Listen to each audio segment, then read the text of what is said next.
we can raise you right. I ain't even good with saving my money. Why should I think I could save your life? The whole family's gonna think I'm a devil. I don't wanna see my angels hide. I say this with one hand on my heart. You ain't gonna make me change my mind. My first thoughts were the worst thoughts, running around my head in circles. The world's gonna hate me for saying this, but patience is a virtue, so we don't have to rush for our first you. We could take time to rehearsals, and I ain't acting, this is personal, and I ain't doing this just to hurt you. I should say goodbye before I say hello.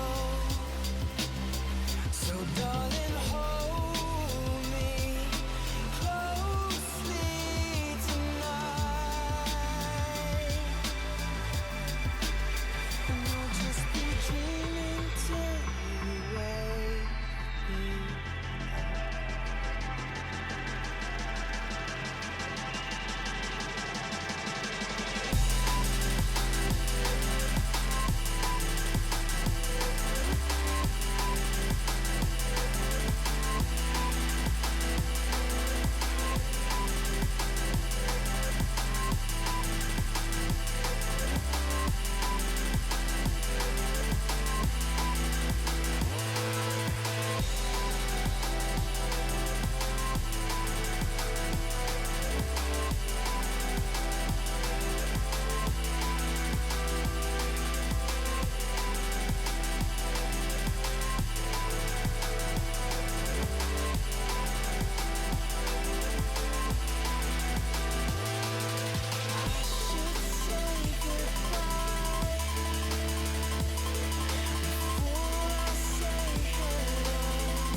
About raving, she's telling me about cravings.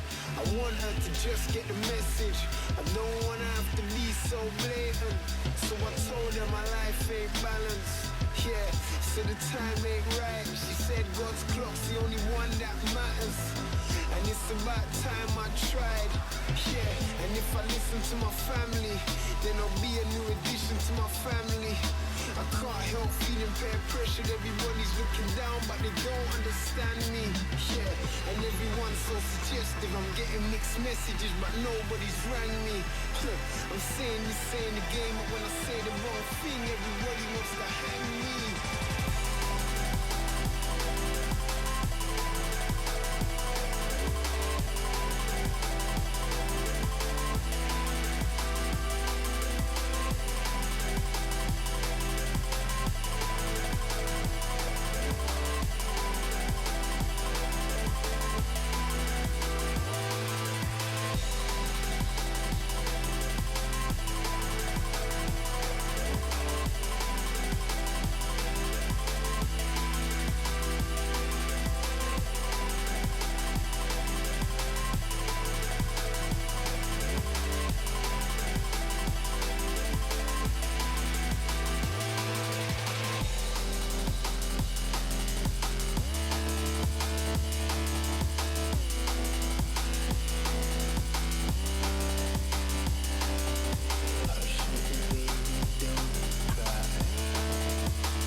when your build gets buffed because the game no longer runs like shit. This is like a dream come true, man. I swear to God, this whole Flicker Strike thing scales linearly to frame rate. The more actions you can process per second, the fucking better. The more consistent it is, the more consistently you chain through packs in the correct order without jumping back to the start. It's some good stuff. I'm quite pleased, actually. So let me get started here. So right now I'm just running through legacy maps. There's a whole bunch of stuff before the Atlas patch that I need to work through just to have it out of my inventory and to have the relevant spots in the Atlas completed for me. Because, you know, coziness. I just get vulnerability, fine.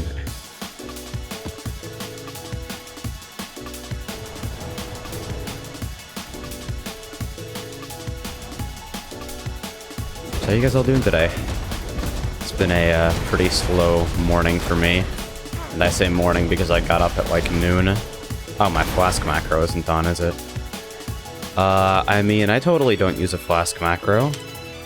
What are you talking about? Flask macros are against TOS. Even though they shouldn't be. What the fuck? Alright. That's better. That's what I like to fucking see. So this build does some stuff now. The performance improvements have actually made it way stronger than I thought it was originally. It's still pretty glassy. This is definitely not a hardcore friendly build, but it makes currency. It's good at that. Waking up at noon, living the dream. Yeah, that's the thing about setting your own schedule. Hey, Bobby. It has its perks and its drawbacks. Something about setting your own schedule is like, whenever you're not working, you feel like you're wasting time. Like, if somebody else is deciding on that shit for you, at least you can go home and you're like, alright, well, I'm off right now. For me, I'm working all the time, even if it's not on the hours.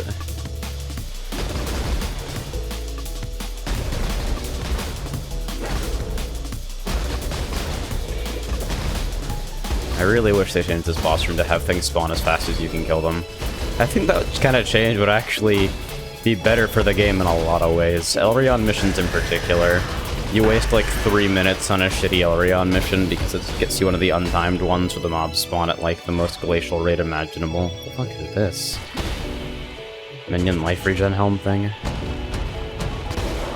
It's been a while since I've seen you play this game. Well, it's been a while since I've played it, honestly. I was working on a alternate Flicker Strike kind of build thing. Going with Slayer and Terminus Est. It's still a work in progress. It's not like worthy of a showcase right now, which is why I'm not playing it here, even though everybody is super into the Essence League stuff right now. But like this. This is some shit, man. This build's working.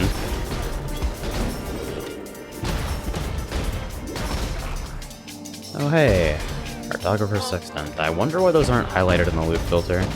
Should fix that at some point.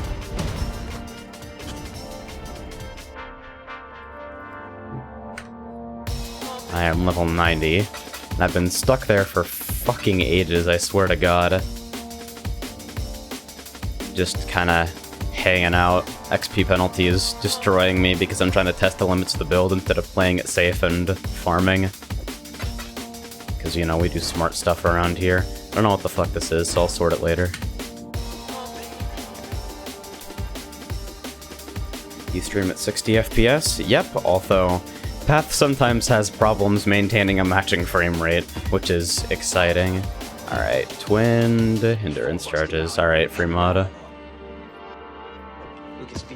It's funny because all the legacy maps still generate their new versions. Like, they still generate the Atlas versions with the modified maps and everything. So it's not like I have to get through all my shitty maps before I can run the good ones. I just want to have my old pool worked through so I know that I've got all the Atlas completion I can get right now before I start working on bonus and progression again. When I see a Stepmania test of your hopefully newly downloaded pack, AJ. Is there one of your charts in that? Is that why you bothered me to use it?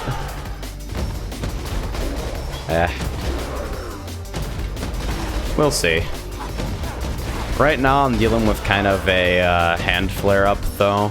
I'm playing some more relaxing stuff because my, I think it's a calcified tendon, I really do. Went to the doc for it, and they were just like, well, I don't know. So, jury's out on that one, but calcified tendon is my best bet based on the descriptions of that I've heard, matching up with my own symptoms. So I just get to live with my left hand being disabled every now and again, which is pretty neat.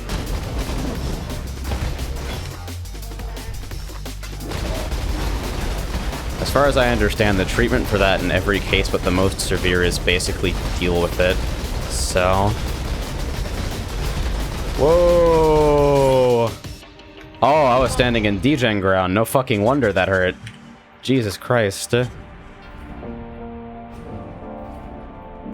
feel like a 5-year-old that got his first pair of glasses I can read now. Oh right, because you were using transcodes. You had no idea that I had a 60 FPS stream. Well hey, welcome to the fucking club, dude. I had to keep the mirror up for people like you, without, like, actual internet. You switch ISPs or something? Need a map, Exile? Good luck with your maps, Exile. Alright, Chaos Jewelry. I guess I can turn in this set. And this map, tier 6. I'm running out of space in my map stash right now because I'm sorting Legacy and normal maps together. Need a map, Exile? 1, 2, 3, 4, 5, 6, 7, 8, 9. Do Chaos. Good luck with your maps, Exile. Need a map? Good luck with your maps. Man, Zana's voice lines are just non-stop. Alright, Torture Chamber and Cells are both pretty awful maps, but alright, less Leech and Lost stuff. How do you get one of those majestic creatures that follow you around? I believe they're MTX. Oh, hey, I've got the Paranda's footprints sitting in here. When did I get this? Huh. I mean, hey, why not? When did I get those? What the fuck? But yeah, the MTX stuff has a pet section. They're all totally cosmetic and, for the most part, reasonably priced. Same ISP, but I upgraded from 15 megabits down per second compared to 10. Yeah. Gives you a lot more headroom to work with. Sounds like some good stuff.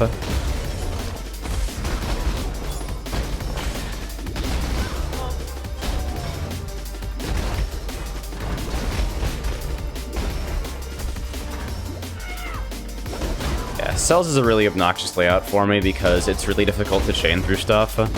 Plus, like, the way Flicker Strike works, you, like, flicker behind closed doors and then have to open them going out, which is not even really an inconvenience so much as just, like, a weird quirk of running it. The skill's targeting is silly. It can clip you into places where you actually can't get out every once in a while. I've seen people lose labyrinth runs to it, which is fucking funny.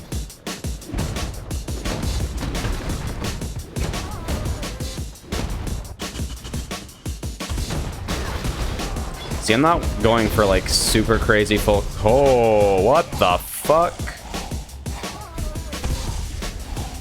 What in the shit is that? I thought I had you on lock. Huh. Oh. I know what happened. I had less leech. I didn't even think about that going in.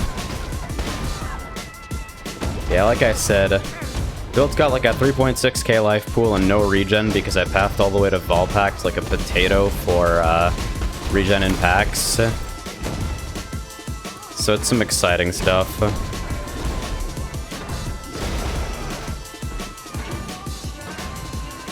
That's what path is like unless you're running like crazy 10k ES hardcore builds. Alright, round 2.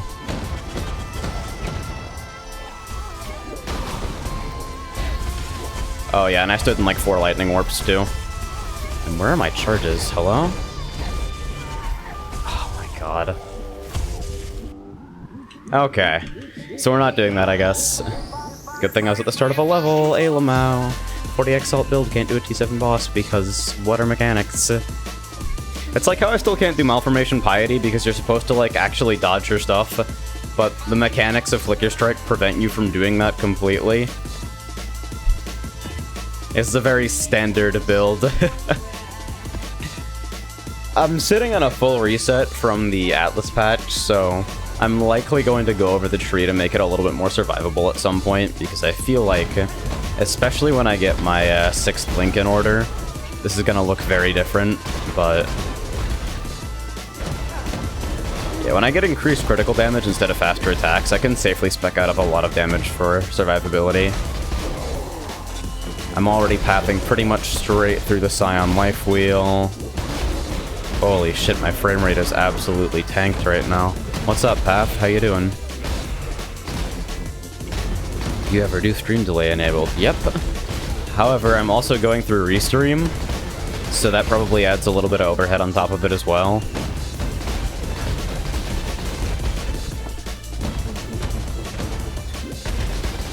I would like to ditch that at some point, but unfortunately, until I get transcodes on Twitch, the Poverty Mirror is kind of a necessity. Mana Reverse scares me, I don't know why. Yeah, it can be kind of tough to work with, but like, auras and blasphemy curses are so fucking strong that every build can benefit from that kind of thing. But hey, if you don't want to reserve anything, just run like a Clear Mind gimmick build. Put auras on life instead, nobody even cares.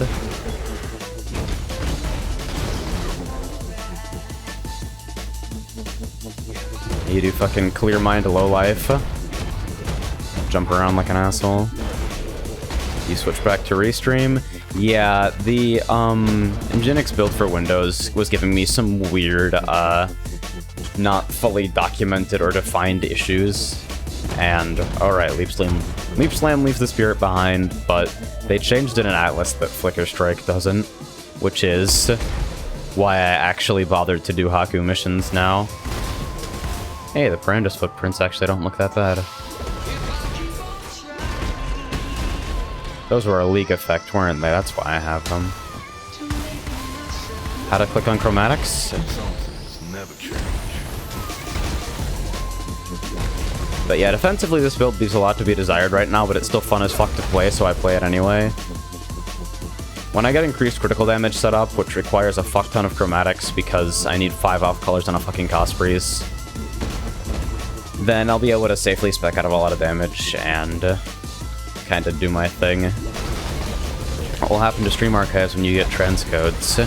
What will probably happen is that I'll set something up to upload the...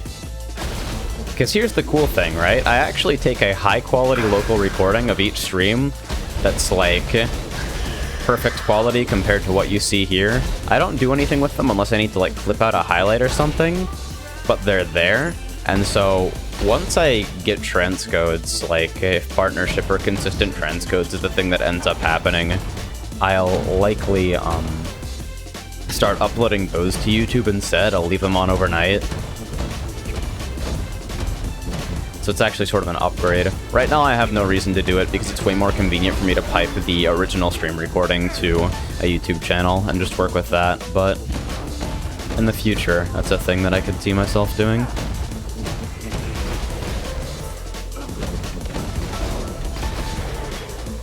Once you're fucking striking the ground, hey.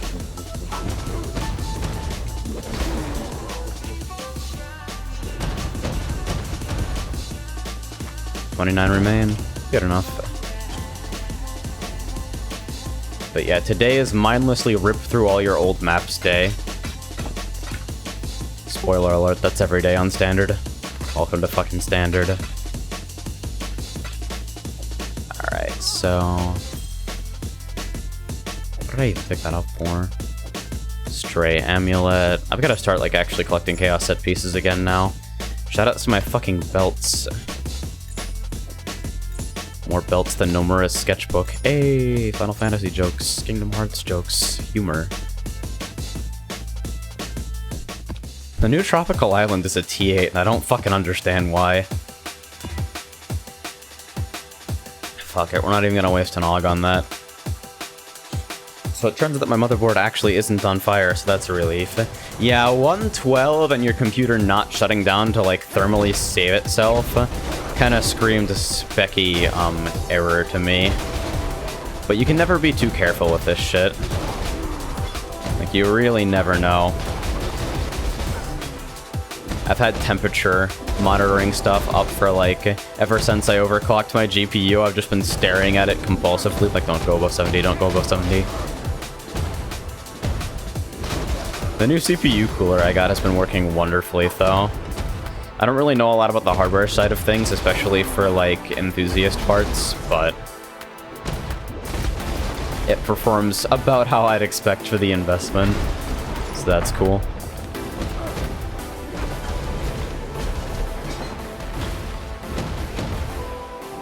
So there's the boss. I've had a laptop mobile literally melt. Good times. How the fuck did you manage that? Sounds like what happened to my old MacBook. Poor thing had absolutely no fan control in Windows, so it just melted itself when it was under load. Just absolute disaster.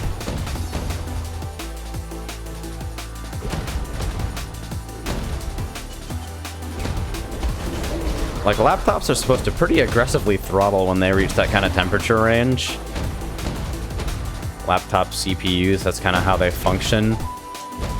But if temperature control or whatever firmware shit that's governing that doesn't work in your host OS, then prepare to have bad times. I need to get a CPU cooler because stock AMD coolers are maximum ass. I mean, AMD also runs pretty fucking hot. In general, like, all of their shit is a little bit uncomfortably toasty in my experience.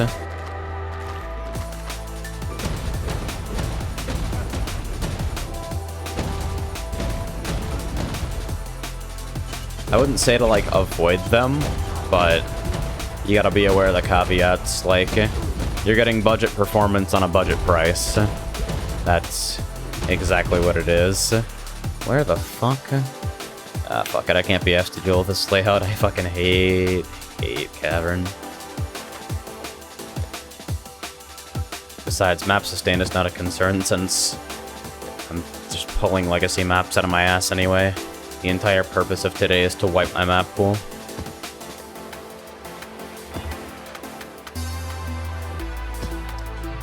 Fuck ton of monster life, that's cool. The cooler's on the bottom of the laptop and I use the poor thing on my lap all the time. One day it stopped working, I took it to a PC shop and the mobile was basically a pool of liquid. Ouch! Yeah.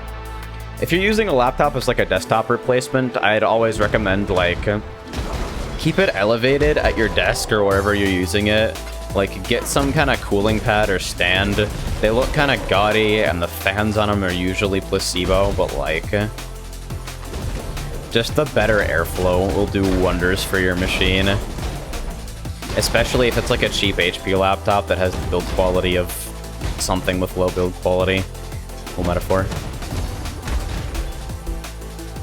An HP laptop with the build quality of an HP laptop. Hey!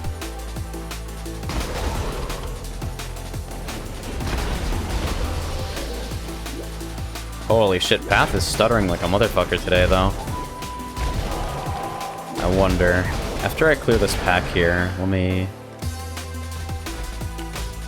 tick shadows down.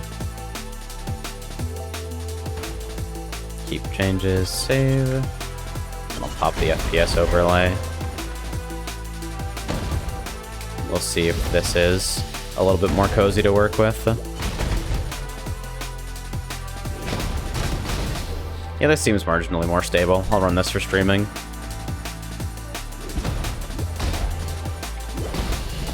Yeah, especially if it's a wooden table. Like, you're gonna fucking sear your table. Especially if that shit has poor airflow.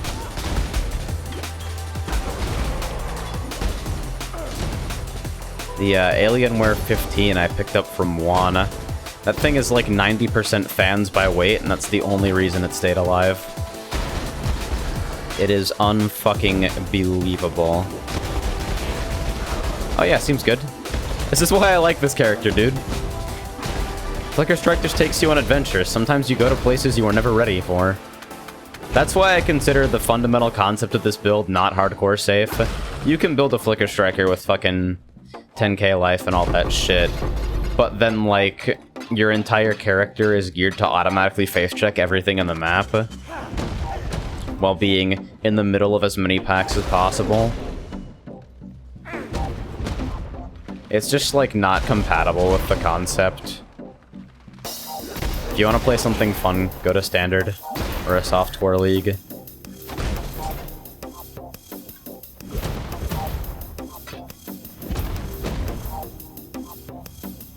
Back when I was using my laptop, I was heating up my hands in winter by placing them on a VGA port. Hey! Life hack. Use your ailing laptop as a space heater. Smart stuff. Very frugal.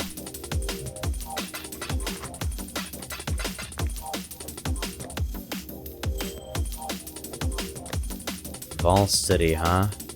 Alright, we'll just kind of stack these up and see what to do with them.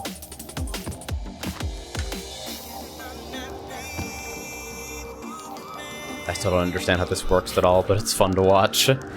Yeah, to be honest, I'm not entirely sure I understand how the build works fully either. But, like, if anyone is interested in a mechanics rundown, because I know most of you hanging out here are not, like, PoE veterans. Most of you don't even play the game, I'm guessing. Then I'd be happy to go over it for you, because the interactions are actually pretty elegant. It's a very simple build concept that's just, like, allows you to actually fucking occur to you to run it in the first place. From there, it kind of, like, naturally builds itself. At least as far as I'm concerned.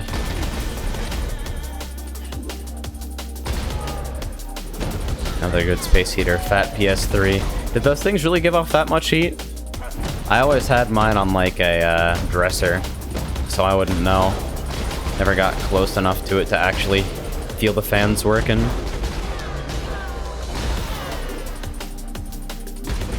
I feel like a large part of why this build is so fun to run is because of the fucking sounds. The crit sound is a different kind of satisfying. Teleprot's behind you, nothing personal, kid. The build.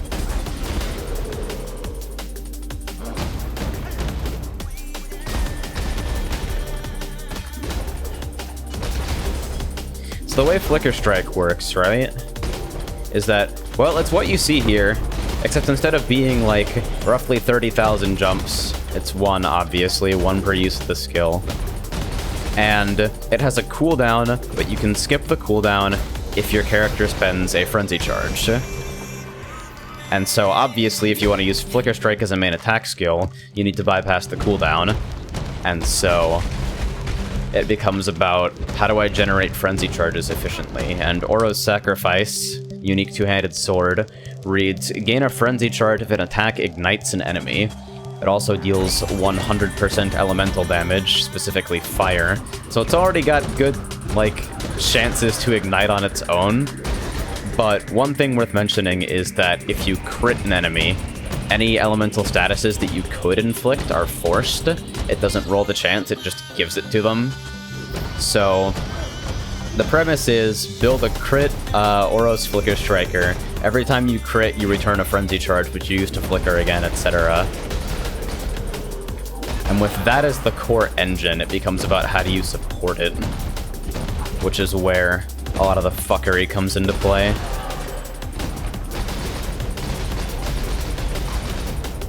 I'm also evasion-based, which explains why you see me taking absolutely 0 damage the majority of the time, and then 1 billion damage, like, on the 1% chance that I get hit.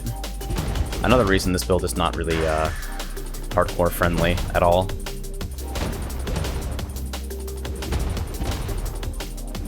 More than 50? Man, where did I miss? Oh, I bet I know. Yep. How much is the cooldown originally? About 2.5 seconds. Bypassing the cooldown doesn't mean you can use it, like, as fast as your computer can render or anything. You're still subject to the, attack speed of your character. But it's basically unusable as a primary attack skill with the cooldown in place. Like, there's not even really a reason to run it unless you're using it for, like, weird niche mobility on, like, fucking dagger builds or something. You do, like, Sire of Shards Ice Nova with a spell dagger and use Flicker Strike to jump into the middle of packs. I don't know.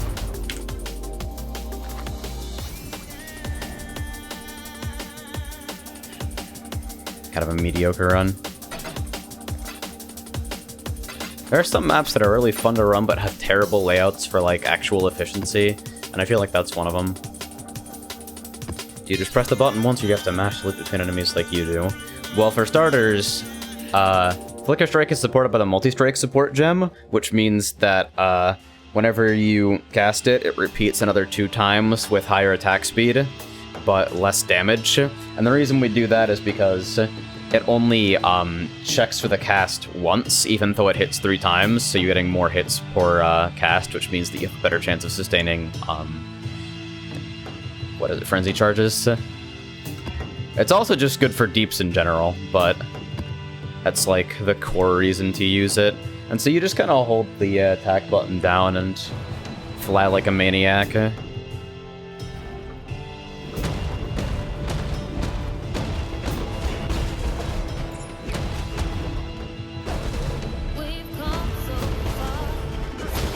And normally the problem associated with pure elemental builds is that enemies have elemental resistances, which means that one of the most effective ways to scale your damage, and it ends up being mandatory in higher tier content, is to build some kind of elemental penetration so that you bypass resistances because they are percent mitigation, which means they keep trying to cockblock you even as you continue to build damage, which is nasty.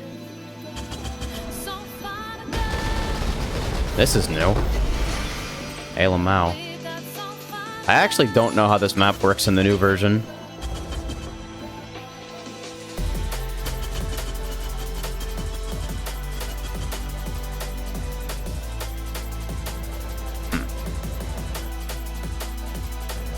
Alright, so they're at least connected contiguously.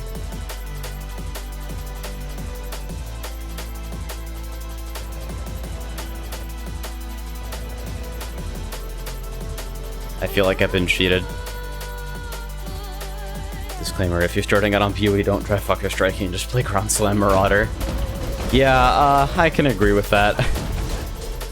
It's not a particularly comfy build to level, because Oro's Sacrifice requires, like, level 68. So for the most of the time, you don't actually have a successful Flicker Strike engine, which means you either need to level with another skill, or use Blood Rage and Frenzy in combination to keep up your charges. Which, as I'm sure you can imagine, gets a little messy.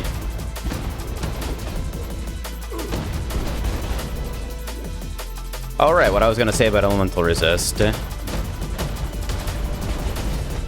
Yeah, it's... normally it's just percent mitigation on top of everything, so no form of damage scaling is going to negate it besides building elemental penetration.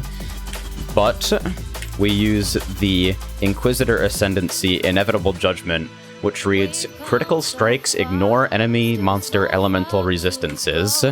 And since our main attack is doing 100% elemental damage, that's actually one of the most efficient ways to scale damage in the entire game, and results in really solid damage without too much investment.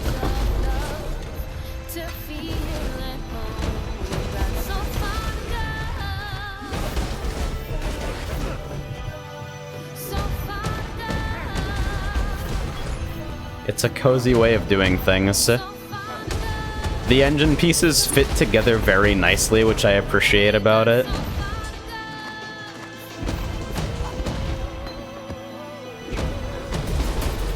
Yeah, Wes is the mastermind behind the concept. I'm just the guy who plays it and refines it, so all credit for introducing me to this idea goes to him.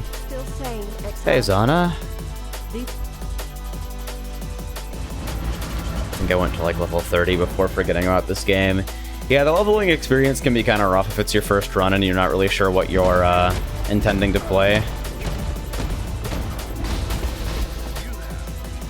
The game has some pretty awful conveyance for new players in general. It's a little bit of a mess. Let me actually think I'm gonna disable my preview here real quick. See if that helps out my frames. Okay, here's the Vegan mission. I should probably get a frenzy set up for this character for situations like Vegan. I've been pretty lazy about it. The fun thing about the Vegan dummy missions is that you can just sit here. Oh hey, this guy wants to buy my 2021 increased AoE. Alright, I think I've got enough dummies, so... Let me just... invite... Mind your foot.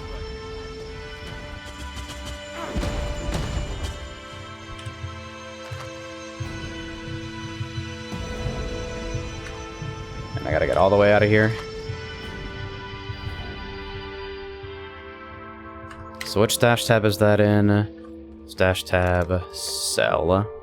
Alright, so he wants the increased AoE. Trade. 34C as advertised. Thank you very much.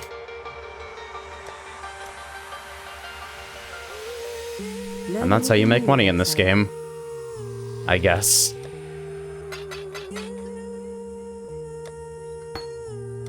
So I should probably go back and actually do that map that I just walked out of for this. Can I get some fucking rings, please? What even is this? Oh hey, it's an Apex. This is worth nothing because it's a unique on standard, so... Another Moko's. I think I actually ran one of these at one point. Drop that in there because I think I might have a use for it in the future. Divination cards. Path of Inventory.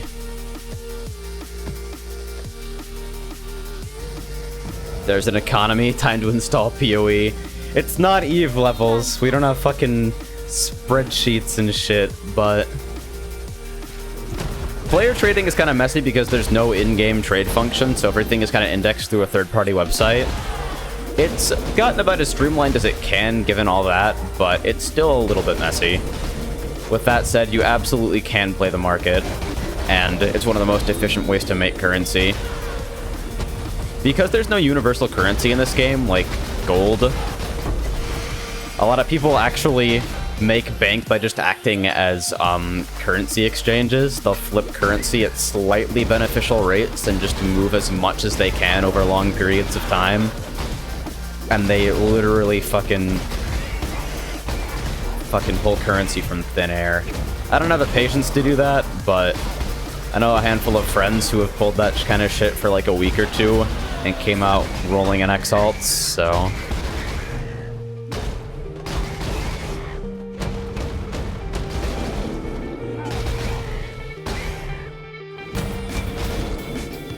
Yo, where is the April Fool's post with the fucking... Yeah, the Path of Wall Street shit. The stockbroker interface for PoE. All the EVE players getting really sad that it was actually a joke. Yeah, EVE's system of being able to buy subscriptions with in-game currency is actually kind of interesting. I like how the inevitable question becomes, well, can I earn enough to get a subscription for free during the free trial? The fact that that's even theoretically available to someone is kind of neat.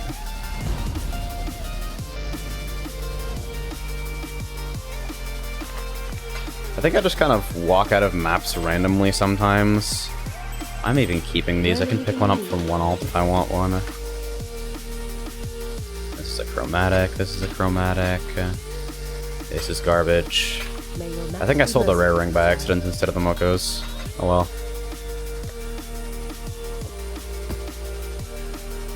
I should honestly just be running these unit. No need to waste the scrolls. More quantity.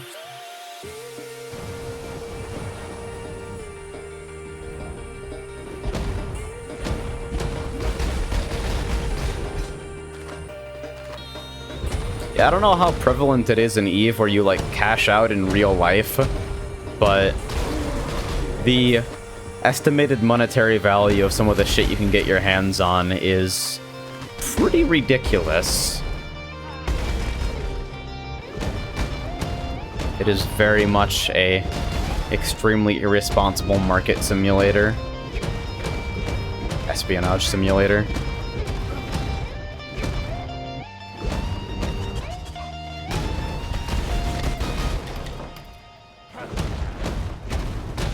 I kind of like how I don't have to run a Quicksilver anymore because my attack speed is so fucking fast that I just get away with leap slamming everywhere. That's one of the big issues with Flicker Strike there, is that, like, when you want to stay on a single target, but they're in a densely packed group of mobs, you can't. The skill kind of takes you where you go.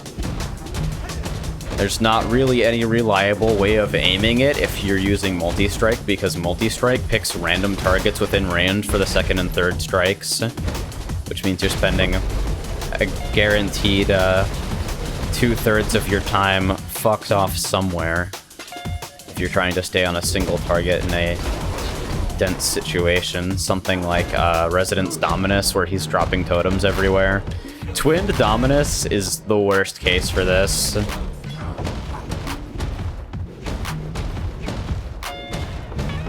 Something TF2 trading. Dude, Rocket League's cosmetics stuff right now is kind of crazy. They don't have, like, a Steam Market integration, so there's no, like, actual sponsored way to be RMTing. So everyone's needs middlemen for fucking real money trades, and all the prices are in crates and keys, and it's wonderful. Shit is silly, man. There's absolutely no centralized resource, especially because trading isn't available cross-platform. So all the different consoles and PC are operating in their own weird bubbles. Plus the prices are fucked up regionally, like, as in actual real-world regions. They're super inconsistent.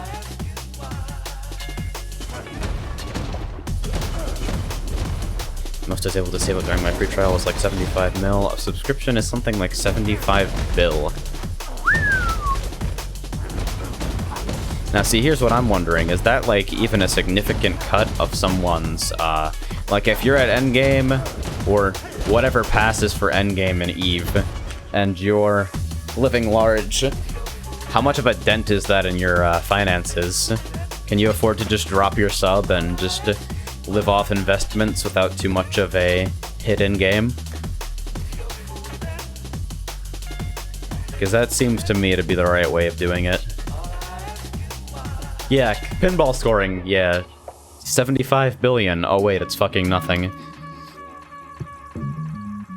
It's like when you trade in games with hilariously inflated currency, especially when it's got, like, the exponential growth thing as you go, so, like, you're fresh off the boat newbie level 1, and you're getting, like, 3 or 4 insert currency here for every task, and then you see prices of 180 gorillion.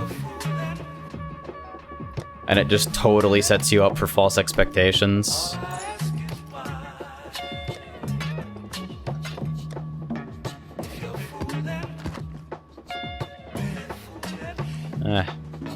I'll log that. If I'm gonna put myself through a fucking torture chamber, I may as well.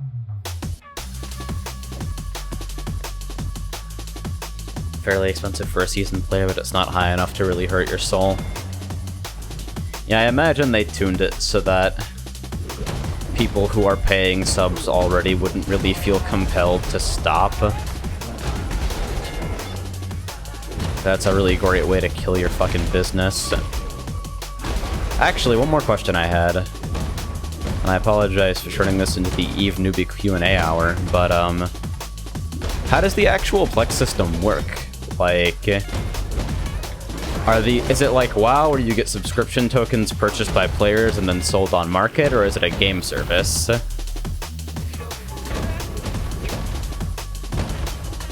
Where, like, it's handled entirely by the administration and no actual currency exchange occurs between players?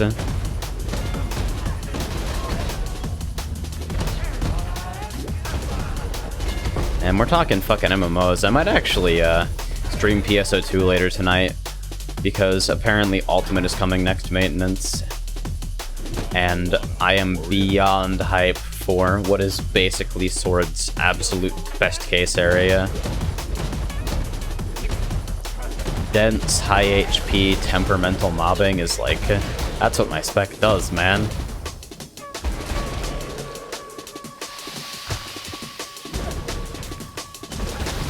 And fuck spiders too.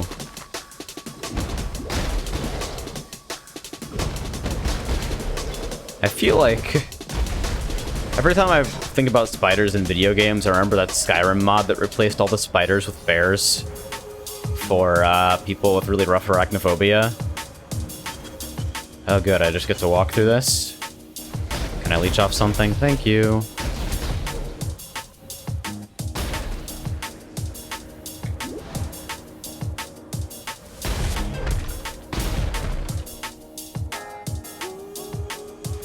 Player buys Plex with real money, either sells it on game market or uses it for his character. Okay, so it's like the WoW sub token stuff. So a Plex is still driven by a real world currency exchange, regardless of what price they set it at, so it's okay. Makes sense.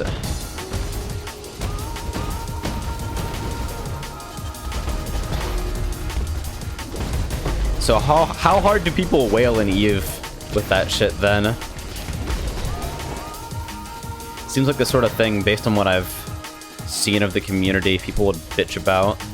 The ability to just mass spam Plex exchanges.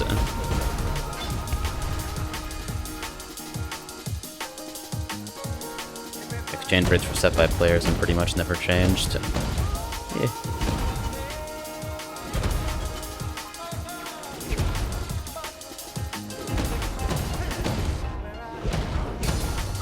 Yeah, no, I'm down. Like, I agree that it's definitely better than gold sellers. If you're gonna have some kind of real money transaction in your game, that seems like a fair way of doing it. I just don't know how I feel about having the option available at all, especially in a game that's heavily based around, like, economy management and stuff.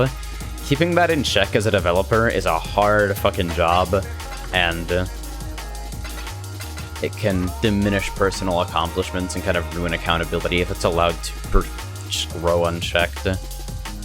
But that's really neither here nor there.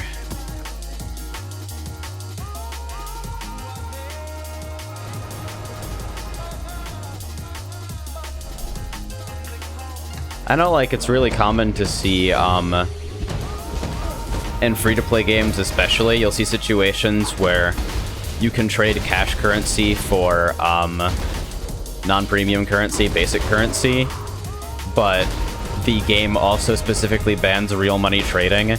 And I know that's done for just as much legal reasons as profit reasons, but it always rubs me the wrong way because it's like, alright, well, you can trade with real money. You just have to give it to us instead of the other player. You can't ever make money off this.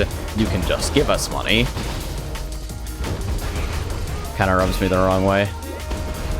It's not even like a real consideration. People are gonna RMT if they're gonna RMT.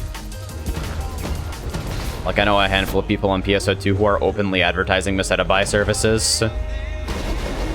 But because the game is not out of control with fucking rampant botting and account stealing, the rates are kind of prohibitively high for anyone who just wanted to fully wail out. Haku will just not get off me, dude.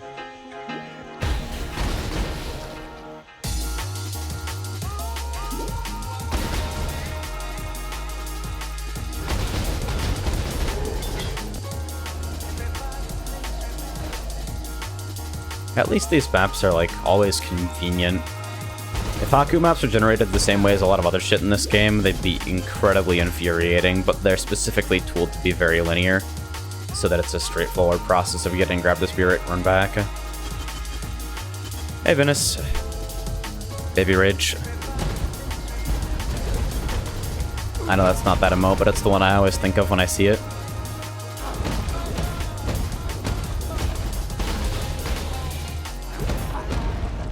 Oh, AJ, on stream I have 12 pages of philosophy to read by tonight's lecture. What are you doing here then, brother? You need to get the fucking work. My dude. Don't let me ruin your education. I don't want to have that on my conscience. Just got back from work. IDK what do? Wait for PSO2 to come back again so we can fucking play alt together. My brain is off. I can't turn it on.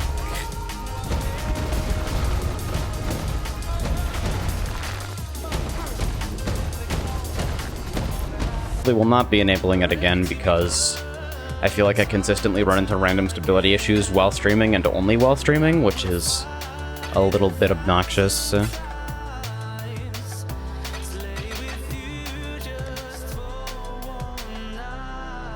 So hopefully we're coming up.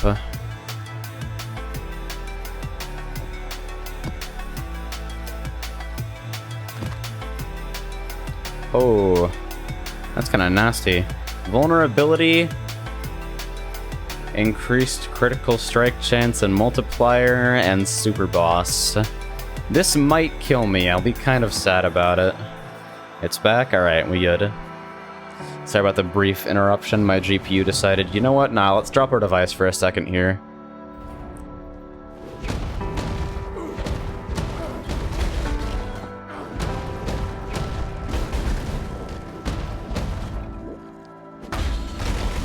And ironically, things seem to be running smoother now.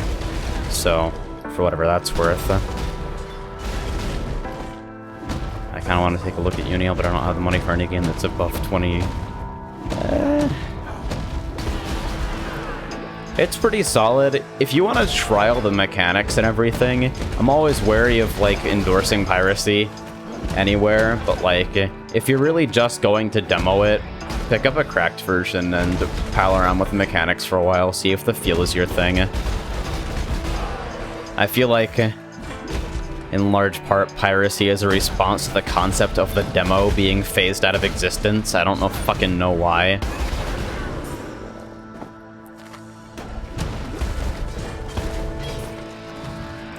Either that or just do the cool kid thing where you buy it on Steam and refund it before 2 hours is up. Which is basically the equivalent of a demo. It's like a short-term rental. You just have to have the currency with you to begin with.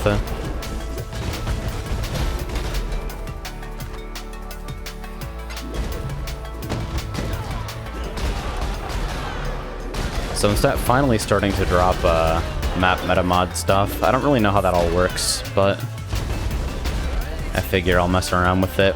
Maybe get myself a fucking T14 Trop Island and just run that for the rest of my life. I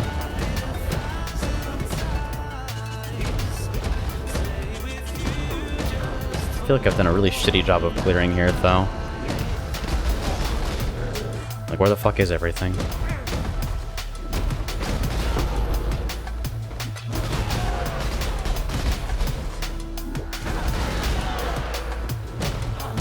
Yeah, we totally cashed out, like, this week. Bought enough food for like the next 3 fucking years.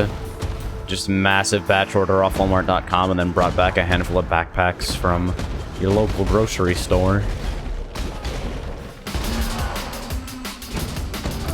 I compulsively toggle map even if I'm not looking at it. I have problems with this game sometimes.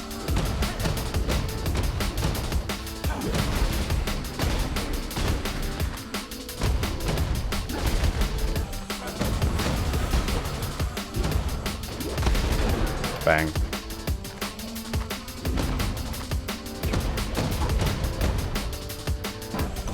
Ha! Open a chest, get a map. That's why I always feel kind of like bad about not breaking barrels and shit. Because sometimes something actually decent comes out of them. You're that guy who like accidentally clicks on a barrel and an X-Alt just falls out of the underground. Still haven't sold your amp? Rip. Yeah, I imagine with enthusiast hardware it's gonna take a while. Like, your market is pretty limited. Oh, I know what's happening when I can't cast. I have fucking interface voices off, but I'm running out of mana and there's no voice cue to tell me that. So I'm just sitting there. I wish they like would flash the mana bar or something as well. Yeah, I can't do Volcano Boss, unfortunately, so I'm just gonna walk out here. I probably can, but like... what were the mods on that again? No reduced mana regen. I think I need to find like some other source of mana leech. Maybe like a mana on hit jewel or something. That seems like the right way of doing it. Get like a GG mana on hit jewel with LA damage, crit strike, percent life. Because the big thing about building crit as a Templar with Oros is that Oros has a really low base critical chance, and then like the area immediately surrounding the Templar tree does not really have any credible crit nodes, so you end up going kind of far to hit the real shit. Like you got Disemboweling in the Mirage tree, and then you've got a bunch of shit over here by Shadow. Assassination is too good. All these scattered nodes flying around. Can I join? I mean, I guess. I don't see any reason why not, so if you want to just send Tyrone Flicker a party request, send me a whisper, I guess, and I'll invite you. Minus max resistances, and extra damage is fire. This is gonna be really spiky, I might die to it. Like I said, this is not like a safe build. Would you consider streaming the Loot Emblem ROM hack for FE8? I'm not really into the ROM hack life for Fire Emblem, at least. I feel like a lot of the humor in particular is like only relevant to enthusiasts or series fans, so the content kind of goes over the head of anybody who's just tuning in to see what the fuck I'm up to. I'll do randomizers. Randomizers is definitely something I'm interested in, but everything else, eh.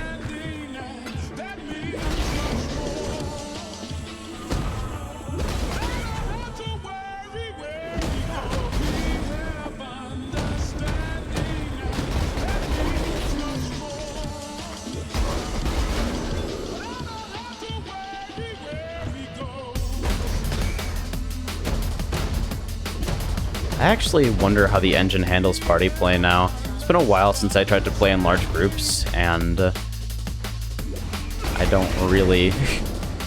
Back the last time I tried it, the engine choked on anybody who was doing anything more complex than a ground slammer, so I'm not really sure what to expect. Elemental Equilibrium, Elemental Weakness. Okay, Elemental Equilibrium is free mod, because the way it works is that it applies resistances to the monsters you're hitting, not a modification to your own damage, and since Inquisitor Inevitable Judgment bypasses resistances, it doesn't really affect me at all. LA Weakness does, though. It's kind of nasty.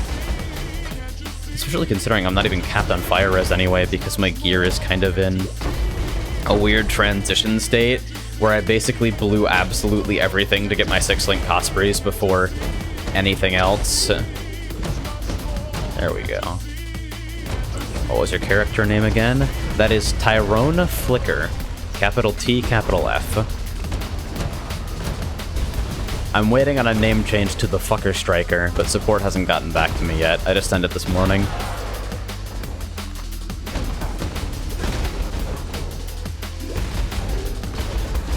So yeah, if anyone's watching wants to come along and leech off my legacy map pool, you're welcome to it, since I'm burning these anyway. Hilliard, alright. Let me go ahead and snag this guy.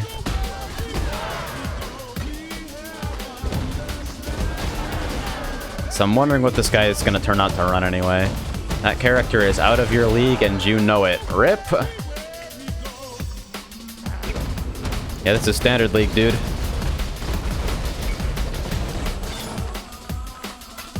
I'm guessing you're currently on Essence. I should probably pick up boots here at least, because I always consistently have problems with boots and gloves.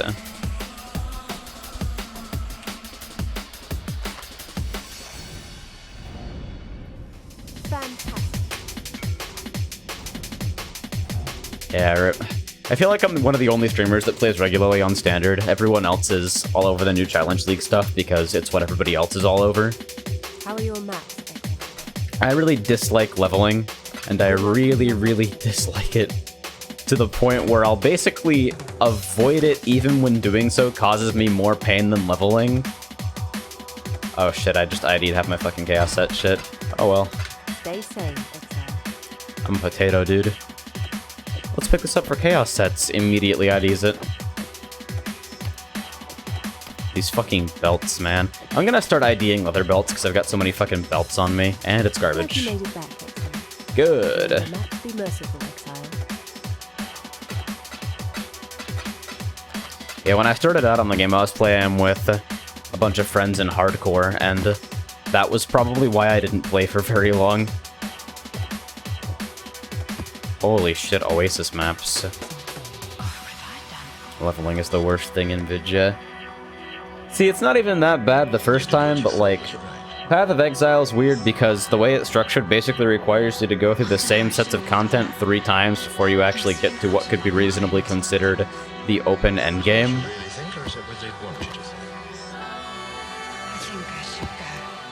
It's kind of rough. They're removing Cruel difficulty when they release Act 5, which is cool and definitely a step in the right direction, but it's still kind of a slog. The end game is for them to have like 10 acts and no repetition at all, but that's obviously a huge amount of developer resources and time required before we can get there. I just wish in the meantime we had a, like you could drop an item, there's some kind of currency exchange or repeatable quest that you could do to grab experience tomes on a character that's already leveled, so you can just jump a character to Dried Lake and work with them from there. Because nobody really enjoys leveling. It's put up with as a necessity for the game to exist, sort of. And people devote time to being good at it so they can bypass it as much as possible. Leveling uniques and all that help, knowledge of the game helps, but it's still time you're sinking that would be better spent just not doing that thing, which is kind of unfortunate.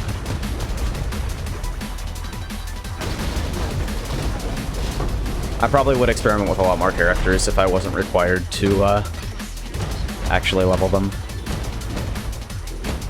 I ran into this problem in Guild Wars 2, actually. I ran into the opposite problem where Guild Wars had a lovely theme park, reasonably varied experience where they positioned and spaced out rewards and upgrades appropriately so that leveling felt really neat, actually. And then you get to 80 and it's like, well, shit. What do I do? Endgame PvE sucks. Endgame PvP is a mess. What do I do? Do I just level another character? I wanted to like Guild Wars 2. I appreciated the aesthetic, even if some of the art consistency was a little bit all over the place. Hitbox modeled PvP in RPG games. That's my shit, dude. I've never really seriously considered doing PvP in Path, though. That kind of stuff is completely out of my league. Just one-shot puncture trap wackiness. Footsies.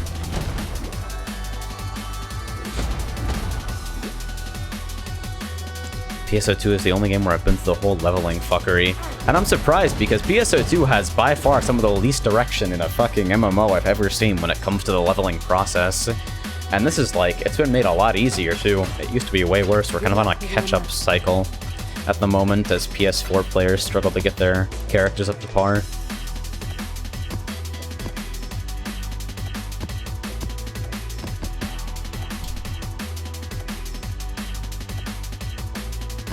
Alright, so we're making progress through our legacy maps. I figure I should kind of do these in some sort of order. Chateau might kind of kick my ass, but we'll give it a shot. Poison on hit and hexproof. Fucking free mod. Cosprey's will bypasses hexproof. And considering I use Warlord's Mark as my primary mana and sustain engine, as well as Assassin's Mark to bump up my mediocre crit to acceptable levels, not having curses is not really something I can work with. Bosses with decreased curse effect kind of make me sad, though, which is why I think I need some sort of alternate form of mana sustain. I might pick up the, what is it, Spirit Void near Duelist?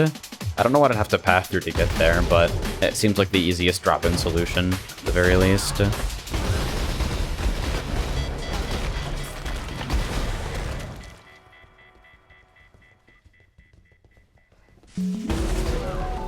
Yeah, the big issue with leveling in PoE is that you have to go through the same content 3 times, and a lot of it is walking. Like, you don't get very many unique designed encounters over the leveling process. When you're mapping, it's area, boss, area, boss, area, boss. And at least as of Atlas, there's enough variation in the visuals and design of each map that things feel fairly diverse. It sucks. But in the leveling process, you're doing a lot of walking through a lot of vaguely maze-like areas without significant signifiers for new players to understand where they're fucking supposed to go to navigate it. Like, you know where you're supposed to go. The game does a good job of telling you, go to this area, here's where it is on the map. But, like, actually getting there, when areas are gigantic and have no identifiable landmarks or consistent generation, you're just kind of hanging out like, what do I do? Got a red map back.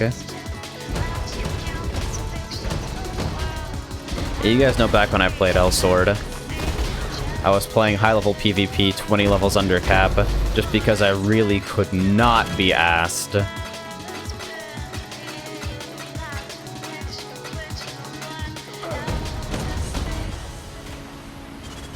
Yeah, raids and fractals.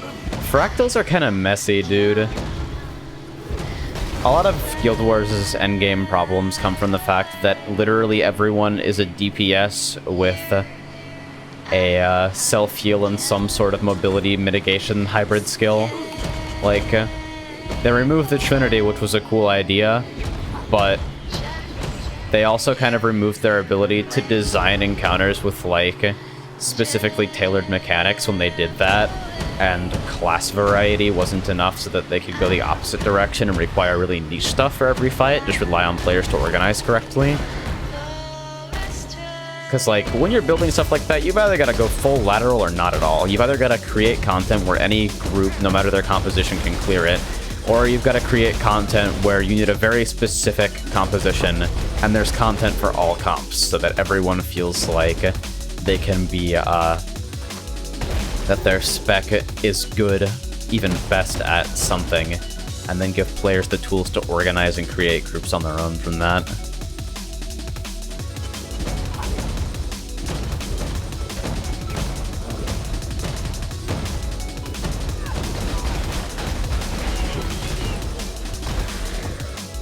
You have to get a certain amount of skills in order to decide if the character's worth your time is usually what makes me instantly drop every game. Yeah, that really irritates me. Blade and Soul tried to pull that shit, and I think I would have stuck with it for much longer if they hadn't. Where, like... Here's another, hitbox-modeled, weird ARPG thing that I played a while back. I actually played it pretty seriously at the time. You may be familiar with it. Neverwinter, a game that is now dead because it didn't get the proper treatment on release and basically spiraled into fuck. Learn anything new. But I enjoyed it a lot because they were very upfront about, like, once you make it out of the tutorial area, you have basically all of your character's core functions available to you, and everything you get from that point on is either numbers upgrades or side grades, more specific synergies or alternate abilities, but you still have, like, all of your slots filled. Your character is as active when you leave the tutorial area as they will ever be in the game, which is sick. That's amazing. Also, the fact that they had level synced PvP helped a lot, too. Although, letting people with their fucking 110 speed cash mounts in maybe was not the best idea in the world.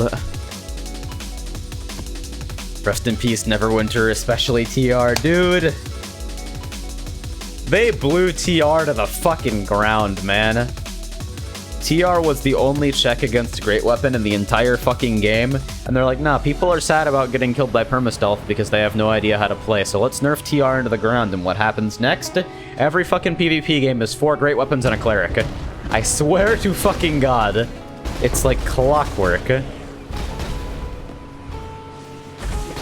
For reference, TR is Trickster Rogue, bursty assassin stealth type class in that game that was famous for blowing people up whenever they dropped below half HP, basically.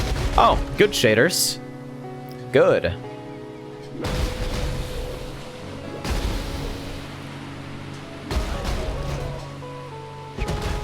A class set that I like is a concept with skills designed to be weak or just bad. I don't think anyone ever deliberately designs something to be weak unless they're pulling a Riot and they're like, oh, we don't actually know how to balance this concept. So instead we're just going to nerf it into the ground until the meta supports its existence a little bit better. See also every fucking stealth hero. I know an Alk drop back there, I'll get to it.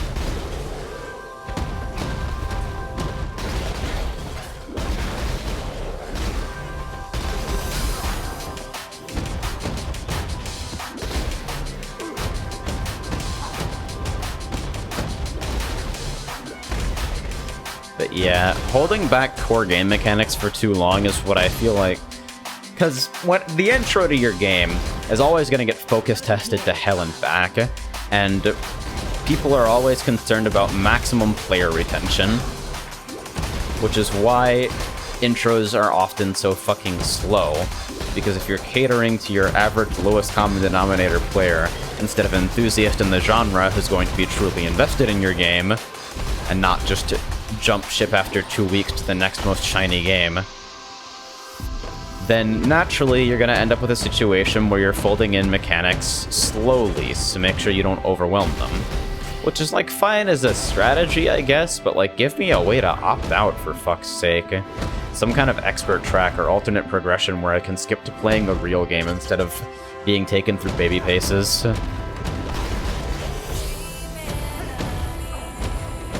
I feel like the maximum player retention strategy is flawed in an important way, because keeping a player through the intro doesn't mean you'll keep them when they hit the end, or even much longer beyond that. That's just me, though. More than 50 remain. Fuck, I was lazy. I don't even know where they are, though, and I can't be asked to walk back. Got the boss, it was worth.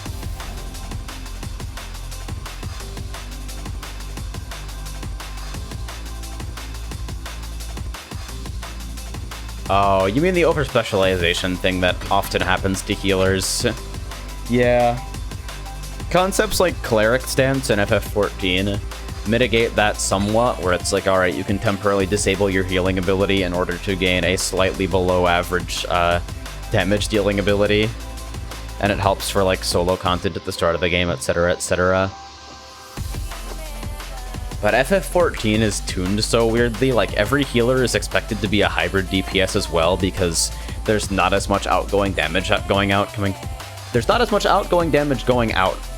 There's not as much outgoing damage compared to other games in the genre, and the DPS checks are somewhat more stringent, so everyone ends up playing weird hybrid healer DPS shit, especially if your name is Scholar. Hell, if you're Scholar, you're basically just a DPS with a fairy.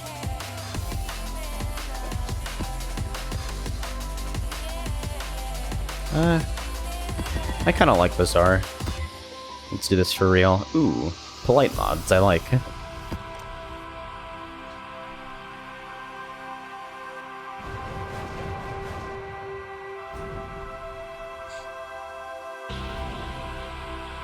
I know a complaint that a lot of people have with FF14 basically centers around the fact that you're forced into multiplayer dungeon instances in order to progress with the story. I don't understand that as a complaint, but it seems so common that it's kind of strange to me, honestly.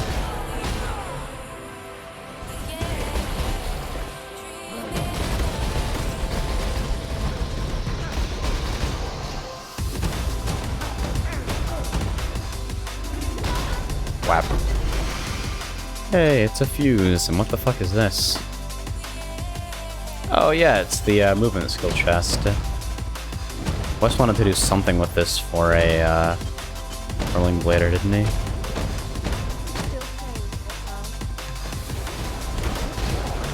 Dude, Zana has just been all over me today. Alright, one portal challenge.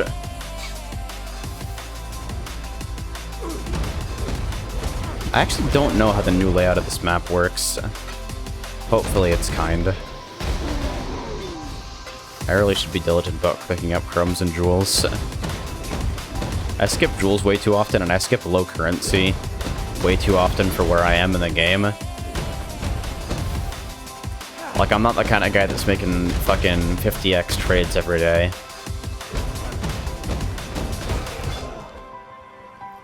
So apparently Tar still shits on your frames. You guys seeing this? This is pretty brutal. Let me bend your ear. Hey, Vegan. Yeah, dummies. Mission is hard.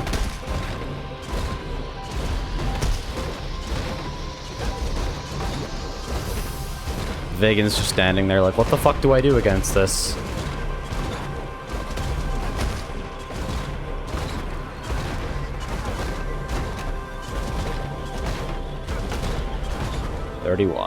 Now that was a fight.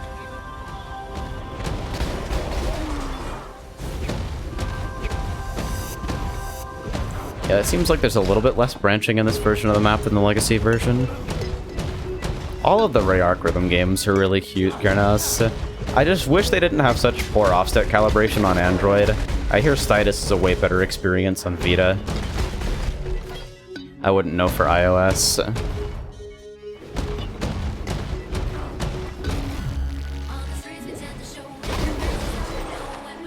Yeah, the speed at which this is ripping through things is actually kind of ridiculous.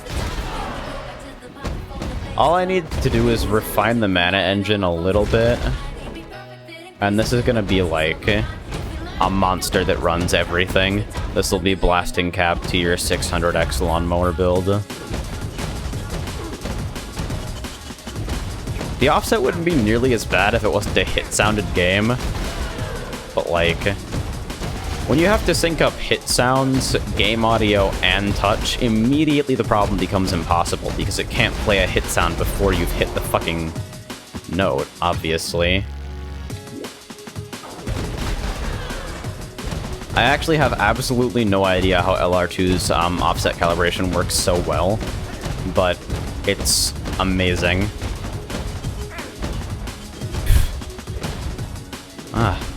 Trying hard there, I see. If I look like a girl, I've got bad news for you. Visit your local lens crafters, bro.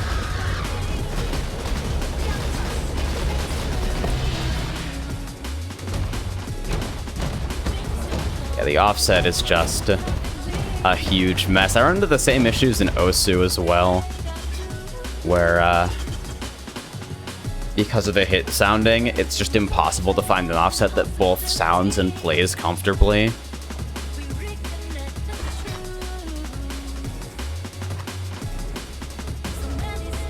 AJ is what? Excuse me? What? I didn't hear what you say. Oh, so now you're blind and deaf? Good shit, dude. Batting 1,000.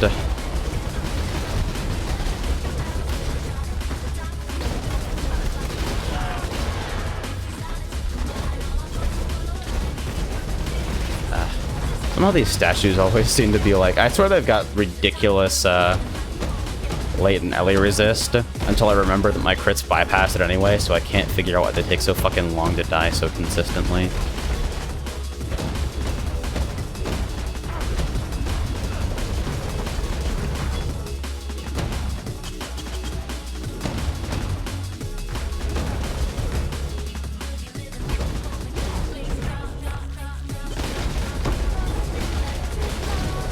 I'm gonna be honest, I read your first line in like the heaviest voice. You look like sad little girl. Sikablia. Or however the fuck you say it. Oh, really? No inventory? Alright. I actually find Osu's offset calibration comfortable, especially with the offset wizard thing.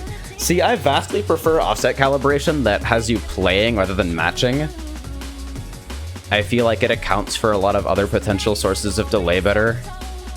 Because, like, I play mostly on feel.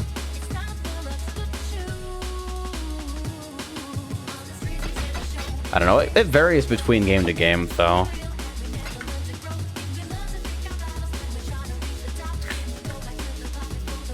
How did like a guy with a dildo up his ass? Well, how do you know I don't? I do fuck dudes after all. You don't know. The gay agenda advancing further and further every day. Let me know when you get bored.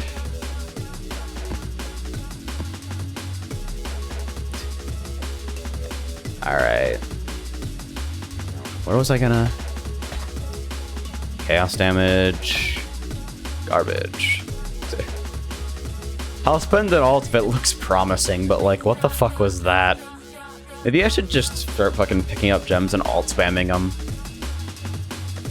Works better on Essence than here, but like, it's still decent.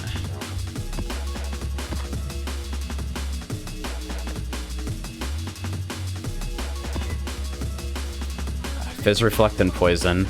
Easy!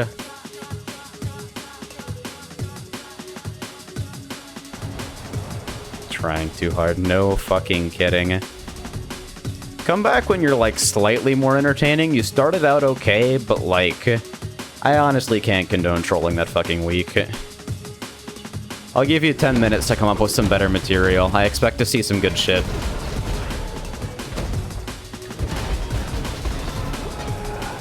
Don't disappoint me, man.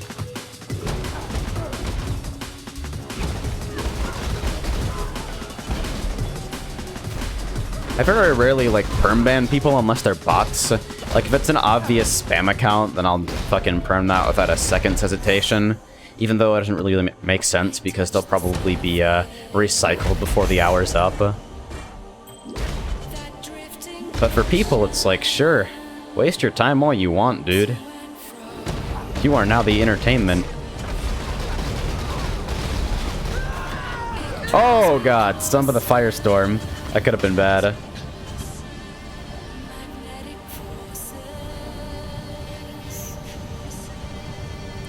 That is the... How many fucking increased durations do you have linked up to that asshole? What the fuck? Jesus. It's the longest firestorm I've ever seen.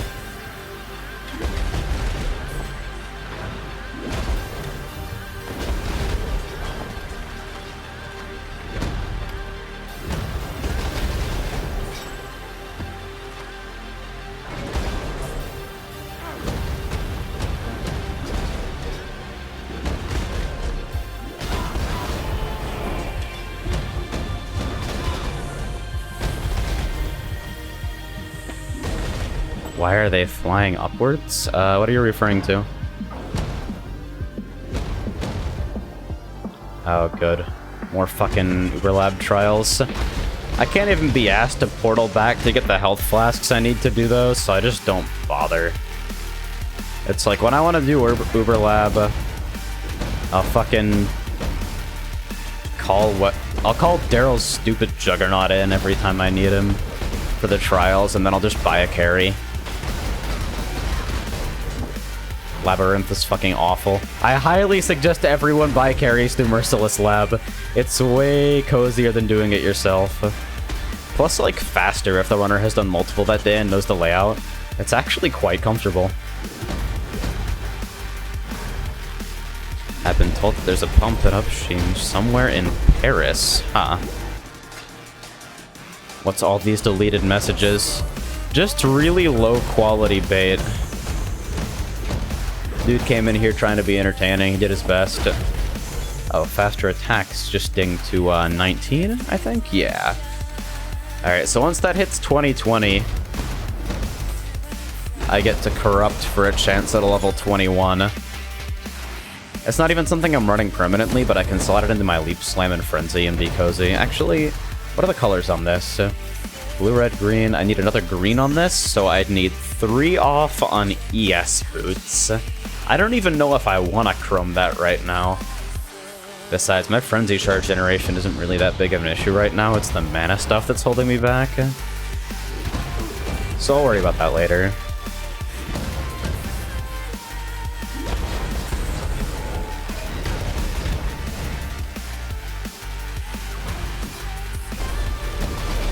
He didn't do his best, AJ. I mean, if you don't bring your A game, you can't expect me to bring mine.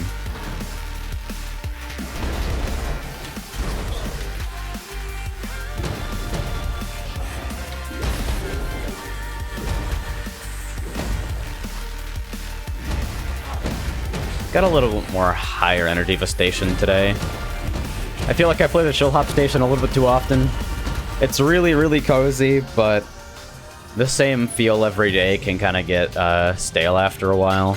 So I decided to go with something that'll keep me a little bit more awake while I'm grinding through maps.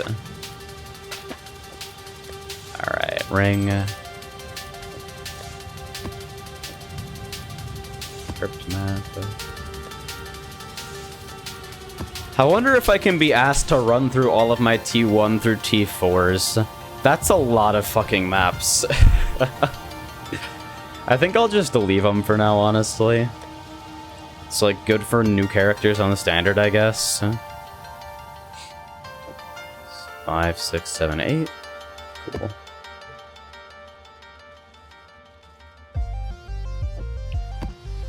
But yeah, my yields have not been fantastic. But I imagine once I start actually clearing through Atlas bonuses, it'll be easy to sustain. To play something chill hop because it'll help me practice my beatboxing. Hey. People who can like actually beatbox really fucking well blows my mind. Like, I can't even say 5 consecutive sentences without fucking up one of the words. How the fuck do you do that? Living drum machine over here.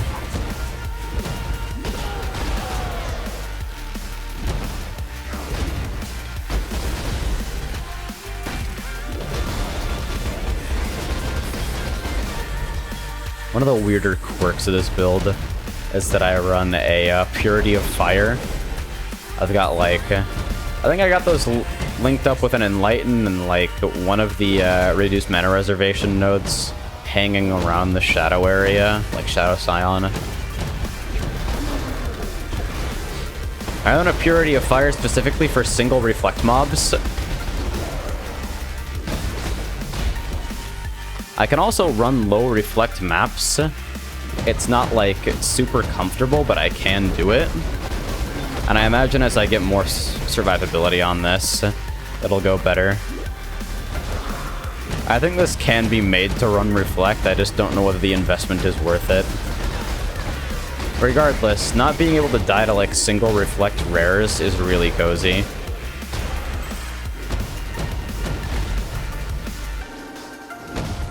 Because elemental resistance does affect reflected damage. Plus you can evade it as well, which is really strange. Seems like it's kind of against the premise of the mechanic, you know?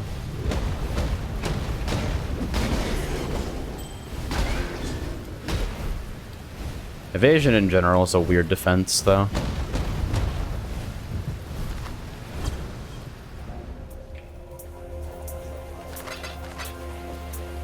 More Trop Islands. Let me run one of these to see how they flow right now. White ring, yellow ring. And more fucking belts, oh my god. Let me alch this and see how it goes. Alright, Enfeeble. Monsters can't be stunned. More to life. Nemesis. Super boss. Don't know what do.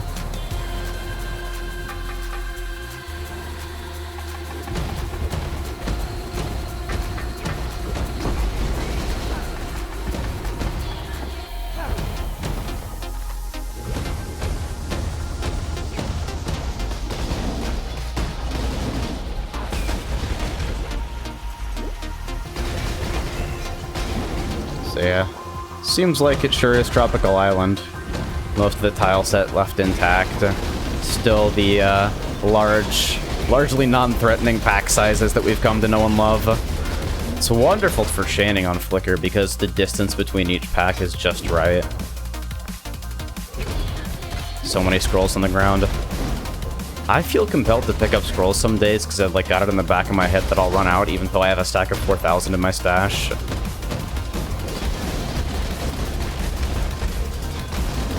Sometimes I end up playing RPGs like a hoarder.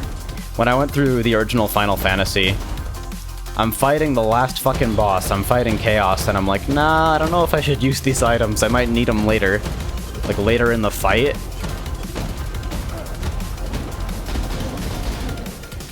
Of course, I think that comes largely down to older Final Fantasy being mostly about resource management and knowing what to do with your obligatory puzzle boss.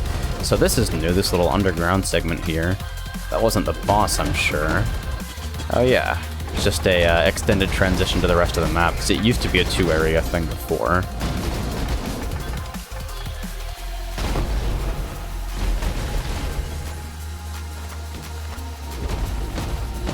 Yeah, community-driven rhythm games, you really find a little bit of everything.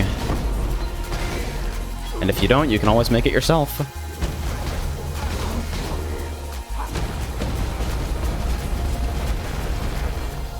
Fucking golems. Infinity billion life, no thank you. But yeah, instant leech is a large part of keeping this build safe since it attacks so quickly and does pretty decent damage. Another thing the Purity of Fire protects me from, volatile flame blood. But I need a larger base life pool in order to, like, have the time to actually leech off things, as well as surviving bigger hits that my evasion doesn't filter through.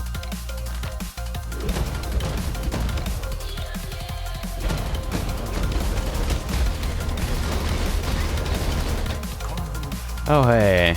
It's the Shaper. Thanks for showing up, buddy. Yeah. And he fucks up this boss so it spits fucking voids and fireballs. There we go. Racecourse map, huh? Volatile Flame Blood, aka fuck you for existing. The ice volatiles always fuck me up more. Like, I feel like I'm always hurting for cold resist on new characters. It's the dumbest way to lose somebody.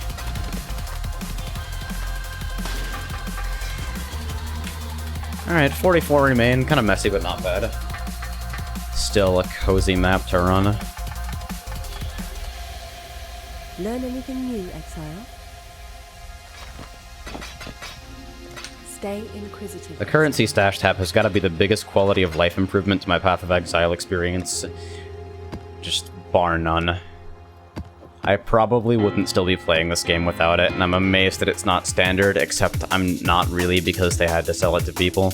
Shoutouts to free-to-play games making design concessions in order to fucking make money. Whee! Yeah, we're building up a decent base of maps here. I'll just run these units, fuck it. If it turns out to be Ellie Reflect, I'll know instantly.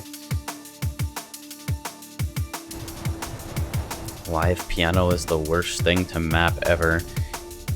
Yeah. You want to tell the fucking performer, lay off the rubato, dude, I've got to snap this.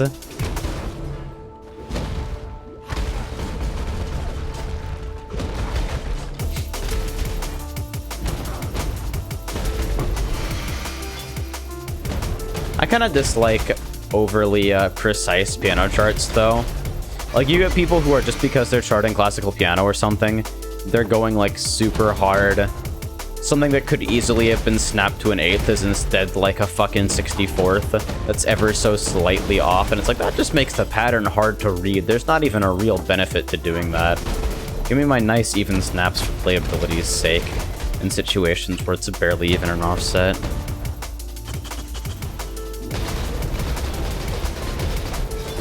Whee! Not enough inventory space to handle the sheer amount of fuck we have our mobs drop. Give us $50 for free 5 extensions. Yeah. At least Path of Exile is pretty kind about that. The stock inventory is of a kind size, and you're allowed to make configurable loot filters to decide what you see and don't see on the ground, so you can kind of automate your decisions. Only go up to where I killed that boss earlier. There's a bunch of stuff he dropped that you don't see unless I hold Alt to show all the trash items that have been filtered by the loot filter. By the way, I should pick these up because Chaos set.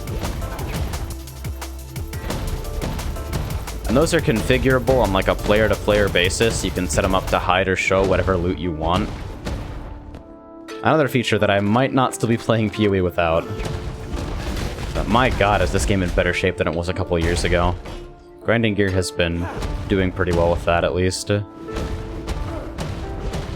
know, I gave that guy 10 minutes. I don't think he's gonna come back. I get the distinct sense that he might be gone.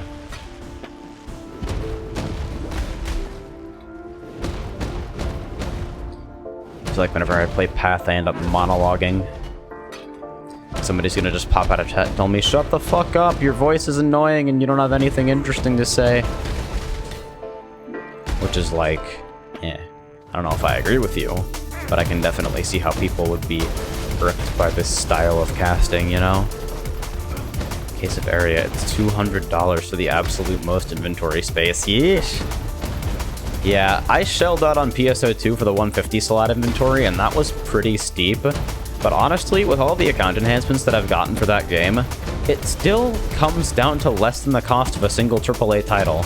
And I've had, like if you compare the average upfront cost of a AAA MMO plus subtime, PSO2 has cost me a lot less money per unit of time. And I felt way better about the time that I've spent on it because I don't always feel pressured to play. Soft sub is cheap and you can drop it whenever you're not feeling too into the game. You don't have to fucking mass grind constantly because rewards are time gated to an extent that allows less invested players to still keep up without dropping mass amounts of time on the game.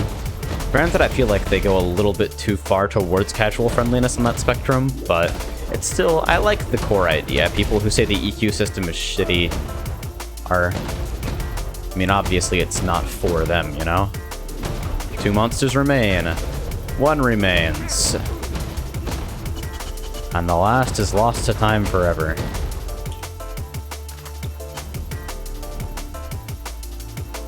Learn anything new? Doriani's Fist, Sidious Touch, a whole bunch of random chromatics, and I'll leave the rares. Stay sane, Exile. So let me just fucking... It's fucking nothing. Alright, get sold.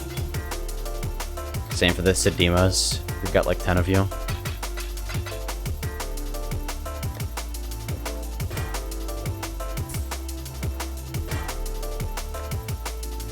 Filter all this shit back in. 1 more Chaos Ring. Alright, so I got 2 jewelry sets now, so I should probably start collecting the rest of the required gear.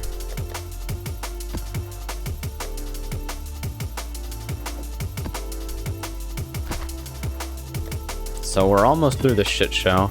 Maybe I should be shoving a Zeri fragments in here as well.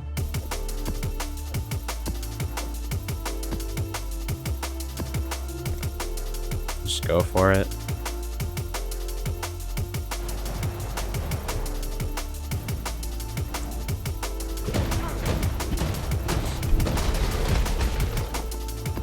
I feel like the content race is something that a lot of MMO publishers put themselves in without really needing to.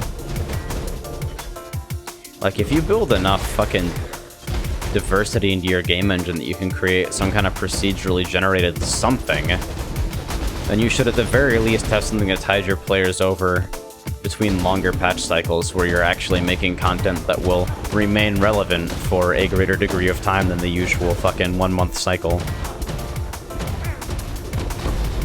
Everyone's constantly fighting to stay relevant and give your players new carrots and sticks. But like, build a little bit of love into your system. Make it so people want to keep coming back, even if there's no new shit for them to grind. Make them come back because the game is fun. Fuck.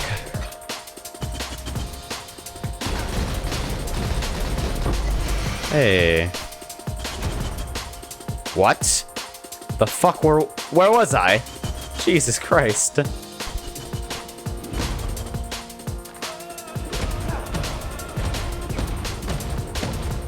Alright, nothing here. Like I said, movement skills take you places, man. No pun intended. That's a mana thing there.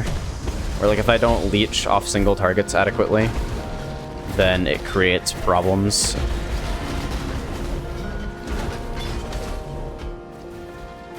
How much is my Flicker Strike right now? It costs 48. And I've got a max mana of 117. And I'm leeching, I believe it's 4% of my damage is mana. Leech in this game isn't instant, by the way, unless you spec into it. It's just, you'll regenerate the amount that you've leeched at a fixed rate over time.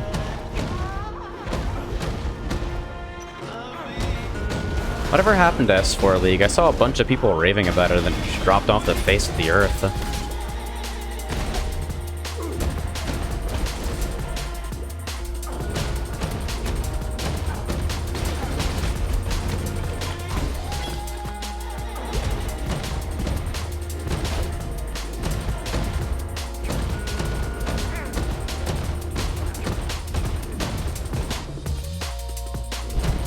Remain? Okay.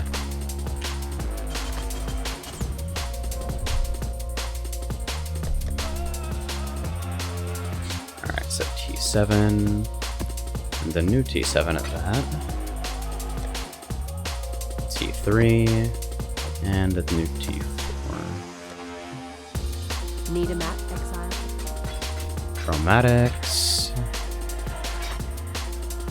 Random from Norse that's probably worth like 3 alts on standard. It's always fun dropping uniques in the first couple of days of a new league because it's the only time where they will ever be worth anything. Like me running around like a chicken with my head cut off trying to find a Terminus Est on Essence League. Alright, so we're trickling down to the T5s now. Yay, Sea Witch's Bog. Are you ready for fucking pack size?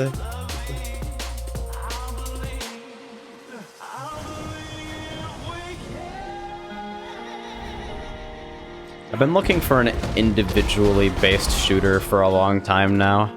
I want something where I can just fucking free-for-all or 1v1 and crush people without having to worry about working around or with a team.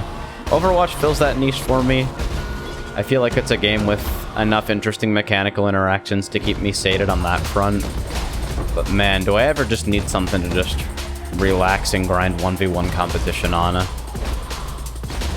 I miss being able to do that with Elsword. Like, that game was ass in a lot of important ways. But the big thing about it was that you could always get a match. Like, Arena was always active. You can just play and play and play, and you get matches every fucking time you want. They may not be good matches, but you fucking playing with so little downtime that it barely matters. If your match sucks, you just get into another one. That's why Street Fighter V jarred me so much when their online experience includes like 6 to 10 minutes of downtime between every game if you count load screens. It's bad, dude.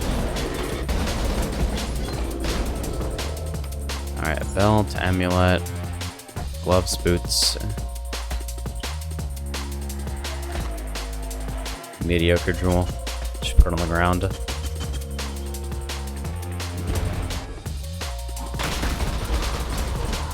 Polycow? Is that how I get your name? I'm sorry, I've got my chat size kind of small, so I'm taking guesses every now and again. Anyway, what's up, dude? Thank you for stopping by.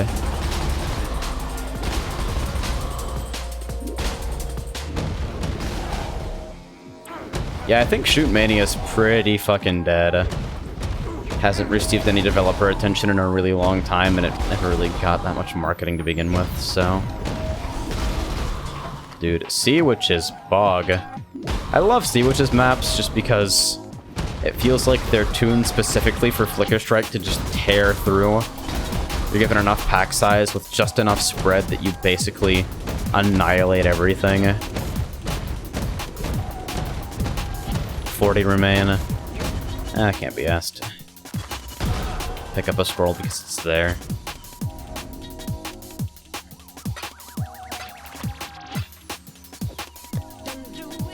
These fucking belts, man, I can't deal with it. Alright. Helm.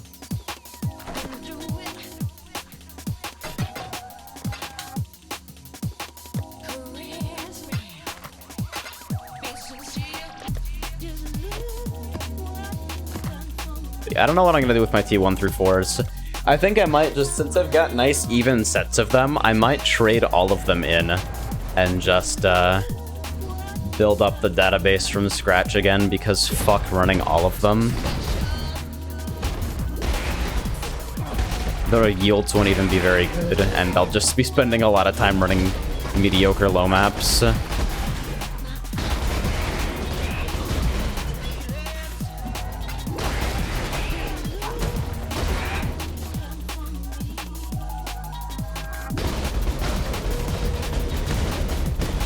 But yeah, a lot of the old maps feel basically mechanically the same. They've just gotten a little bit of a coat of polish on them. Their layouts have less awkward sticking points. Maybe a transition area or two. The boss feels more like a boss and not just a mob with an amber health plate and a really fucking large health bar.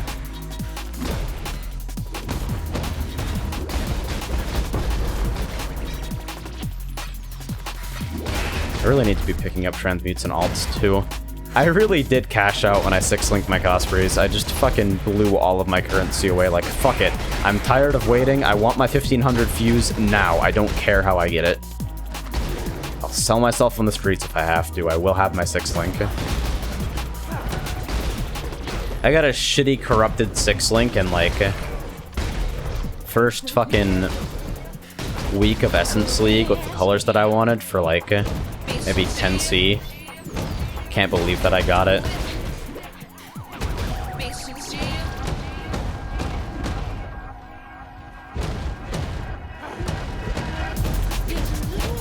So what did I miss here? Kind of ran this entirely on autopilot and missed a bunch of crap.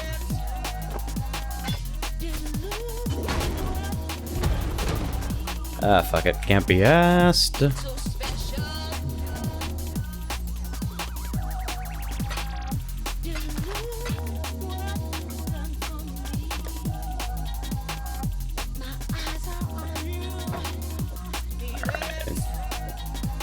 Alright, it was boots that I needed. Fuck me.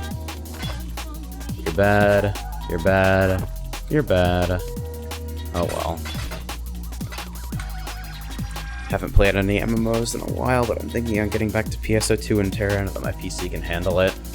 Yeah, I kind of want to go back to Terra for a couple hours on stream and just like go over what's going on with the new player experience and combat feel. Because that was a game that I was really fucking hyped for when it went free-to-play, because at that point in my life I couldn't pay a sub. But it didn't click with me, and I want to go back over it and analyze why. Because you guys know that I love taking flack from a whole bunch of fanboys every time I go into a game.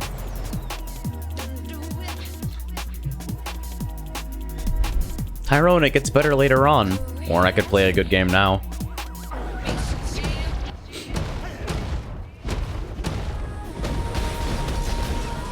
Yeah, PSO2's got a large content update coming in this tomorrow morning, actually, if you're in a US time zone. I'm really excited, and I'm probably going to be playing it pretty heavily for a long period of time. So if you're into that, look forward to seeing me streaming it. And if not, I apologize. I'll enjoy my 5 viewers in silence. Alright, peace, Doya.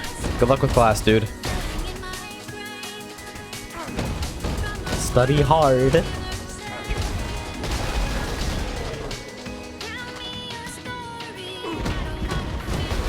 Yeah, I'm digging the drum and bass tonight, actually. This is a good feel.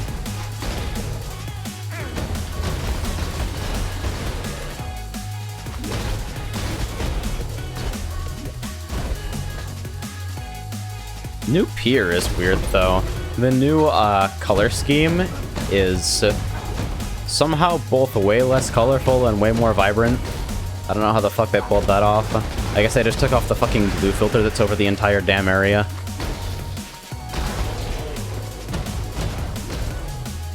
Yeah, the uptime command is botched. I'm not sure what API change was made, but I'm going to look into it after this stream. It's been about an hour, for those of you who are wondering. I always start at the same times on scheduled days, so you can just work back from there.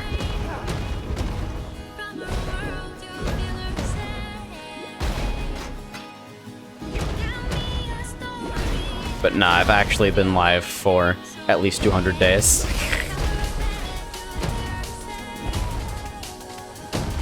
I wonder if other bot developers had to deal with that as well. What the fuck is this?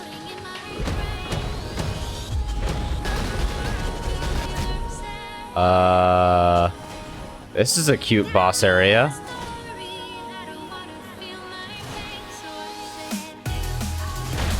Oh, for fuck's sake. Movement so precise, so good.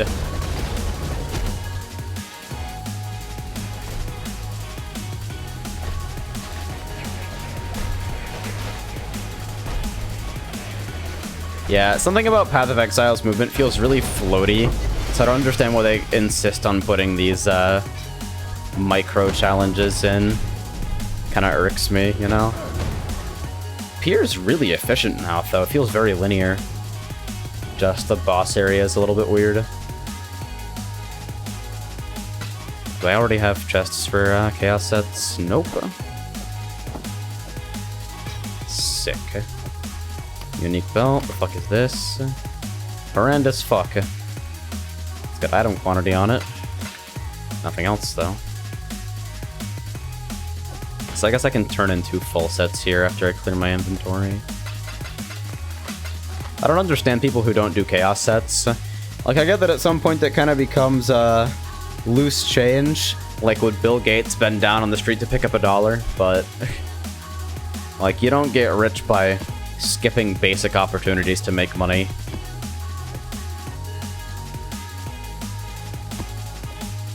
Kinda irks me. Yeah, I'm gonna have to run or at least clear out some of these or I won't have space on the fucking tab. I could just buy another tab. Be a gigantic shitter and waste your guys' money. I'd never do that.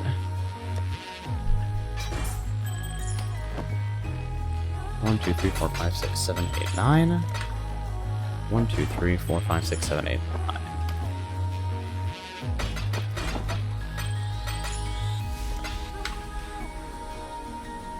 So after some research, Shoot Mania isn't completely dead. People are just playing obstacle only. Is that like the race or defrag equivalent of that game? Because I wouldn't be surprised. A lot of games with like movement-focused mechanics end up having the you always get these sub-communities that are branched out, dedicated to like racing and traversal and general abuse of the movement engine, and they end up being the ones that stick around for long, honestly. Ooh, Ellie Reflect. I get to demo this, I guess. This is 13% Ellie Reflect. Shouldn't be too rough since it's only a T5, but I get to show off how Instant Leech and the Purity of Fire does a pretty good job of counteracting the outgoing damage. Plus my low threshold Immortal Call also definitely helps. Whoa! But yeah, it's not always comfortable to run, but it's runnable. You just need to be careful what the damage mods are on the map. Like if you're in, say, Shocking Ground Ellie Reflect, you're gonna have a fucking bad time.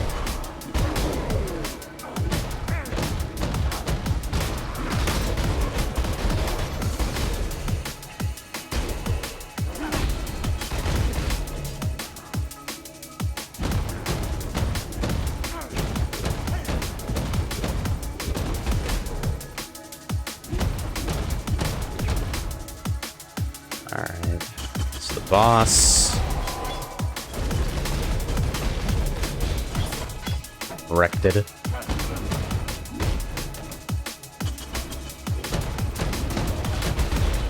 I've been kind of lazy about Vol Haste this session. I'm not really popping it ever, because I'm fast enough without it. I would drop some attack speed on my tree, but my attack speed is also where I'm getting accuracy. And accuracy is kind of important to keep, otherwise you run dry on frenzy charges in weird situations and end up looking really stupid. I've only got 93% right now, actually. I'd like to have more. How did I get in here? Oh well.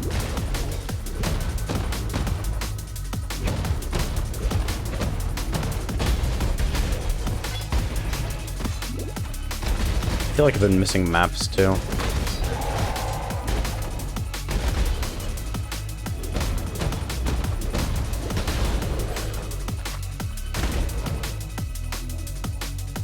I never understood what people like sword only. I mean, like, swords are the best weapons, just objectively. I'm sure you guys know that much, or at least that I fervently believe it.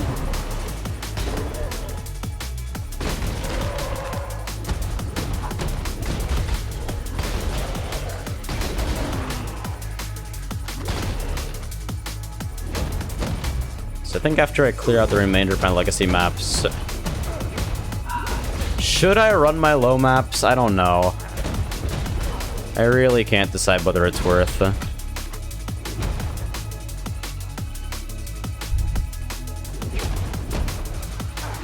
I think I'll trade them all up and then run them. At least then I feel like I'm accomplishing something.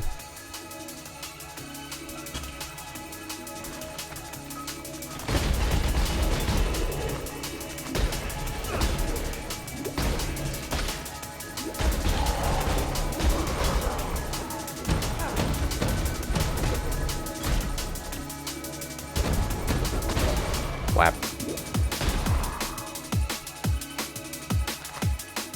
But yeah, despite the weird health fluctuation, low maps, LA Reflect, actually pretty safe. I was surprised how well the purity works. You just have to stretch a little bit to get it.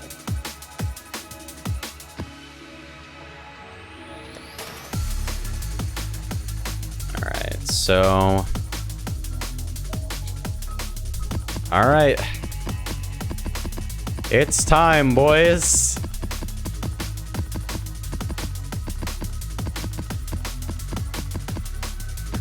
Rest in peace, my placeholders.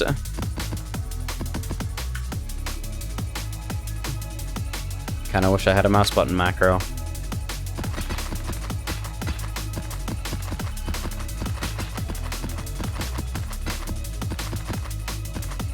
I guess I could keep these for chisels if I wanted, but like, I'm so lazy about picking up fucking chisels that they'd probably just wallow there forever.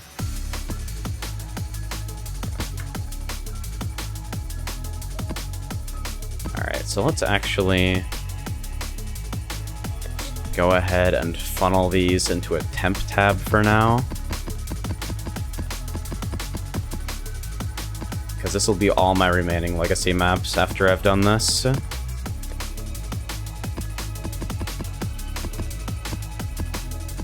What I look for in a girl is this gorgeous 16th century's hand a great sword. See? That's my shit. Sometimes I lie awake in bed staring at the ceiling and thinking about girls with swords.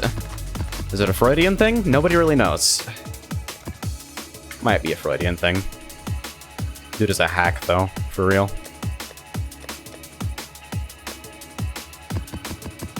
Alright, all of my remaining legacy maps. That's still a lot. Fuck. Oh well. If I work through those, I'll feel better about the whole thing than just tossing them.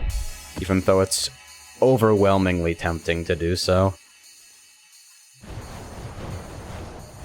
Tyrone, why are you worrying about clearing your legacy maps anyway? They're not any different than the normal maps. Well, for starters, Atlas, and secondly, fucking... They got a different shape, man. That means they're different items. I can't deal with that shit. Wow, Burning Ground's still tanking my frame rate, surprisingly. This performs way better off-stream. I wonder what's bottlenecking, though. I'm curious. Afterburner. Doo-doo-doo.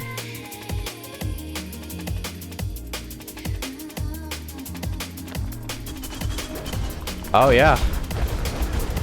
My CPU is capping out. Surprise, surprise.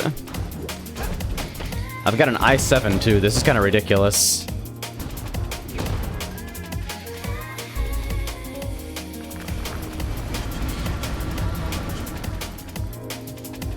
And like streaming has only taken 25% too. It's like monopolizing 2 cores maybe.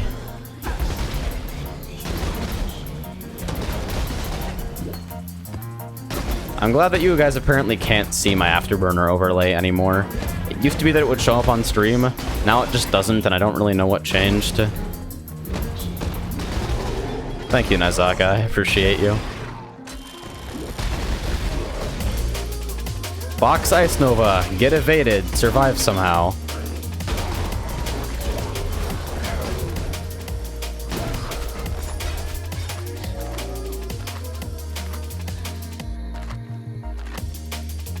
It does show up. Does it? I don't see it on preview.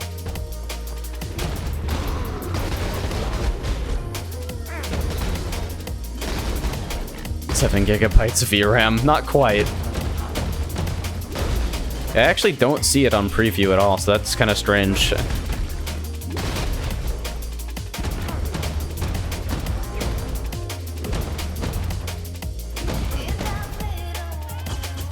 Man, I am being so lazy with this drop island, holy shit. It's the yellow thing on top left corner? Huh. So it does.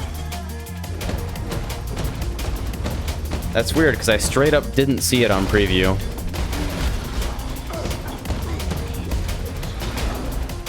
OBS being a shitter again, I guess. There's a off by 1 alignment bug in the preview that's been there for like 50,000 years, and I'm not even sure how to go about reporting it because it's so fucking specific and hard to trigger. But you'll know it when it happens because I'll usually come into Discord and start shitposting about how I hate everyone who produces software that isn't up to my standards.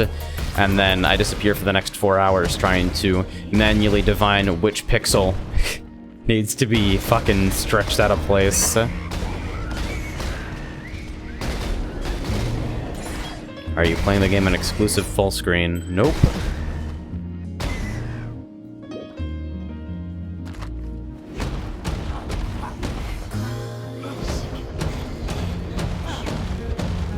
Next time you get it, let me know. Next time I get...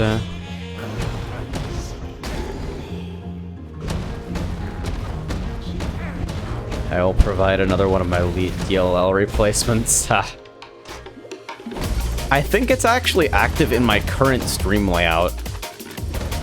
So, like, I might be able to turn that into a reproducible test case if I blow, like, an hour on it.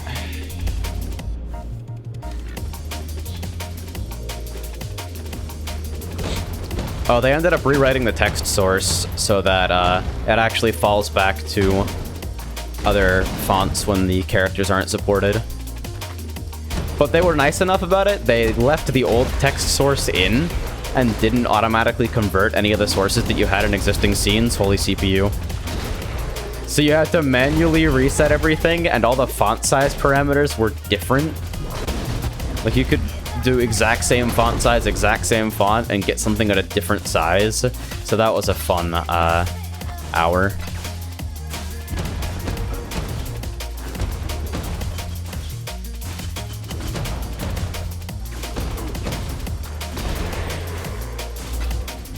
Yeah, Path of Exile has had a lot of performance improvements over the last couple of patches, but Burning Ground and other shit related to it still kind of chokes if you're on a weak CPU, or, as mine is right now, a CPU underload with video encoding.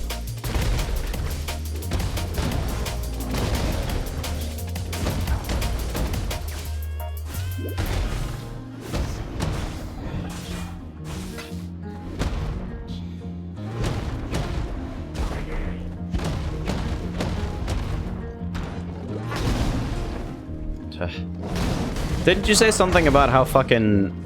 apparently the release builds they're distributing for Path of Exile have some sort of important graphics function running in test mode, so it's wasting a whole bunch of time with debug traces and cutting performance in half? At least strongboxes don't fuck you up anymore, right? Yeah, thank God they fixed fucking strongbox stalls. That used to be fucking instant death. If you get a strongbox stall and you get fucking ice novad, bam. Dead. That's why people had the fucking smoke mine set up specifically to teleport away from strongboxes, so that they could survive while they were lagged out.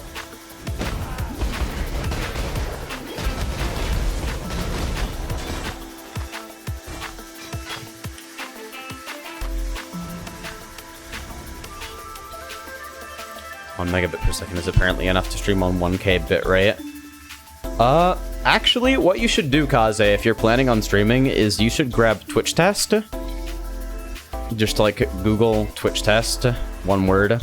It's a program that does simulated upload shit on all of the ingest servers and tells you what your real speed to each of them is. Not like your eyeball, this is what I pay for speed, so you can tailor your stream quality accordingly. Because you might be able to get a little bit more headroom depending on the situation and the server. Why did I ID these? Oh well.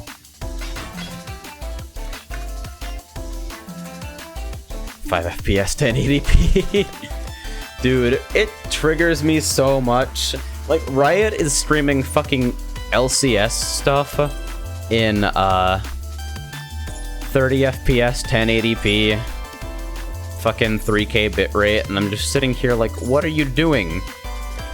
Don't you shitters get paid for this? Come on. Shit is unreal. I guess they couldn't also pay for high frame rate cameras for all their fucking analysts. They just decided to kill the entire broadcast.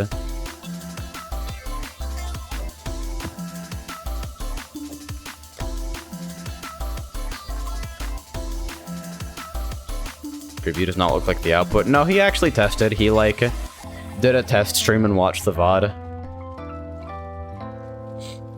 It was bad, because he's using fucking quick sync, but,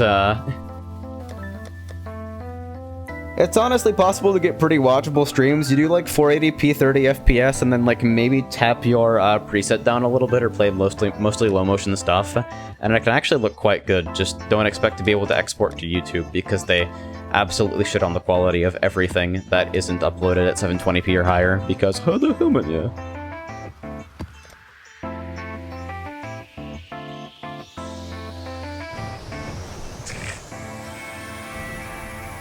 Dude, I used to stream with QuickSync too because my fucking laptop CPU was so prone to thermal throttling. I had my laptop permanently positioned on a box fan. Like, full-size box fan. Those were some dark times. Do you remember the early days of Tyrone-sama? Twitch.tv/Tyrone-sama? Only true fans will remember this one.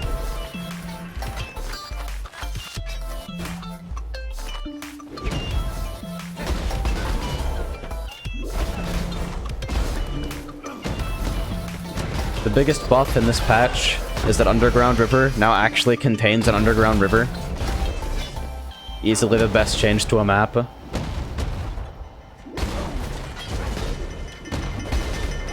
I hear VCE actually isn't that bad. Like, it's about level with NVEnc in terms of shitty codecs with no overhead.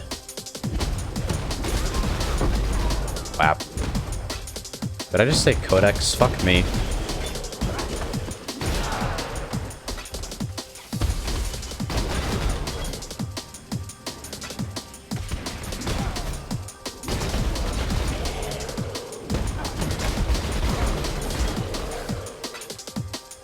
Man.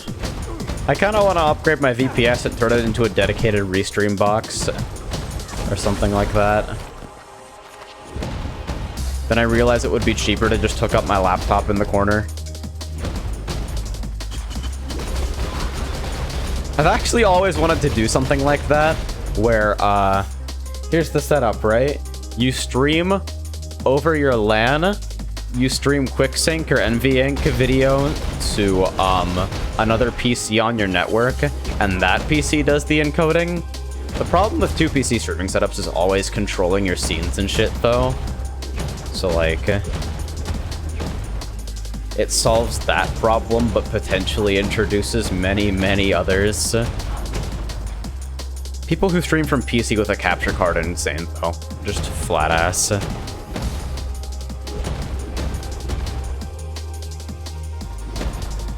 Material design stream overlay. 1 monster remains. Good. Material's a fad anyway. We'll be back to gradients by 2017. Have you seen fucking Apple's emojis? They're apparently trendsetters in the industry, so who the fuck knows what we're gonna get, right?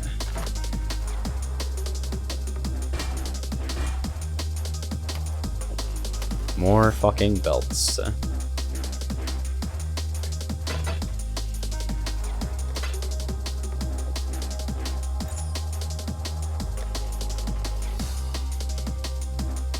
You just stream back the other PC's monitor, then use Synergy to move your mouse onto it and control the scenes. See?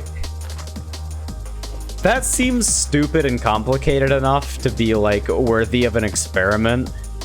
But I appreciate the idea of streaming NVEnc video over LAN, because it actually allows me to use the stupidly expensive router we have for no actual legitimate reason. We'll see what happens, I guess.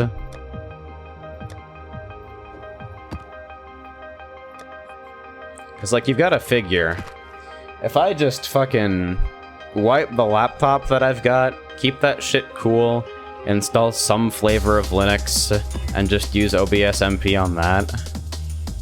OBS Studio now, I guess. You figure 80% of that CPU might be doing better than 25% of this one.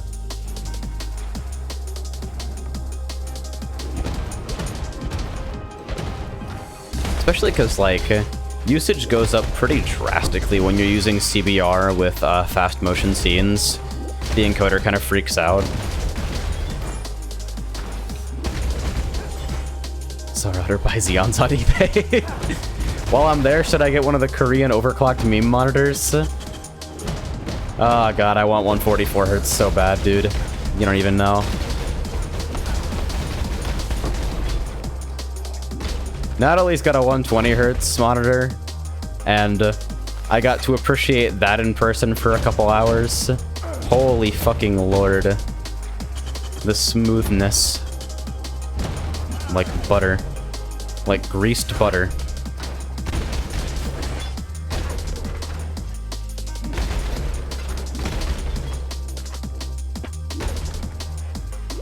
And here I am using a cheap router as a Wi-Fi adapter. Nice. I should buy a second network card and use it as a Wi-Fi extender for my room, since apparently this place is haunted and has no reception.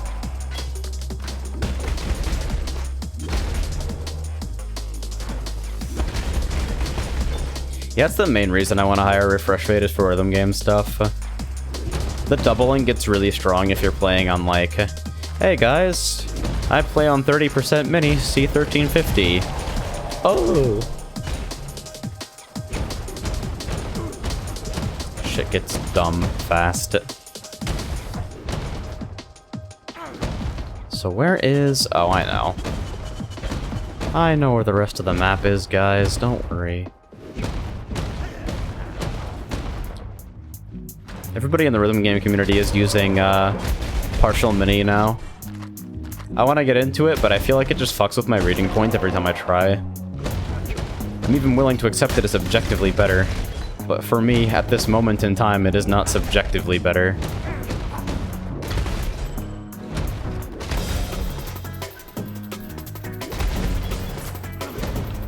My god.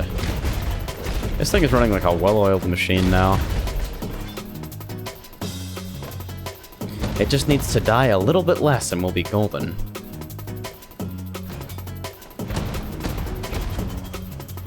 Yeah, fucking bar note skins. 31 speed.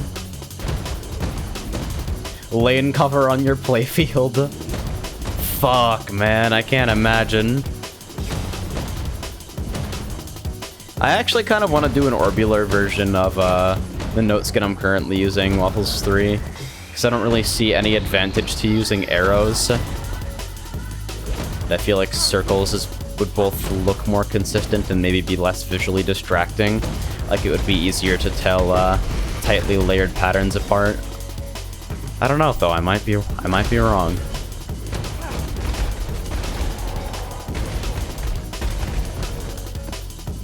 The bar note skin that the boyfriend made for me, now apparently Squishy Korean is using it. So at least somebody's getting some value.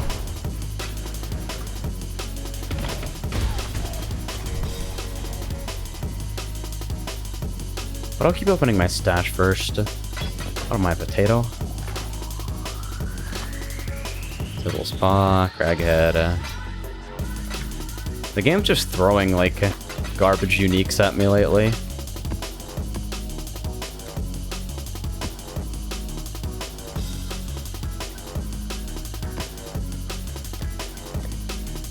Yeah, this is still way too many maps to work through, but hey, I guess we got our, we got the stream material. I know a guy uses circles for a skin. I might be able to get the material if you want. I'll probably ask Western and Carla to do it for me, honestly, because I really like the shading and borders on my particular setup right now, plus the Elentails. I tried using Mina's skin, but I can't fucking get a handle on the Elentails, and it doesn't, like, the hold shortening thing doesn't work on down scroll anyway, so it's like, what's the point? Rhythm game talk. Hey guys.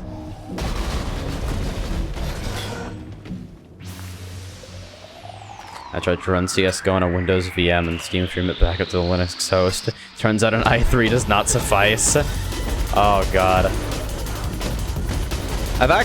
We've been trying to put together a living room setup, or at least making the plans to put one together. Because we're probably gonna move into a new place, a 3-bedroom, pretty soon. Does anybody have any experience with the Steam Link? Because as far as options for like a cozy living room experience, if it works even remotely as advertised, it seems like a handful of PS4 controllers plus a Steam Link and a decent TV would be like the ideal.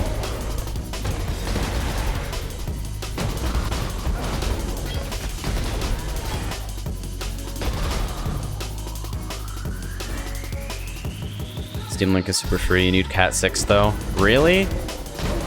Cat 5e won't cut it? You sure? That seems pretty wild.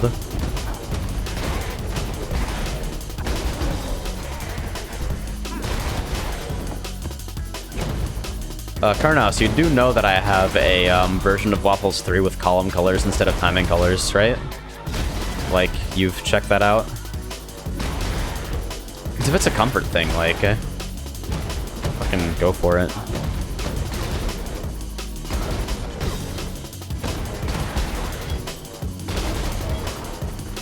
Cat 5 is probably fine. I don't know anyone who uses Cat 5. Yeah, we all had the bright idea to crimp our own Ethernet cables because we needed like fucking 400 bazillion feet of cable to run from our router to everywhere else in the house. And it's like, it's cheaper and we'll learn something. And we get these ungodly fucking curling cables of doom that took weeks to straighten out, but hey, we did in fact learn something. Just bought a whole fucking spool of Cat 5e and went with it. I just suck at Stepmania for whatever reason. It's probably because the engine is harder. It's less mashing tolerant. Of course, that also comes with core cohesion, making things more lenient on timing. So it's kinda comme ci comme ça, you know? 36 remain.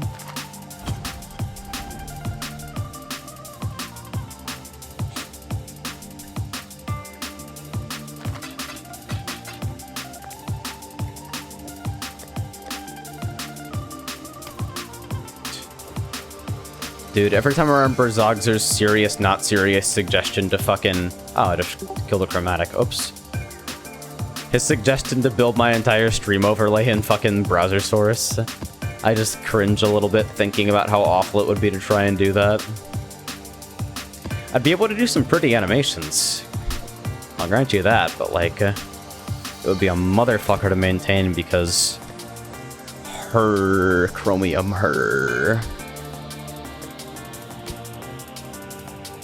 Huh, life armor. Fuck that.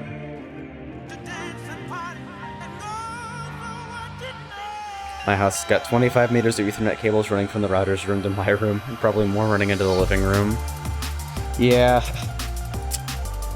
The fucking service guy from our ISP comes in, he sees 6 fucking Ethernet cables plugged into the back and running along the walls, and he's just like, so you guys do a lot of gaming? I couldn't fucking handle it. I nearly burst out laughing the way he fucking said it. It was too good.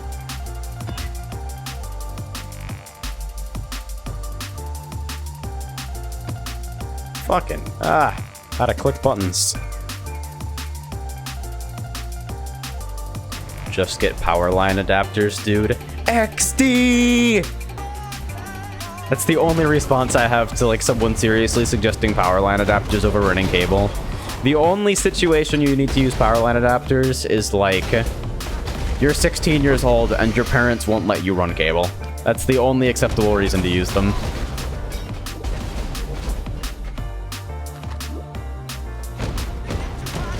Like, otherwise, get some goddamn cable tacks, run that shit along your ceiling and call it a day. You could even have your overlay 404. Oh, man. Waiting for someone to, like, somehow get into the local web server that's running and just fucking SQL inject my overlay somehow.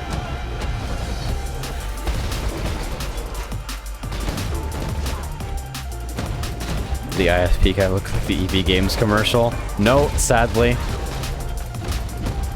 Would have been a proud moment for memes. But nah, he was just a dude. Really fucking tall.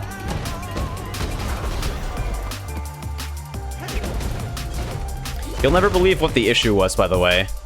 So, like, get ready, okay? So what happened was my internet went down randomly, came back up for about 10 minutes after I reset the router, then went down again, and this time it wouldn't come back up. And we're like, what the fuck happened? Clearly gotta be some kind of outage in the area, etc., etc. And I call up techs, and the first one is completely useless, and the second one actually gives me some information. It's like, well, there's only one other offline unit in your apartment complex, so I don't think that's what's going on, but we can look into it for you, I'll schedule a tech, etc., etc. Thank God for people who know how to break script at the right time, you know? And so we have a tech come out, and he comes in, he does the line test and everything, and he notices, okay, so for starters, this unit has the wrong serial number. The ice cream truck is so fucking loud, Jesus Christ. It's because our window's open. So the unit's got the wrong serial number, which means it's not even registered in the first place, somehow. This apparently should have prevented us from receiving internet for the entire time we lived here, but somehow it didn't, so he fixes that. And then he goes outside, he tests a couple things at the tap, and he determines that somebody cut the wrong line. And because what happened a while back was that we were having issues with massive amounts of fucking packet loss and connection instability. And after like 3 techs that came out and couldn't figure out what the fuck was going on, they just decided to run a new line to our apartment. And what happened was, a tech was doing maintenance on the tap in the area. They disconnected all the cables, which is why it went down for 10 minutes. He plugs everything back in. He looks at it and cocks his head like, why are there 2 cables to this one apartment? Oh well, they only need 1. And he pulls the line that we're using. It's so good.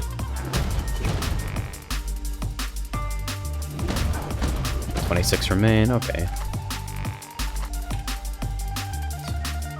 You are a legend, bro. Kiss Lisa.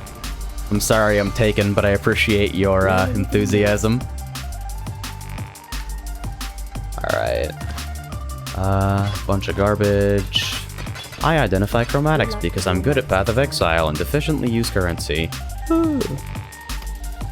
This alignment is gonna piss me off sometime. There. Hey, Gecko, what's up, dude? Haven't seen you around in a while. What you been up to? Alright, tower.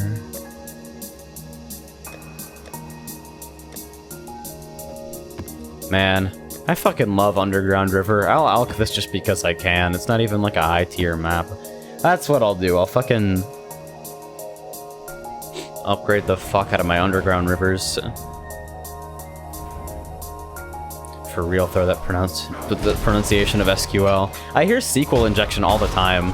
It's a pretty common shorthand from what I understand. Of course, web developers are all insane, so it could be something completely different, and I just missed the boat on that one. Oh, yes. My power.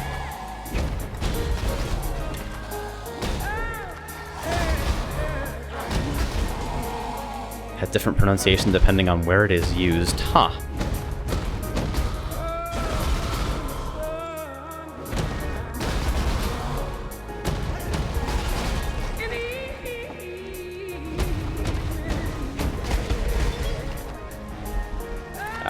fall haste.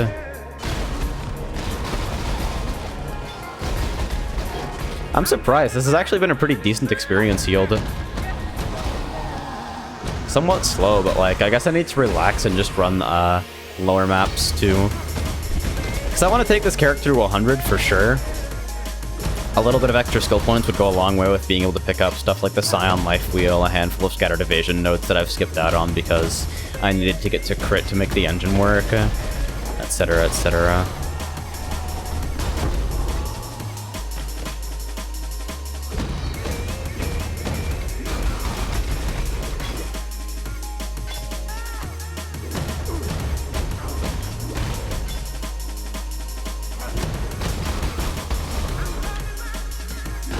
I like watching PoE. I don't understand a thing, but the visuals are nice. Yeah, that seems to be what everybody who pops in here says. I don't catch a lot of the actual Path of Exile community because the game's kind of quiet on Twitch, and most people are watching personalities. What the fuck?!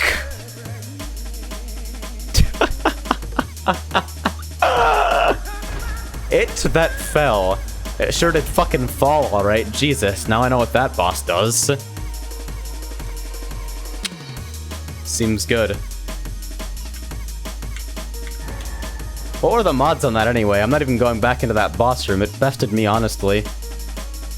There's not even a damage mod on that. What the fuck? How are your maps? Reasons not to play hardcore, number 1. 1000.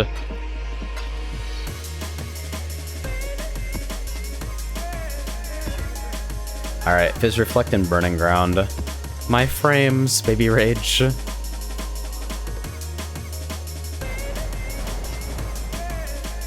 Dude, every single day I think about how fucking Microsoft decided to include a full programming language and IDE inside the Office suite, and I just want to hurt someone.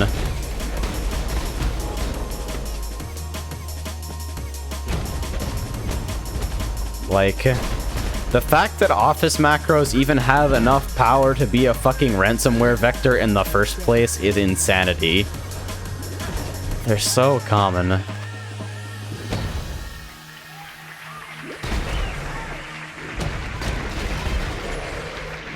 Yeah, you like these frames?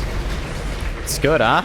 You fucking like that? Alright, once again, ladies and gentlemen, it's that time. I've considered going back to 720p 30 for higher fidelity, but like, there are so many games I play where high motion is important that I just can't imagine doing it for real. Oh, that's a good shader. Check that out. See the little black bar at the top of the screen? Good. How to correctly deal with elevation. What the fuck, man? I can even... Whoa.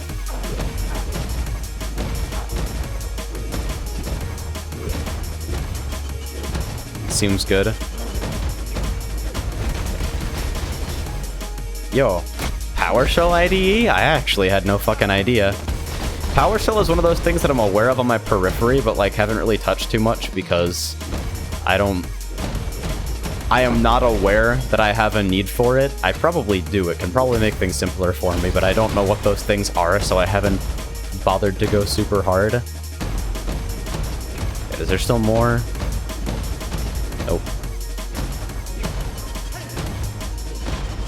Windows PowerShell ISE in the start menu. I'll fuck around with that later.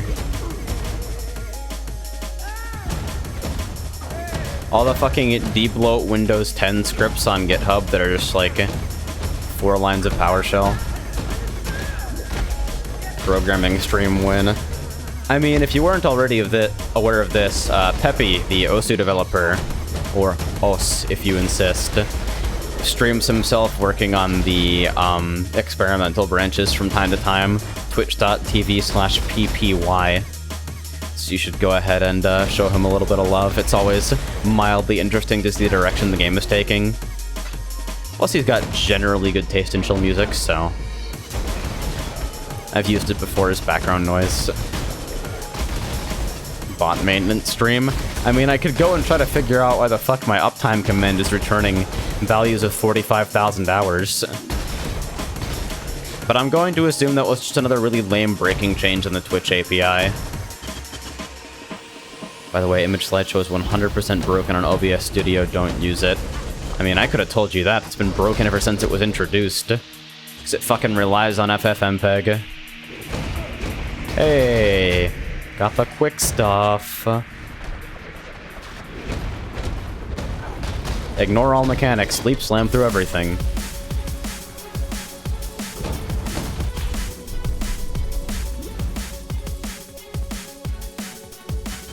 Wow! Fucking lewd!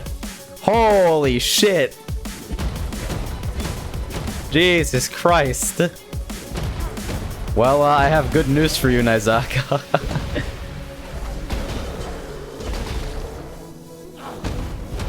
Do not teach the bot to be racist, please.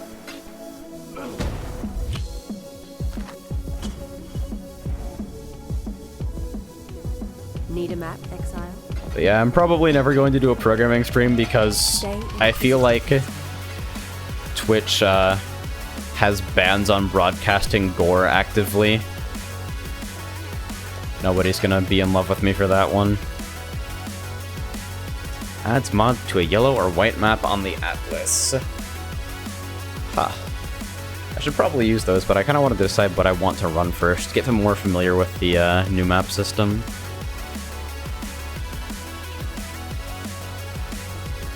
I got so many fucking T5s. I feel like I've been working through T5s all day.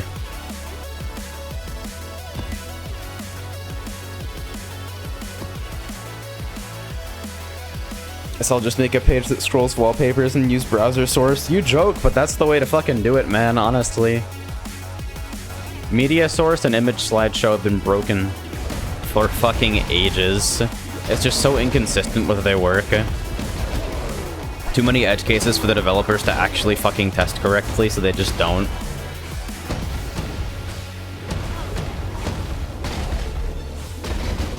BTTV emote? Maybe. Wes has promised me he's gonna do up some custom emotes whenever he gets some free time. So you guys can look forward to that.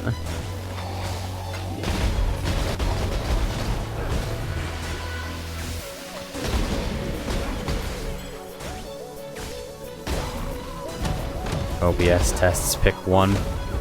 Pick none. Honestly, some days I think of switching back to XSplit, then I remember how XSplit is literally like... its performance is actually so bad it shouldn't even technically be feasible. Plus the UI is a gigantic clusterfuck that's remained the same forever only because people now... like, changing it would break the amount of resources available for people who are automatically Googling XSplit tutorial on YouTube anyway. And they get all the people who are dragging out their videos to 10 minutes because it makes them more fucking ad revenue. I hate all of you.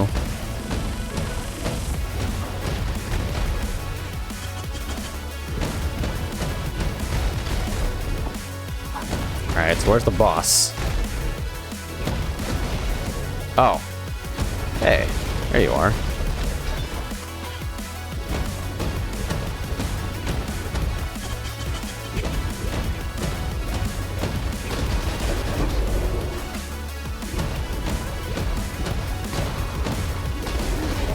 Oh god. The days of the bot.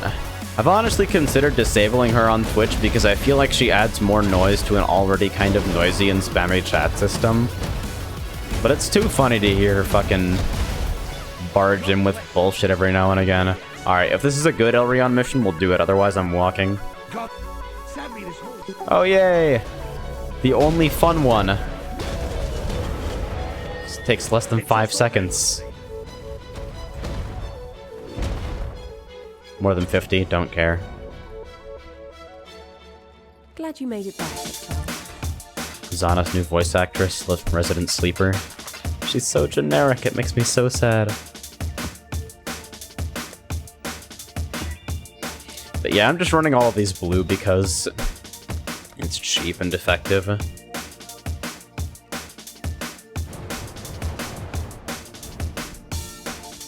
Kaze, there's actually a Chrome extension to do that already.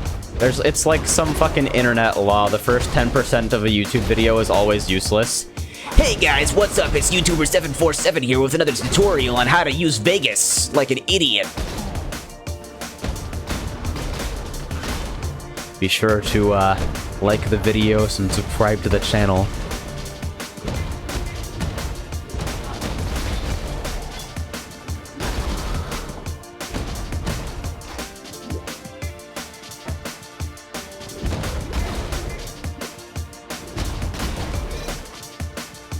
I'm almost certain that is not valid batch.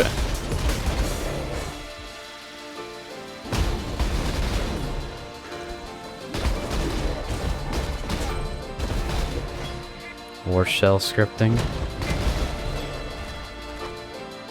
I'm gonna kill every single YouTuber that puts intros on videos.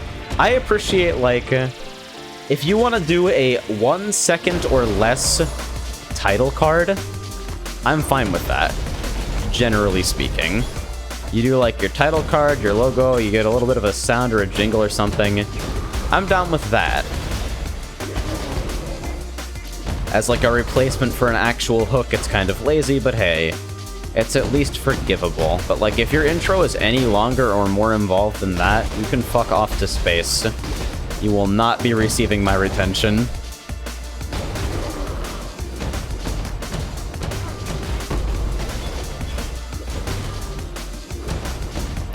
The best is when people have really long and obnoxious intros made for them. Like, there are people on Fiverr who just have fucking After Effects presets that they plug people's names into, and it's, hey, it's a unique intro, guys, just tell me what color you want. And these people are making fucking $5 a pop for typing some text into After Effects and then going to get coffee while it renders.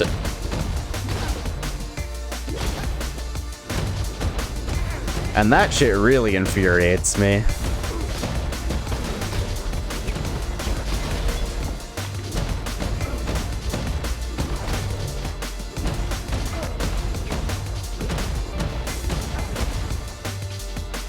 Minus tech tips is the same thing as if the intro is 2 minutes long.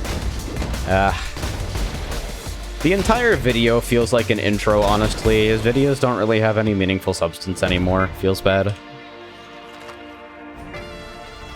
Yeah, like, outros I'm fine with.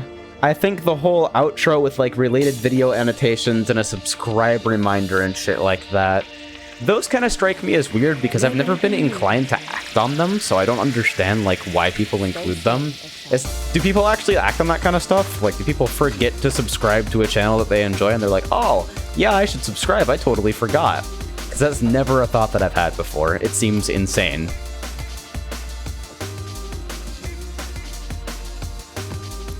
Realizing that I'm talking really loudly because my music is loud.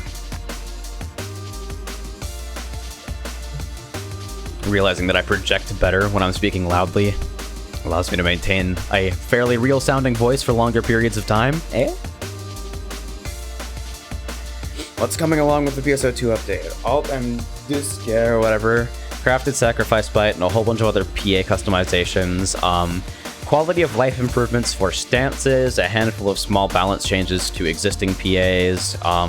Everything should be on Bumped if you want to read through the full changes. There's the new line of cosmetics coming, new scratch. No fucking idea.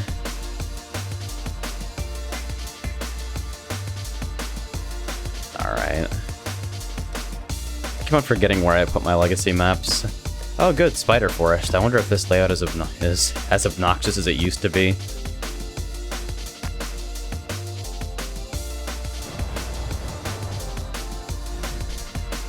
The only reason I can understand having an outro is because if you want to, like, direct people to, like, a crowdfunding thing or something like that, if you want to direct people to, like, a Twitch channel, nobody ever reads descriptions. My analytics have confirmed what should be obvious to everyone. Nobody ever reads the video description, ever. So, like, if you want to direct somebody to that, at the very least you can put it in front of their eyes so they're still watching the video, and it has a slightly higher chance of actually being noticed. I don't like the outro with related videos because YouTube already has that. Plus, like, if I want to watch more from someone, I'm gonna go to their channel and scroll back to their uploads. I don't trust their taste.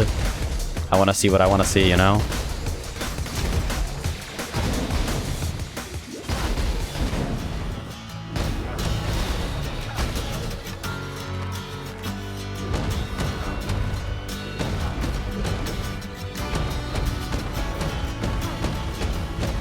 Alt F4, nice bot note, Zogster. Oh god, I'm turning into G, help me!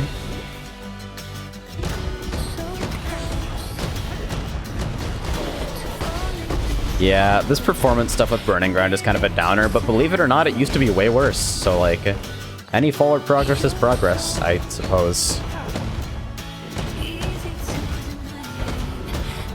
I was fucking with Voice Meter Banana for a while last night. I don't know if anyone's familiar with that. Fucking virtual mixer software. Because what I wanted to do was have things permanently set up so that my desktop audio and my Discord audio were always on separate channels, so that I could adjust those independently without having to worry about the overall levels. But unfortunately, without hardware routing, it's too fucking laggy, and I get, like, audio delay enough to be a game breaker, so... Feels bad, man. I just have to adjust everything manually with the fucking Windows mixer and gratuitous overuse of OBS sliders.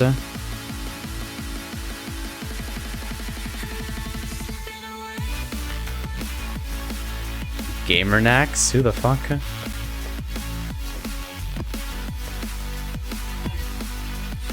Alright. We're making slow progress through the legacy map pile. This would have been 3 times more maps if I hadn't taken them all up a tier.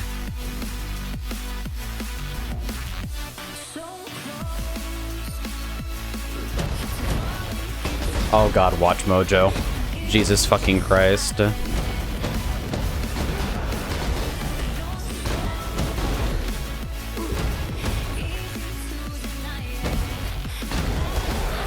She doesn't like Watch Mojo, apparently.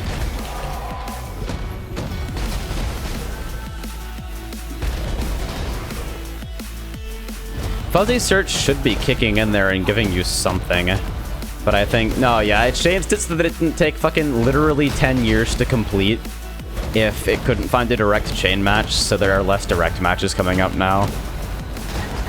Because if it can't find a key in the dictionary, then it has to literally manually iterate through every single key doing a string comparison. And as you can imagine, that gets kind of slow, especially when you're on a potato VPS, so... As a fellow dead insider, should I pay for Amazon Prime instead of Twitch Prime or continue to play yearly for Turbo for the unique badge in a few years' time? Unique badge, huh? I didn't hear about that.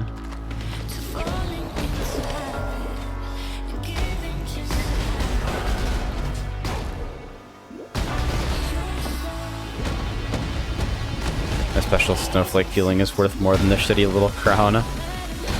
Amazon Prime is pretty fucking convenient if you make frequent orders like we do around here. Like, I'd say we don't go a month without ordering something from Amazon, and free 2-day shipping would, in theory, be nice if we didn't get everything in 2 days anyway, because we live like 3 fucking miles from a distribution center. So they just can't be asked to sit on things. They're like, okay, we'll just send it out because it's easier than keeping it on hand. We'll get like the 5 to 7 business day shipping and it arrives tomorrow. Oh. Perks of living in a big city, I guess. Turbo badge is different from the Prime badge, and you can no longer get Turbo. Huh. I mean... Hey man, snowflakes. I know fucking 4chan is currently exploding about 4chan passes, because you get a flare added to your post now when you're using one. And people are like, my anonymity literally game breaking.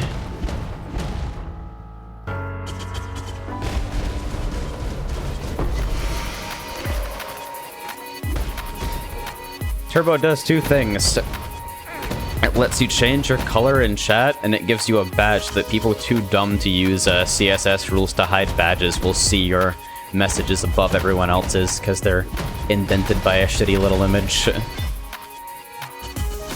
Alright, this area has 2 bosses or something. Forgot about that.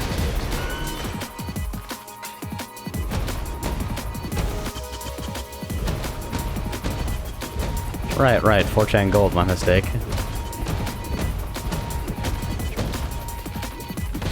He loves badges.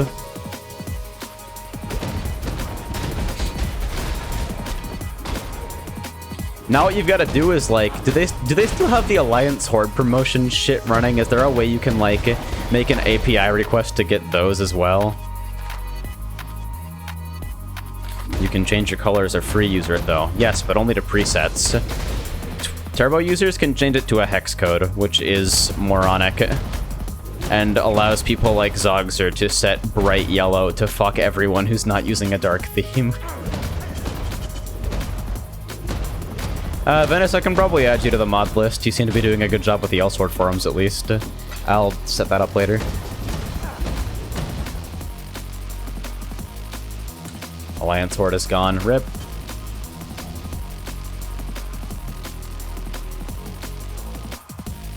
That was a short-lived, skirmish, huh?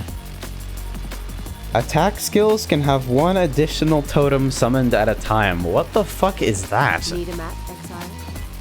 What even uses that, I wonder? Alright, it's bad. I shouldn't have ID'd it. Inquisitor Flicker Strike. I'm drowning in shitty belts. Please, God in heaven, help me. Nomura, please.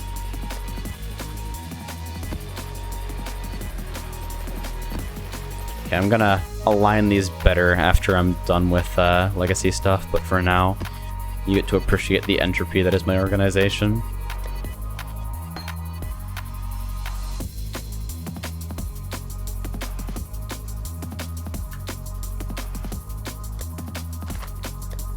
Alright, so, Alright, we're finally breaking into the T3s. We're making our way downtown, walking at a reasonable pace.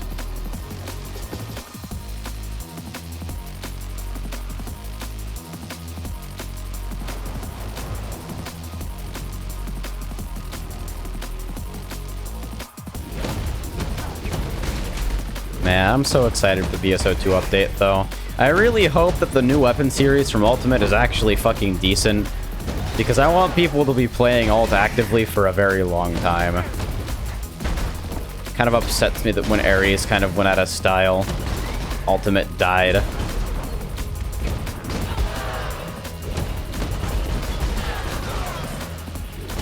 Anga farming was real.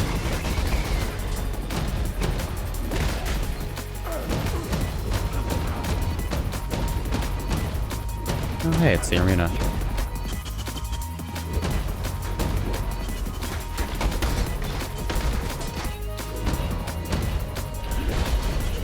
Fuck! I forgot this thing is like gigantic fucking degen pools from hell. I'm not even gonna go back and pick up the loot. I have minus 60% chaos resist and a low life pool with no natural regen. It spells bad things for me.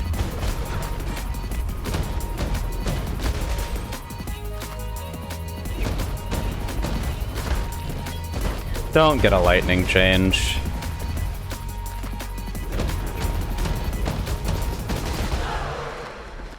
Like, just get your weapons light.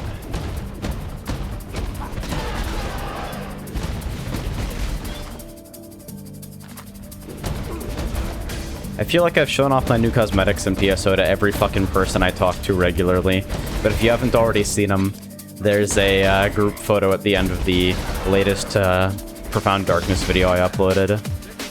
I look pretty fucking good. Alright, Vegan. Ready to get fucked? Bye, dude. Vegan, he scales. He's good at this game. He took all the stat notes because it would make him stronger.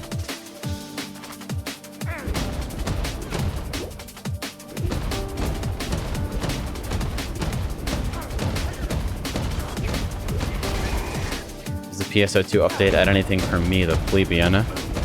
I actually haven't I haven't been through the list of the updates. Like, I'm aware of the things that affect me primarily the most and didn't really read too carefully through the rest. But it is a pretty large update.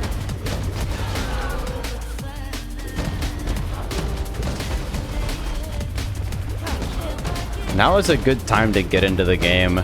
Like, this is probably gonna be the last of the major catch-up passes before they start introducing, like, new tiers of stuff. At least that's my guess. They've been waiting on PS4 players for a very, very long time.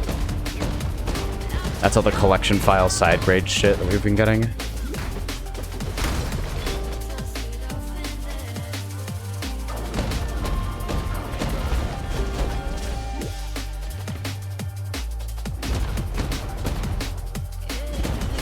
Ketchup pass patch. Bleh. Fucking trolling me now. Basically, since there was a massive influx of new players when the game was released on PS4, they had to have a couple patches where nothing really progressed too quickly to allow the new player base time to get back up to the end game. Good luck with your maps, Exile. So things have been streamlined and there's not a lot of like vertical progression at the moment. So it's a good time to get there. Sorry, man, I was so mean to you. I just said what I was thinking. I mean, I guess that's fine. You should see someone about your inability to filter yourself, but I'm good. Like, I'm not personally hurt. I hate myself way more than any of you can ever hate me.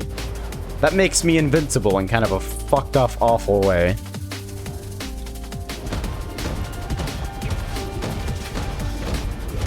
I can't be hurt because I'm already dead. XD, crawling in my skin.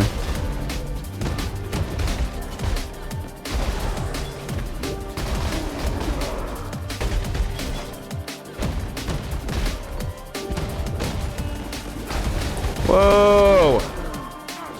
Yeah, I saw caustic clouds and I fucked off right out of there.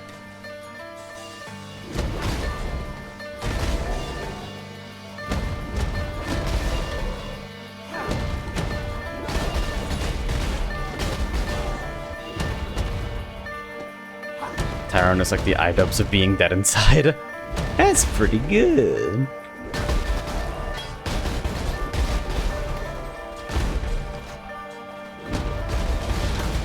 See, the difference is when iDubbbz says, I'm gay, he means it ironically. When I say it, I mean it 100% seriously. Because I fuck dudes. Like, that's what I do with my life. Just in case anyone was unclear about that. Holy shit. Low maps make this thing look so fucking jacked.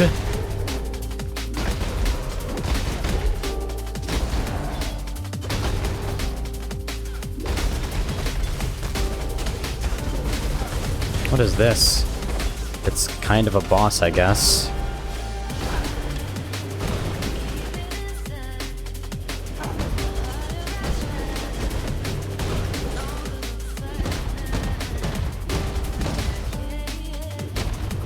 AJ, please, you must be a pure cinnamon roll in my mind. Cinnamon roll can fuck dudes. It's the purest form of love. Vicious, ravaging anal. It's pure.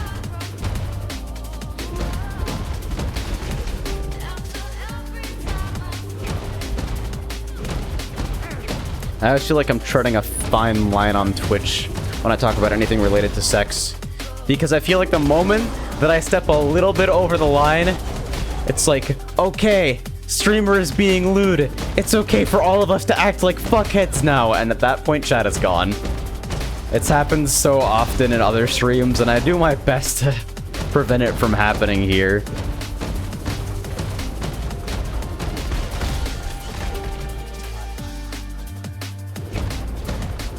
This room is now in emote-only mode. Seems good.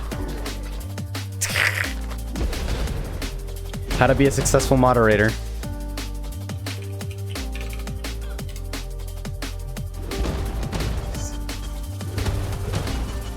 Dude, when I first learned that that was a real thing, I fucking lost my shit. I was not ready to deal with the fact that it actually existed. Good luck with your maps, Exile. Ah, yes, it's just like I'm in... It's like I'm in a Crip stream. Wow, bodied. Mods can talk in emote-only mode? That's crazy.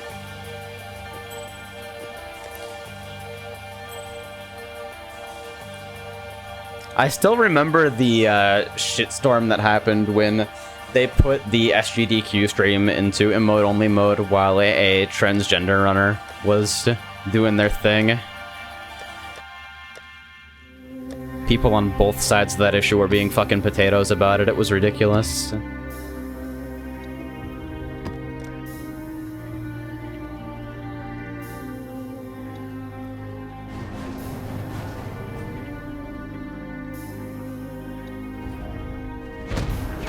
Here is another good one. Oh boy. Do that a moment at a time.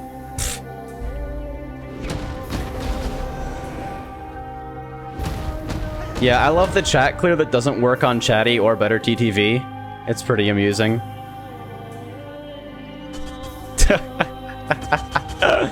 Yo, Snoop is so good.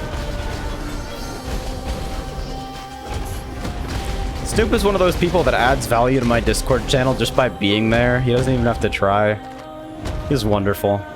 Plus, I actually really enjoy his recipe videos, even if they make me hungry as fuck.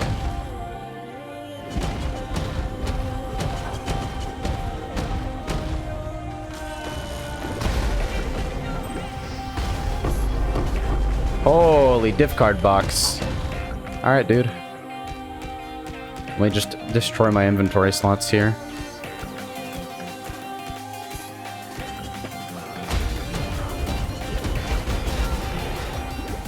You got a Flicker Striker running? I'll take a look at that in a minute. What kind of thing are you running?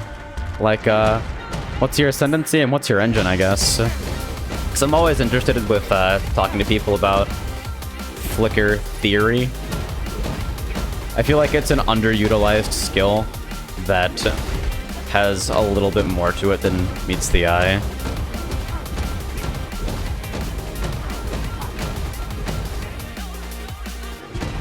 Yeah, Crit Slayer. Yeah, I've got a Terminus Slayer that I'm working on in Essence, but what is the next goal for your Flicker Striker? I need enough chromatics to get a 5 off-color Cosprey's Will to replace my faster attacks with increased critical damage, which is going to take this build into an entirely new dimension and allow me to safely spec out of a lot of damage for survivability while still comfortably running red maps at insane speeds. Probably going CI. Yeah, CI seems really common right about now. Yes, it's such a good defense.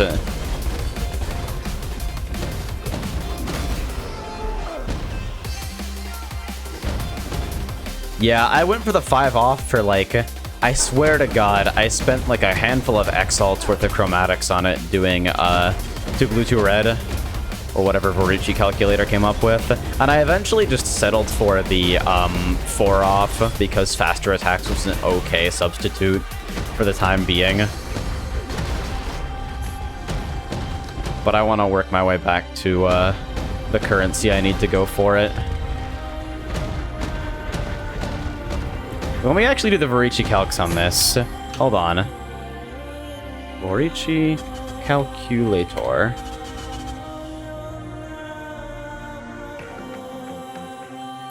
Alright, so Cosprey's Will requires 183 dex. And I don't know if it has any other requirements, but I think it'd be listed separately from the gem requirements. So we got 6 sockets, and we need 3 red, 2 blue, 1 green. And so your average cost in chromatics going for 1 red, 1 blue, 3,088 chromes. So if we go to Potrade... Oh, fuck. When you put your hands on the keyboard but they're 1 key off. Alright, so... Currency.potrade. We want chromatics, we have Exalt, search. Alright, so it's like 4x for the average cost, but the deviation is so high that I want to have at least like 6 or 7x worth of chromatics before I go for it. Because if I brick the item and it's got wrong colors, I can't run the build until it's fixed, which is pretty nasty. So I'm pretty close to that mark, but it's still going to be kind of a weird investment.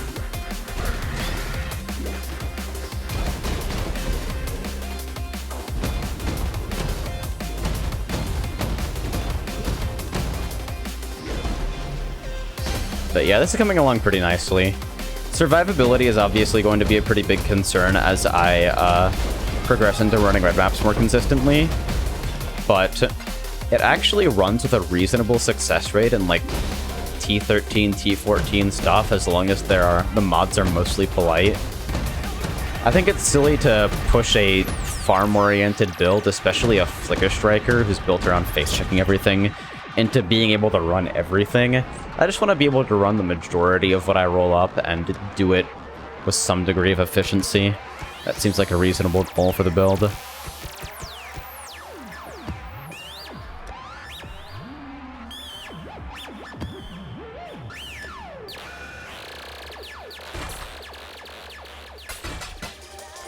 Alright.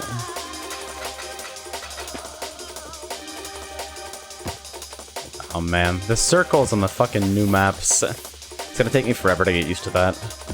I don't even know why I care, but I do. I care deeply.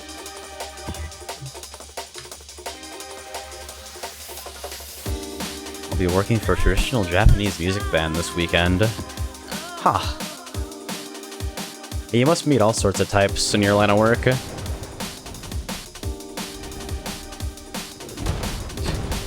I kind of envy the guys that are on like the hardware side of sound engineering, because I've never been a hardware person, and I feel like it's one of my bigger weaknesses as like a person in general. When it comes to interfacing physically with the machine, no matter what kind it is, I always find a way to fuck something up.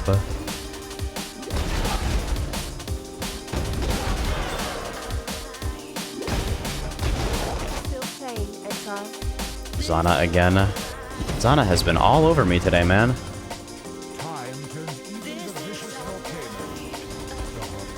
So, what is this? Is this like, is this just an alternate mountain ledge? What's going on here? Alright, so it's a flat time limit. Kill boss to win.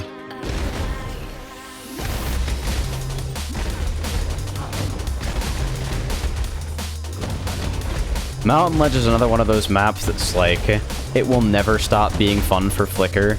It's just so absurdly good. Huh, interesting. Boss is off to the side here now? Alright. Neat. Yeah, mana issues on single targets because of lack of leech. I definitely need to pick up mana on hit or some similar thing. Or just drop Purity when I'm not running Reflect maps, honestly. That setup has left me a little bit, light on mana.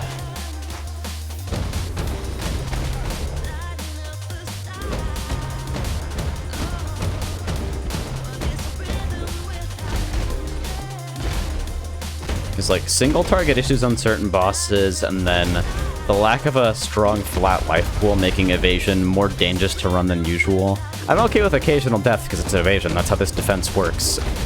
That's why you don't build this kind of shit in hardcore, but I'd like to be able to run into volatiles on like Ellie weakness situations without worrying too much. Because those are like one of the main ways you can die here. Volatiles and degen.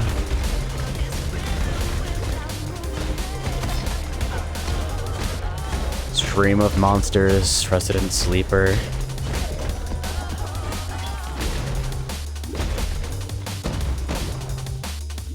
Five monsters remain. Good work, guys. We did it. We beat the terrorists.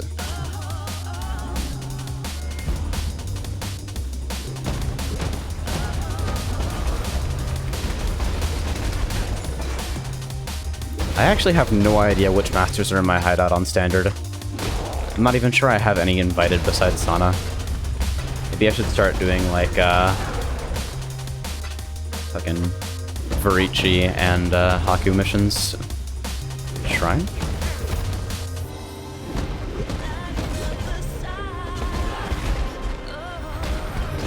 But yeah, this attack speed is totally excessive. It's gonna get taken down a notch when I swap faster attacks for increased critical damage. It looks funny as fuck, though, when you just teleport through a pack and they all die behind you. Finally got kicked from Waifu Defense Force Discord. It only took you 6 months. Yeah, we were doing a little bit of trimming earlier, or at least talking about it, because it seems like there's a lot of randoms in that server that were invited temporarily for single runs or random reasons, and they just kind of stuck around. Don't really understand why they weren't done with temporary invites, but that happens. So. I can multi flank strats, huh? That map is kind of a clusterfuck, honestly. I really don't know how to play it on attack just because of the second checkpoint bridge.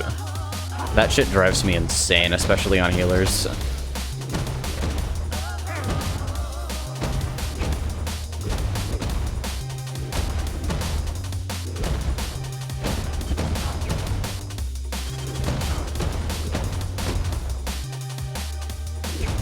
Man, nice layout. Something up here? Thank you.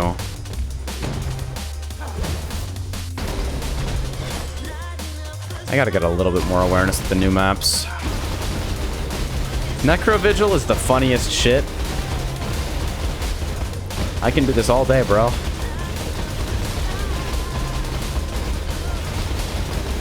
Plus, some of my flasks are surgeons, so I'll actually get them back from doing this. I kind of wish I could get a Surgeon's Ruby. I went for Experimenters because it's a little bit more consistent regarding reflect mitigation. I'd probably be running a Jade otherwise, but single reflect rares, if you hit them hard in like plus damage maps, it can cause some problems.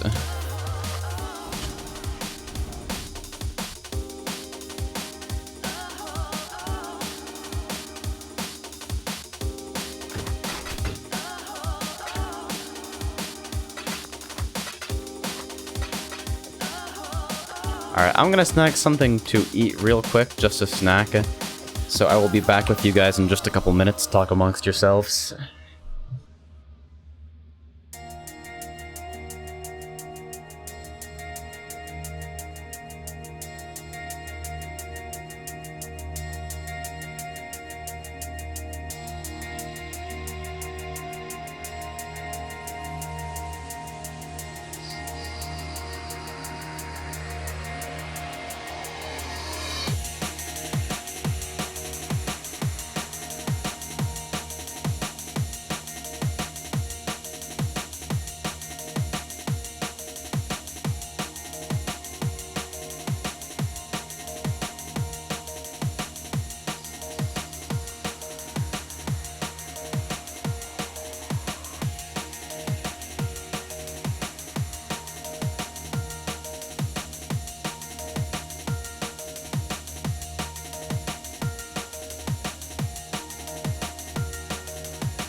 First I get something that stick with me. It makes me know that this is happening. Then I relate it to people, the movement of people, the same rhythm of people talking and moving. Then I take that and make a whole production out of it.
Every chance you get, you seem to hurt me more and more, baby.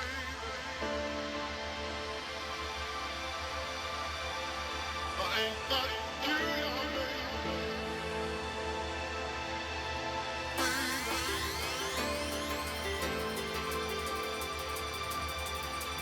Every chance you get, you seem to hurt me more and more, baby.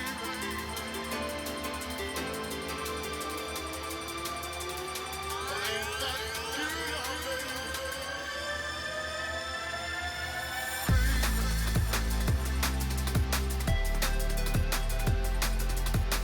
Every chance you get, you seem to hurt me more and more, baby. I ain't got you, baby. Every chance you get, you seem to hurt me more and more,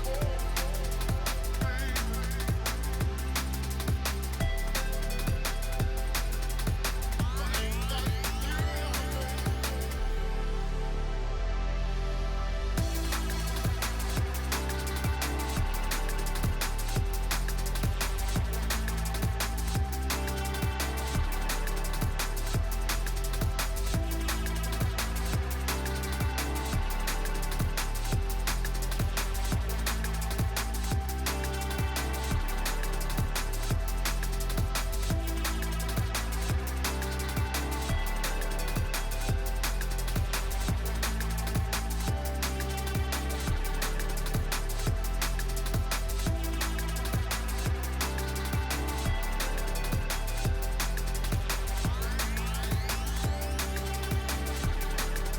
Yo, Grinding Gear got back to me with my name change, but apparently they can't do it while I'm logged into the game, so I need to bother them later after I'm done streaming. I'm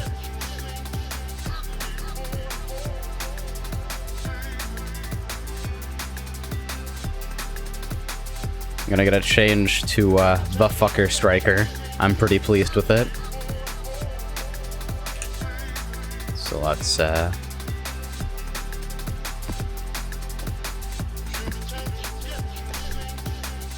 yeah. Solid pool to work with, considering I'm rolled through all my legacies in kind of a impolite manner, and I've still got a handful to go through too, so I'm gonna have way too many T5s for my own good. Yeah, character name. I don't think they changed account name, but character name changes are free. You just have to email support and ask for it.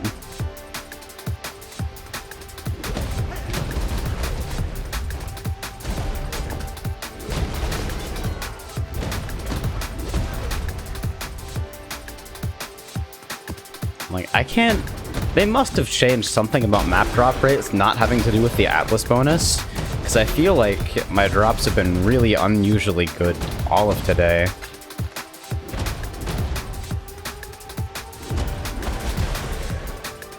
Like, it's just been good stuff all around.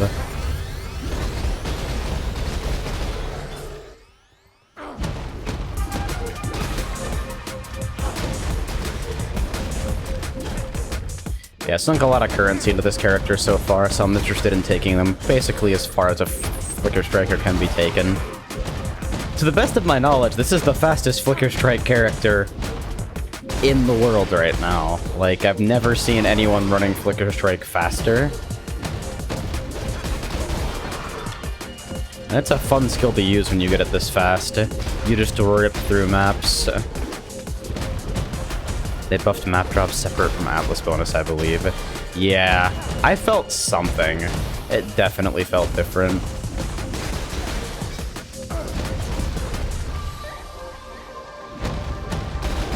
I remember you having trouble loading the game on your upper graphics card. Does the 970 work for your frame drops and all that good stuff?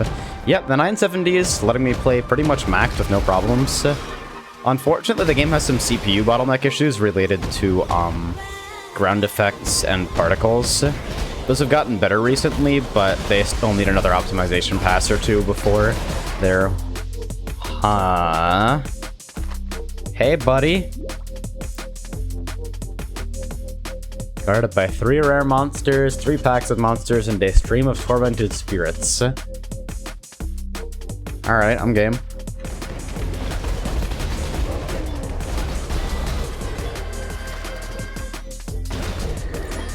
Well, this strongbox concept probably works a little bit better for people who can't give all of the initial monsters before the spirits buff them up.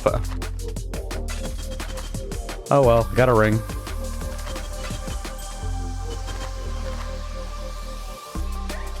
Yeah. You have any interest in horror games?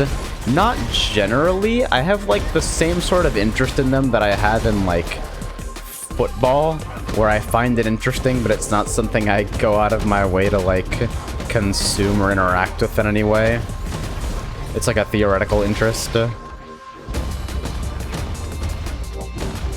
You guys know what I'm talking about, right? It's like, hey, this is kind of cool. It's not my thing, but it's cool. Slenderman, let's play win. The first thing that I ever live streamed was Amnesia, actually. That went about as well as you can expect. I got lost, unsurprisingly. That was like... I must have been like 16 when I did that. Holy shit.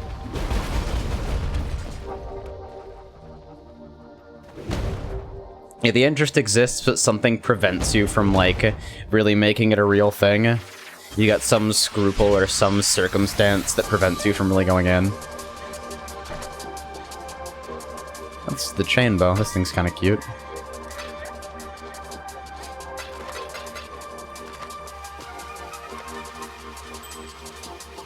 Alright, T3.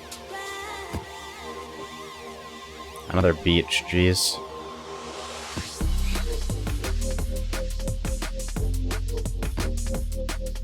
Yeah, right now I'm just stacking things up in pairs of 3, and then I'll turn in excess later.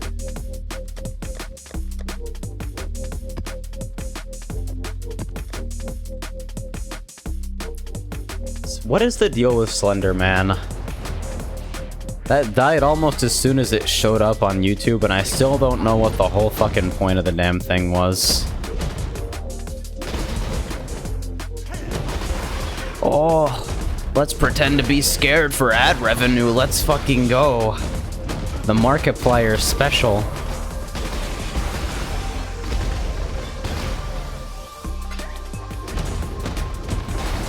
Markiplier at least has a radio voice, though.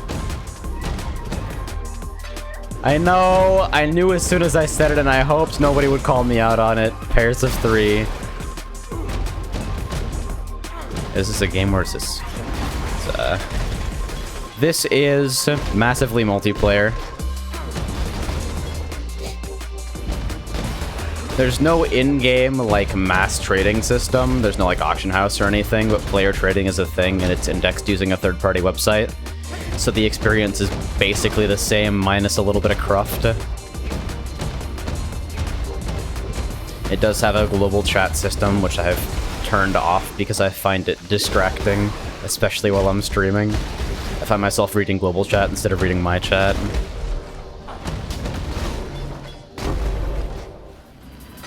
Yeah, horror games are easy because, like, it's a very vicarious experience for one, and it's also, like, I mean, everybody knows drama gets views.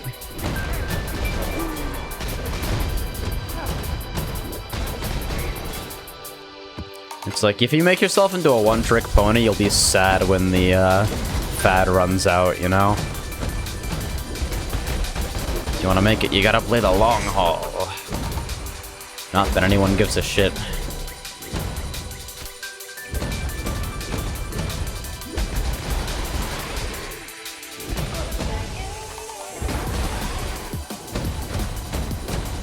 Yeah, Kaze, I'm not, like, here to call you out or anything, but, like, I'm curious, because you said in your Patreon that you were struggling to pay server costs.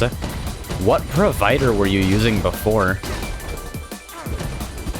Because, like, I know Weebot is a little bit more multifunction and has to keep up with a handful more servers and all that.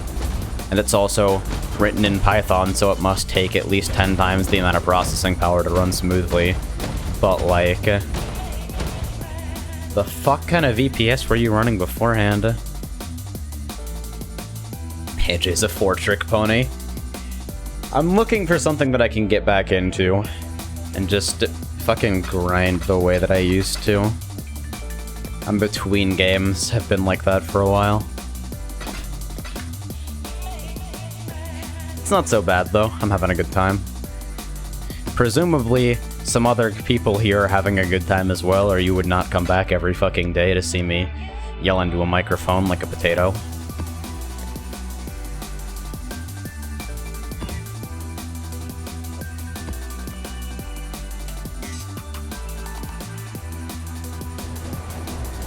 Yeah, I recommended OVH to him as well.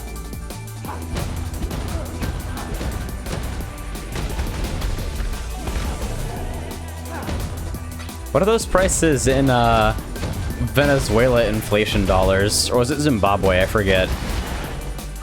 Was it Zimbabwe inflation dollars? They're printing $600 trillion notes. It's, that was exciting, man. When your money is worth less than the paper it's used to be fucking printed on. Wow, I mangled that sentence. I apologize. Ugh.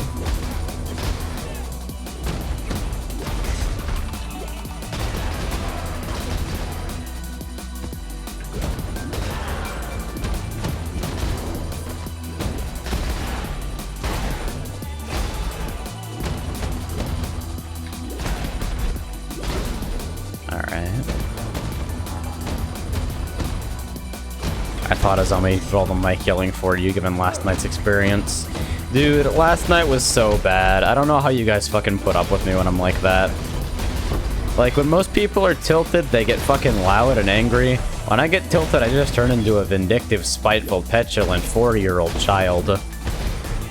I'm more articulate than a 4-year-old, unfortunately, but, shit is still pretty bad.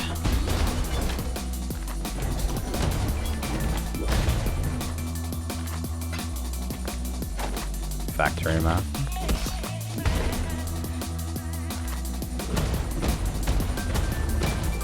And so I guess it was kind of an interesting combination to see both me and Dazami angry in the same stream at the same time, because it was like the worst aspects of humanity all right there for you.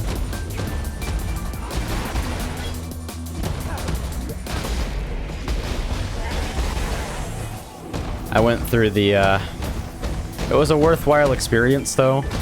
I feel like every once in a while you need to get hyper tilted to like have some kind of an emotional reset. There's some value to that, I think.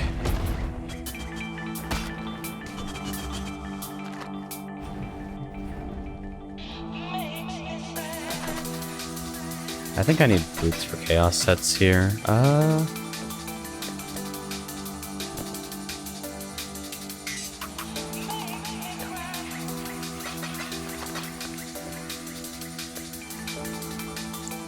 Factory. Huh. Got a T5 off the ground. Cozy. I don't even have the new pit map yet. I'm gonna move this over so it's a little bit easier to access for now.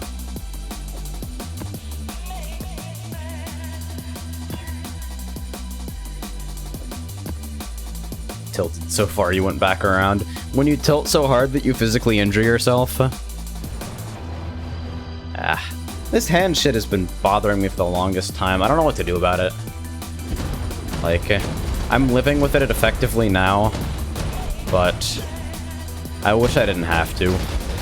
Shit sucks. Doctor's not helpful. So I'm not really sure how to proceed. I went to the doctor and it didn't help. What do?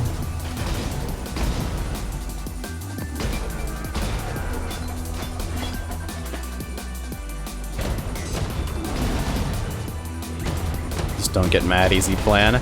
Yeah, dude, simple shit. Just don't be upset. Just don't have emotions. Works every time. If you don't get angry, you won't get angry. It's simple as that.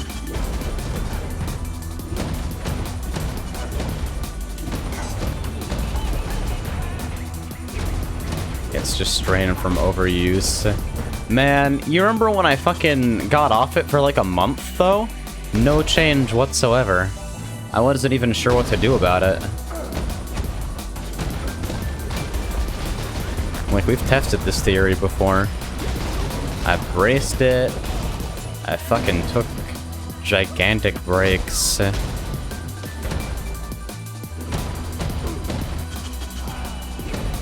Like, if I could take 2 months off and be sure that it would fucking go away, I would. You guys can get fucked. My health is more important than your entertainment. And I'm sure you would understand, in all seriousness. I'd come back more capable of doing good things. But fuck, man. I'll get you on anti-inflammatory bullshit with me in a bit. You think it's inflammation? Real? We'll talk about it later, I guess. I don't want to, like, turn this into airing out Tyrone's health issues to stream or anything. But, man, I've just been lost for the longest time.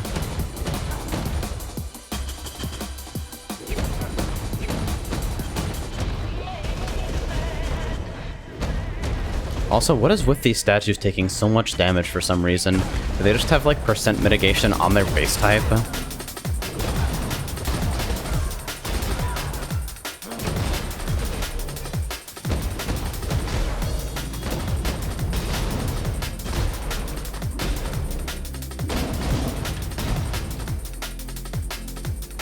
Most would encourage the recovery anyway. Yeah. But I'd feel bad sitting on my fucking hands. Not literally, that would probably make it worse. For 2 months. Just waiting for things to improve, especially when I don't have a guarantee that they will. Because I look like a fucking dumbass if I come back and I'm still not better.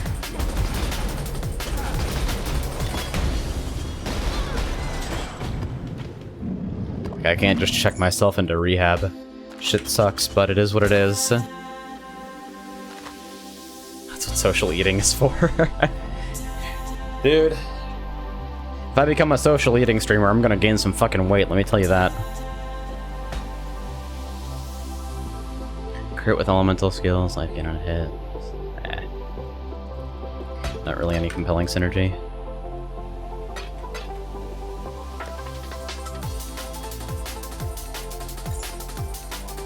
Okay, so we got a set.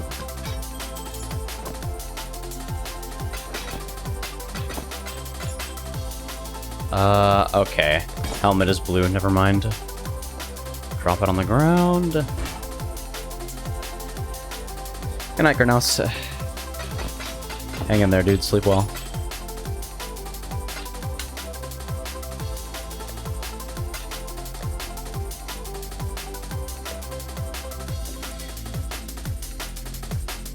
Alright, more fucking dunes.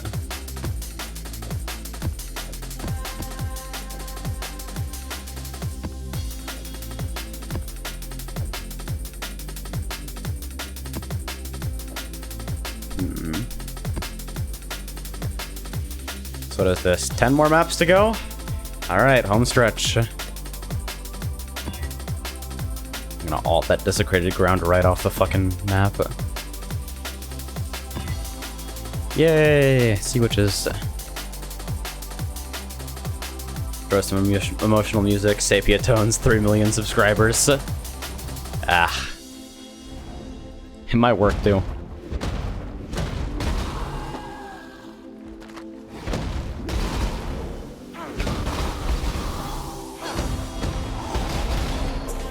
Yeah, Sea Witch's pack size is fun because of shit like that. Where you just run the entire map while holding right mouse because the spawns are so fucking dense and easy to gib. Like, look at that, what is that? What is any of this?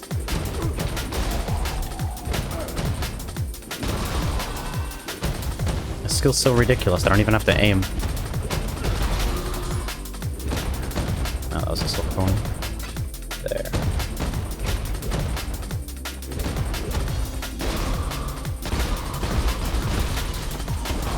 So volatile didn't chunk me too bad. The molten shell on my immortal call helps a lot with volatiles, actually. It takes a little bit of the edge off.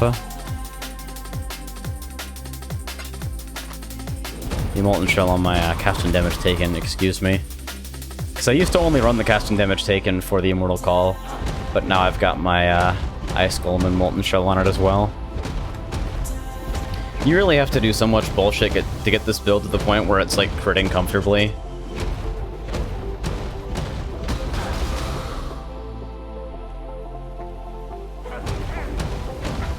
Alright, so I know where I lost the rest of the map.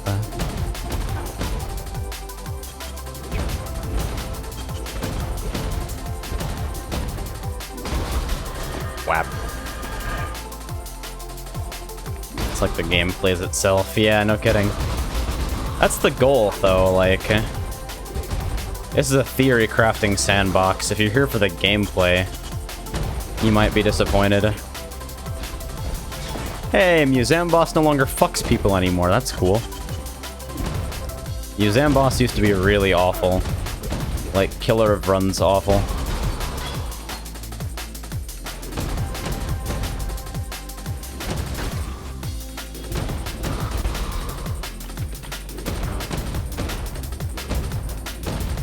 How much gem XP have I gotten during this? Oh my god, the road to 20 is slow. I am running low maps, though. Like, all of this, and I've gotten maybe a little bit less than, it's like a quarter, maybe a fifth of a bar to 91. Like, once you hit level 90, disaster strikes, I swear to god. The XP tables just fall off so heavily that it's impossible to keep up if you're not 100% confident in your ability to farm whatever maps you've decided to play.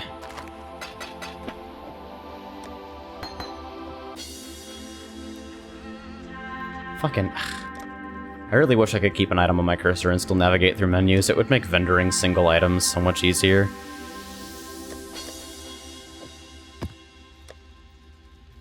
Alright, so let me actually...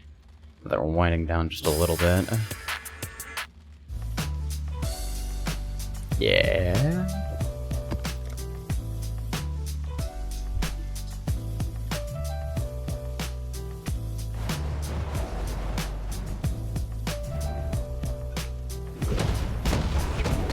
Oh, see which is spider lair? Okay. Just fucking take me down the tunnels. Don't even worry about it. Oh, it's just monster variety, isn't it? What the fuck is happening here?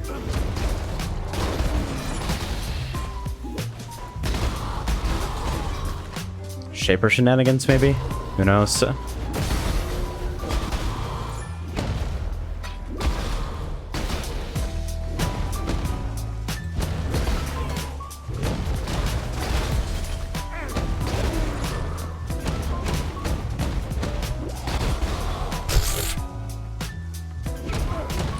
Fast leap slam is a gift from God. I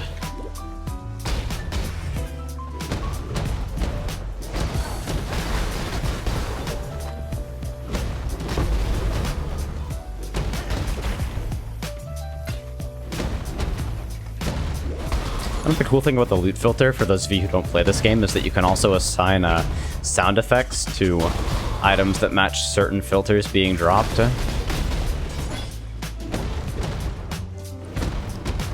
It's pretty cool because, like, I feel like not enough games give you an audio cue for when shit that might be relevant to you drops off screen, which is pretty common.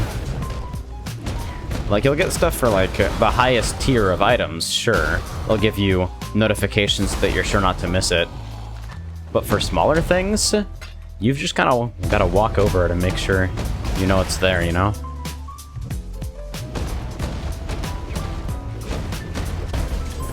I'm a big advocate for absurd levels of customizability in most game systems. I'd be okay with a script editor that determines automatically whether or not you pick up an item that drops. Is it accessible? Fuck no, but it's customizable as fuck. So sign me up. I'm the type of guy who spends 3 hours tweaking a single pixel's worth of border on my stream layout. I'm addicted to this garbage. I spend more time doing it than playing the game sometimes. My fucking HUD scripting and reflex.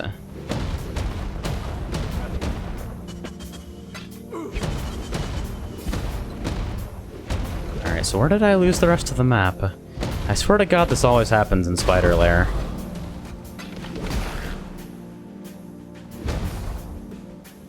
One down here. Alright, 42 remain. Aha! Close enough.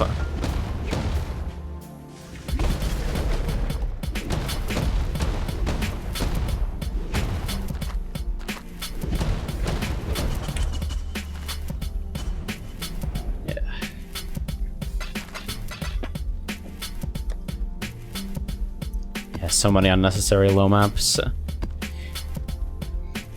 I feel good about not tossing my 1 through 4s though.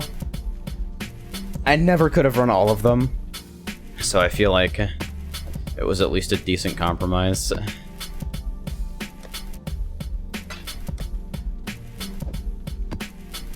So I think after I'm done here, I may wind down with something else.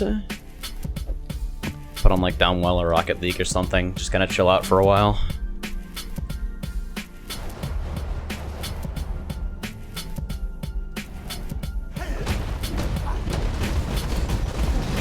Maybe play a little Battle Ride or something.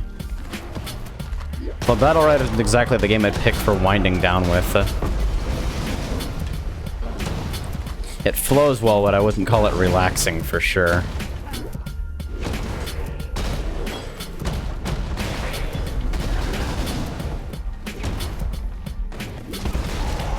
Whap.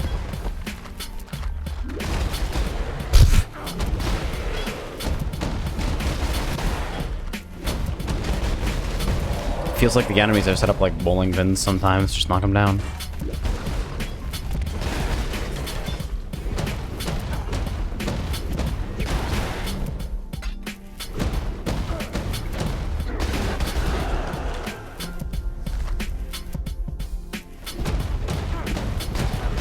So what do you guys think? Any preference in the next game?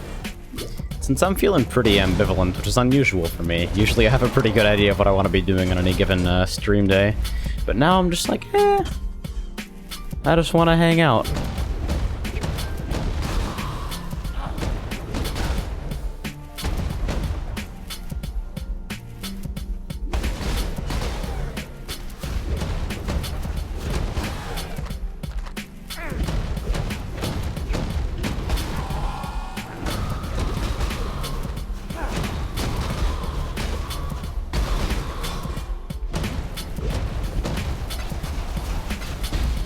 These non-existent totems.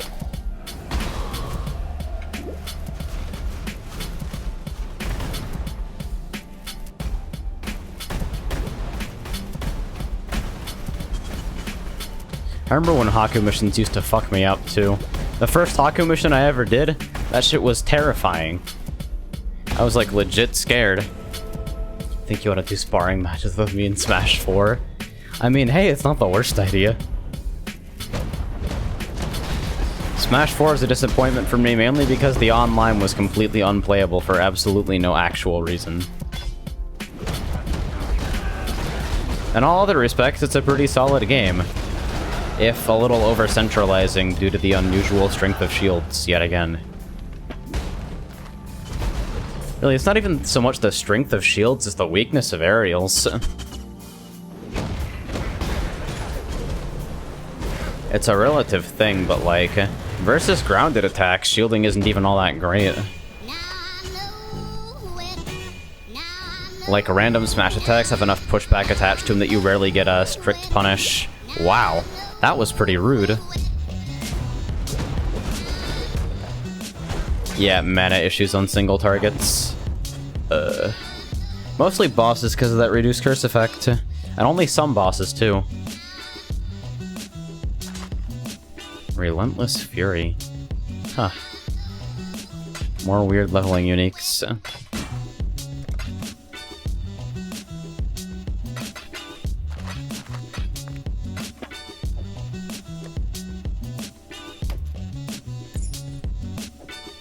Yeah, this is a frankly ridiculous amount of belts considering I've pulled no fucking rings all day.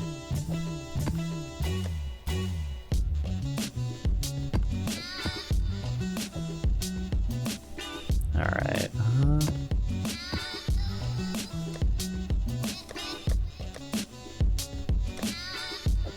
Alright.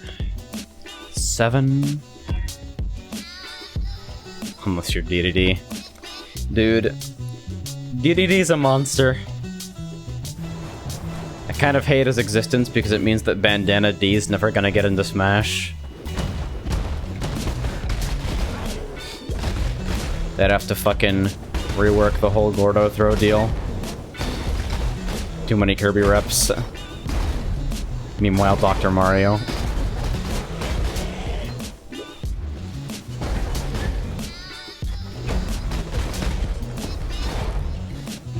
Also, Roy somehow managed to be bad again. He's not even really that bad, it's just like the way top-level play works. He's kind of a polarizing character, and unfortunately he got the wrong strengths and weaknesses.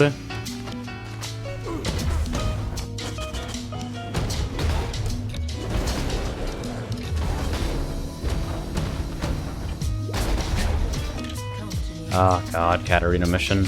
Go away! I don't even want to do you. That was differently phrased than I expected. I mean, it's not wrong. Which probably smells like death.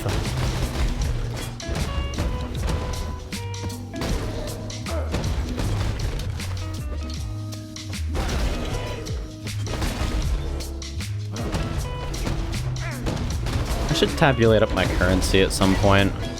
I got the vague sense that I have like 5 or 6 loose exalts, but I'm not quite sure, you know?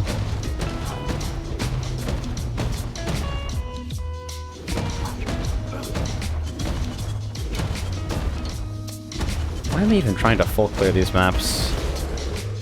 Shit is so low. Or managed to be just as bad in FE6, I guess. Roy's worst appearance is in FE6. He's an irredeemably terrible unit there, and it's actually kind of funny how awful it is.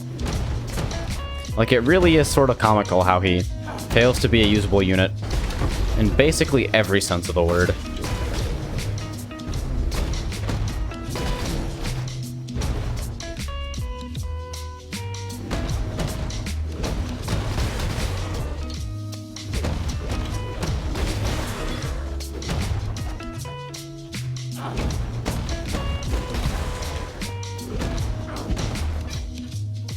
Alright, 24. Do I want to go to bed and fix my sleep schedule, or do I want to stream Elsword for 4 hours to pretend that I... No! Go to bed! Right now, young man. Don't make me call your father in here. And before my dad is dead. Alright, I'm gonna be a weak bitch and I'm just gonna chisel one of these because I don't feel like running it. There.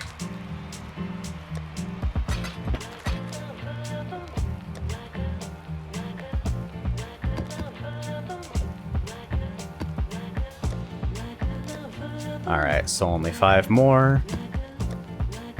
Got an arena.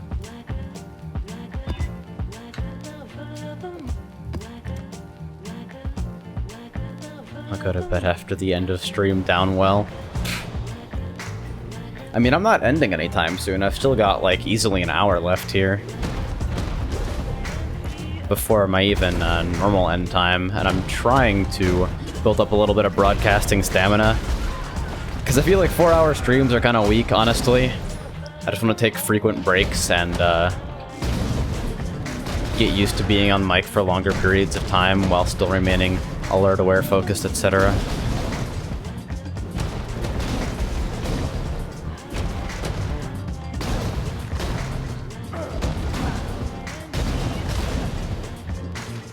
We're just gonna hang out here.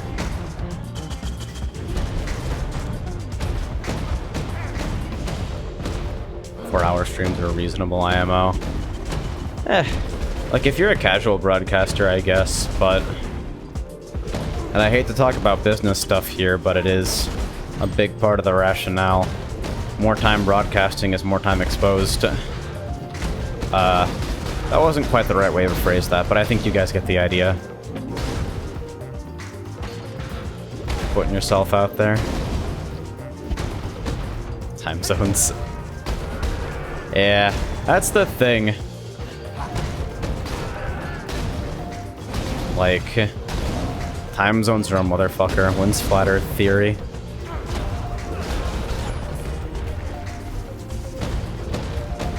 Can't even roll with that phrasing today, I know, right? Maybe I should just get all of the obvious innuendos out of the way immediately. I fuck dudes in the ass with my dick. There we go. Now any allusions to that fact will hopefully be less embarrassing. Errors in semantics, less than errors in disclosure.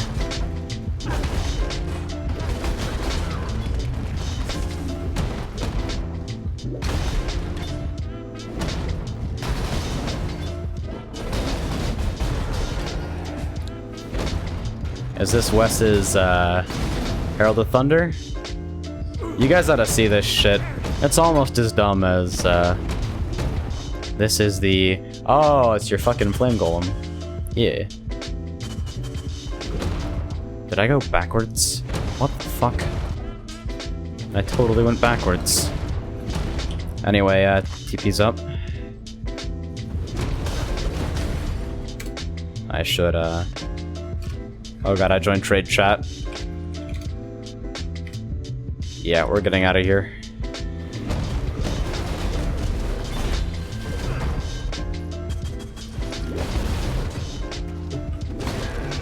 So you're a top? ¿Por qué no los dos? I don't even know if I used the correct gendered pronoun there. Article, fuck. Doo-doo-doo.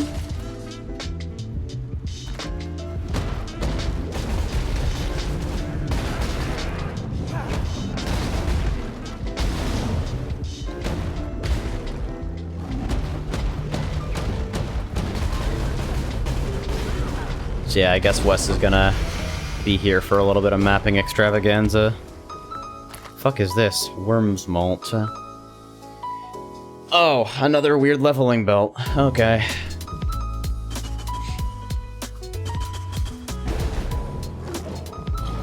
Nice mana.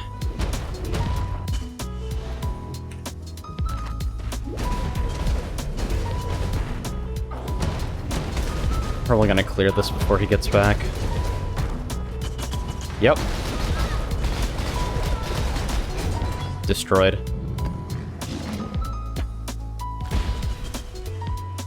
This game sucks, dude.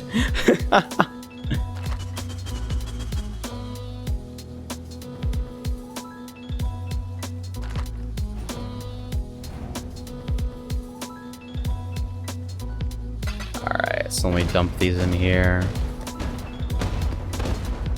That leap slam is so disruptive looking.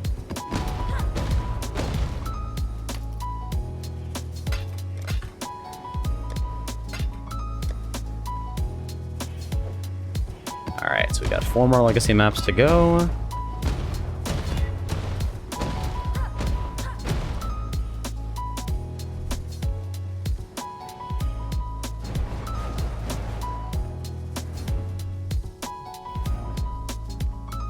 I am 95% sure we tried to take the same portal.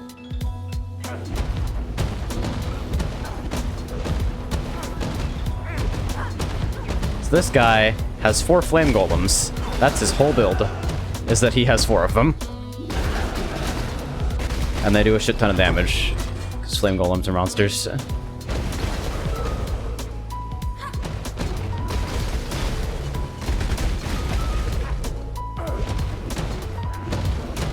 What is it, fucking dual-wielding clay shapers with the summoner ascendancy, or? I think that's what's going on.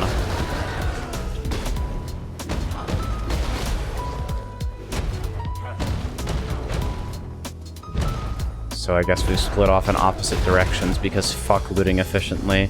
Oh, is it Elementalist? Wow. Seems weird for it to be there, honestly. What is Piety doing here? What the fuck? Man, new map bosses are fucked up. You there, a moment of your time. Playing fucking boss shuffle over here.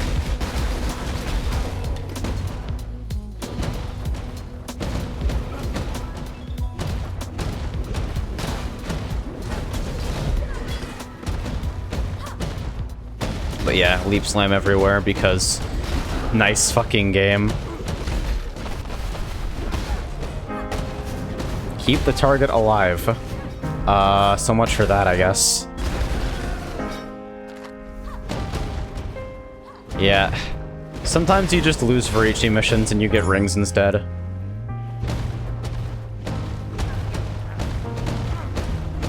Yeah, holy shit, summoners must have the worst time with Varici. You are not supposed to be hearing Wes. We are not on voice.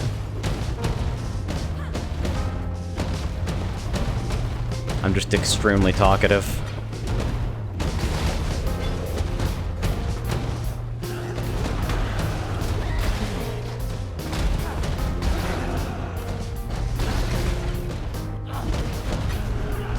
Hey, 4 remain. That was actually pretty efficient.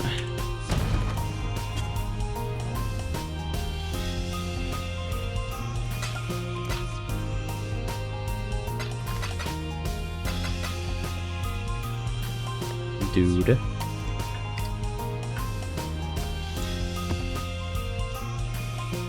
Oh, yes.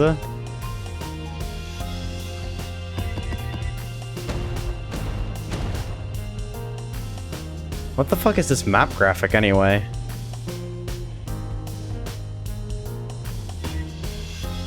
Alright, temp chains, 18% LE reflect. I'm actually gonna chaos that. Burning ground totems, lightning resistance, endurance charge. Seems good. Your fucking animate guardian. Just a bunch of dudes. Ew, he plays on standard. Ew, he likes leveling characters. Standard is a cozy place to be for people who just want to work on iteratively improving a given build and don't really care about economy or hardcore. I'm down with it. I should probably turn off loot allocation. Next map. Too busy leap slamming around like an asshole.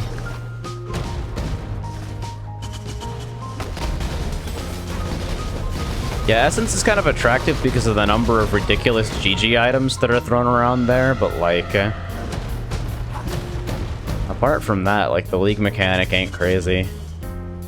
It's no beyond, that's for sure.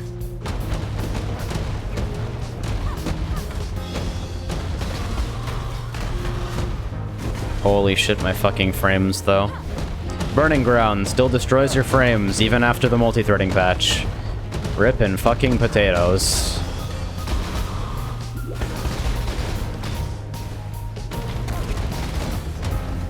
Is there anything even up here? Guess so.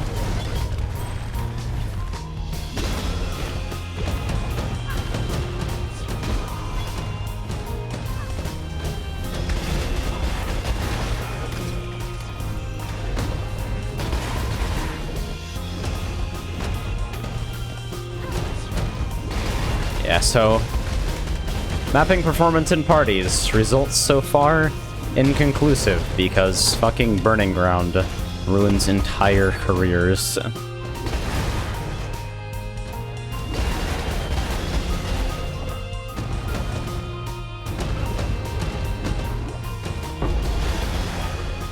This layout is pretty nice for chaining though. Like, it's really nice. The map's got a little bit maze-like for my tastes, but... man, is traversal fucking convenient.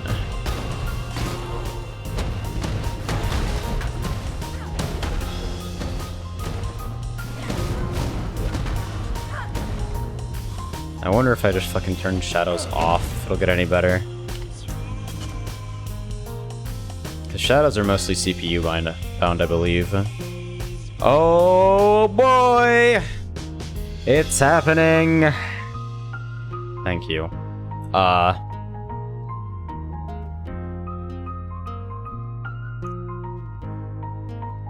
Path of Exile Steam.exe is not responding. What? Why? Did I miss a heartbeat while my fucking client was lagged out? What even, dude? And that I didn't manage to get my shadows off. That's crazy. All I wanted to do was test.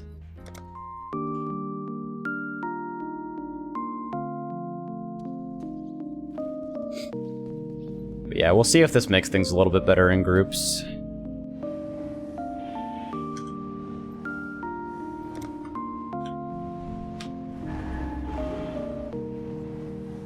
Need a map, Exile? Well, Stay Inquisitor. here's our test, I guess. I actually want to go back into this map for a second to see if performance is better. Huh. Notably, but not hugely.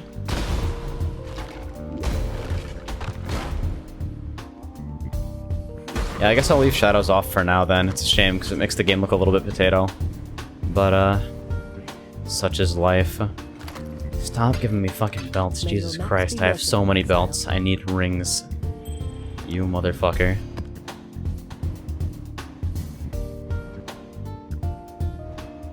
Platoon. Yeah.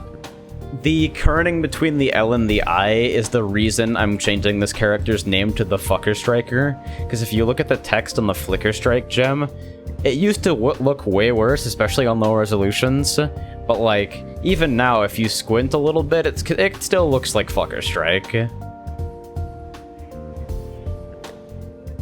It's pretty nutty. Alright, so... Hexproof, less recovery, desecrated ground. Let's see.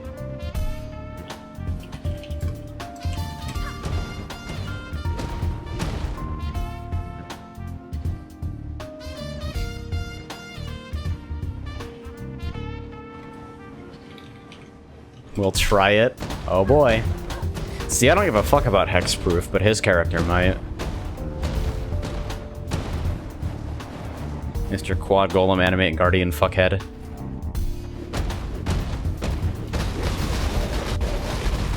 Oh yeah, never mind. Shadows doesn't help performance at all.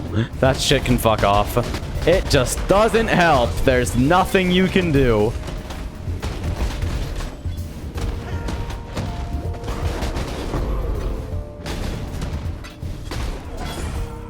The Exile just leap slamming at me. We're all leap slamming around like assholes.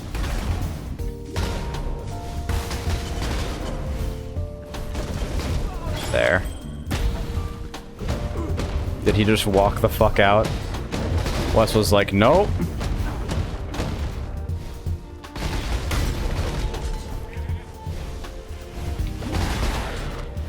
I think my Animate Guardian just exploded.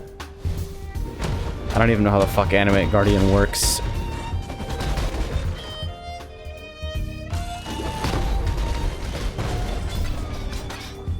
Well, it looks runnable for me, at least.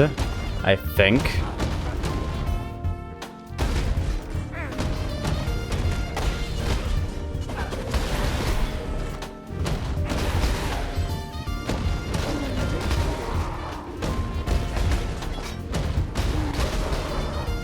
You just leap slam through these eerily linear hallways of monsters.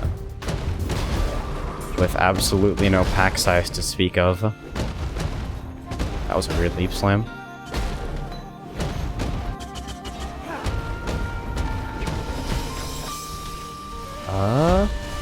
Whoa! Nah, not worth it. How are your maps, Exile? That map was already fucked. I'm okay with leaving. May your maps be merciful.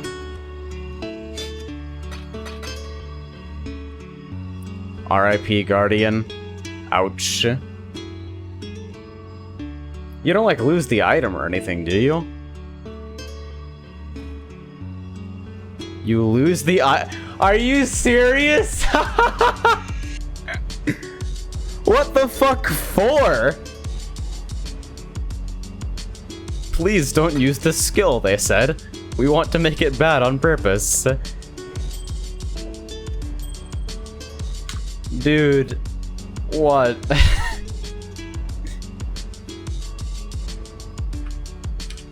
That's craziness.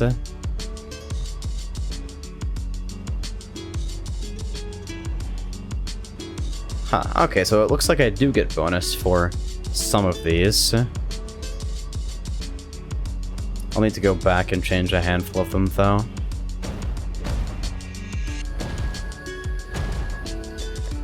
This is actually a Nier remix. It comes up every once in a while on the station, and it's so good. I love it. Alright, we've got a reef for no fucking reason.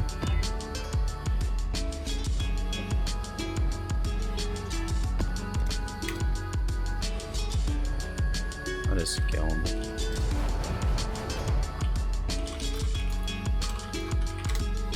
Shitty low maps, ahoy! Alright, good night, Kaze. Take care, dude. Get some rest.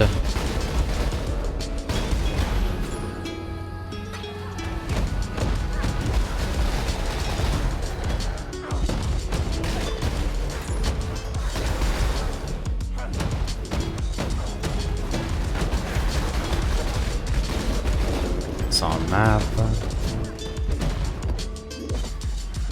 I feel like I want to give maps a more distinctive visual call-out as well. Something like inverting the colors, so the foreground becomes the background, vice versa. Might help. Have fun on Diablo 4 XD, Diablo 3.5.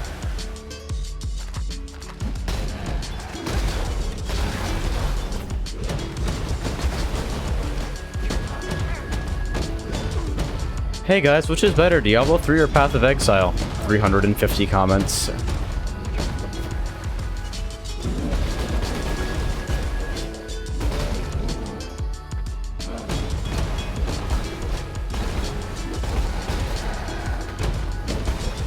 Honestly, D3 plays more like a brawler than an ARPG. It definitely gets accessibility better, though. Although there are so many fewer interactions that it would be hard for them not to.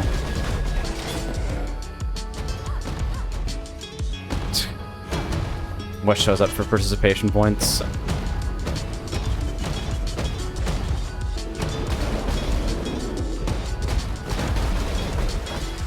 This character just kind of does stuff in its current state. The quadruple flame golem stuff looks really funny, though. I appreciate it just for the aesthetic value. Looks dumb as sin.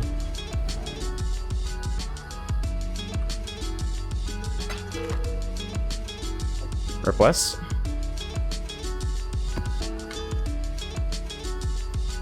Rip Wes? Okay. Just getting another character here.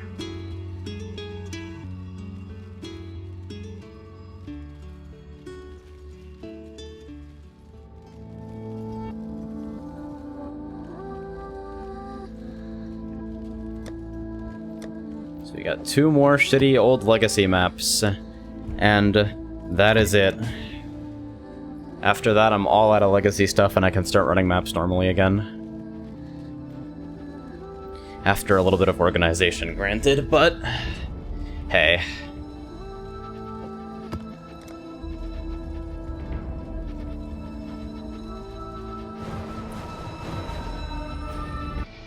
So I think this is his Herald of Thunder Flask Monster. Yup. There he goes.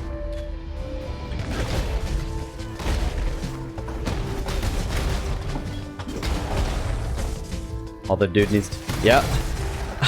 I'll let him show it off. It's pretty fucking amusing. It's cute stuff, huh? The fucking base move speed on this nonsense. 2 strong boxes at once. Nice frames! Yeah, party play is just beyond fucked in this game because of performance issues. I got a 970 and an i7 and it still looks like this. What is even happening there? He's put basically everything into scaling, fucking Herald of Thunder shenanigans. Boss down. Whoops. Nice. So you just kind of run around and bolts of lightning descend from the sky, fucking your shit up. Yeah, we both like builds that go fast and don't have to give a shit. We are in agreement. That's the best way to play Path of Exile.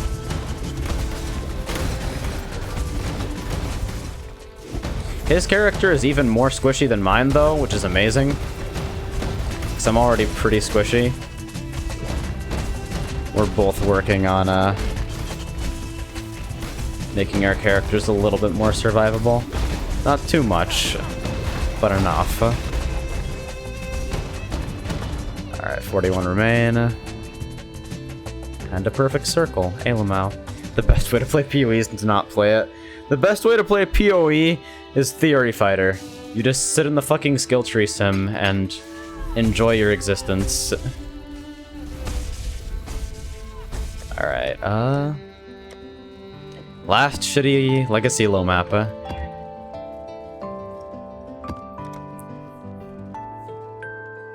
Yeah, there are a lot of builds that can look like that in low tier maps, but there aren't a lot of builds that can also, like, scale that well into higher tier stuff, which Wes's does. It's pretty amusing looking.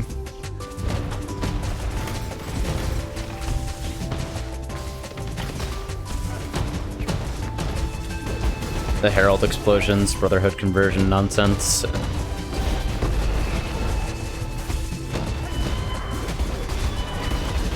We both have a very similar thing going on, him and I. We complement each other nicely. Wow, that was the longest dead end.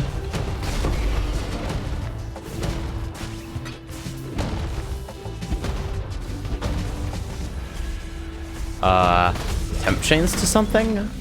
R?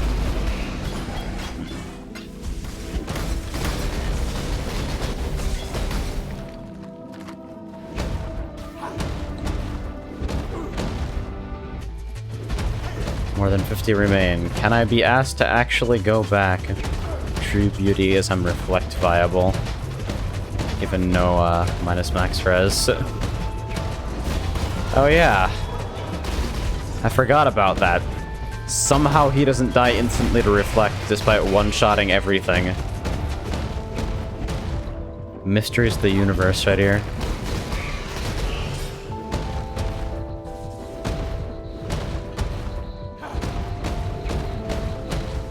I have to leap slam after him to keep up.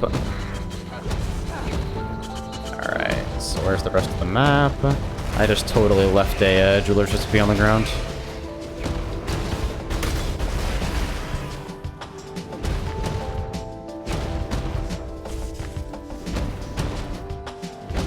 I would devote an entire piece of equipment to being able to pick up items automatically, because holy fuck.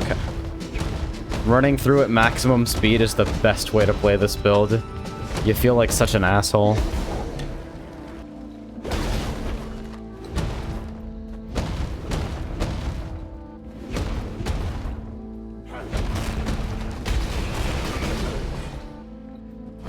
Magnet item win, right?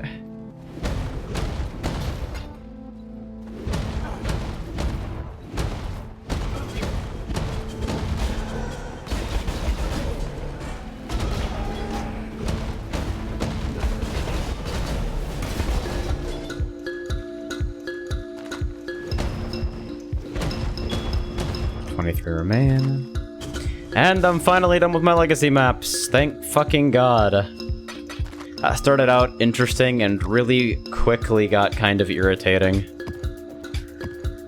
Oh, there's one more. There's a residence that was hiding in here. Well. Temp chains, Ellie reflect, avoid elemental status ailments. Yeah, I'm gonna chaos the fuck out of that.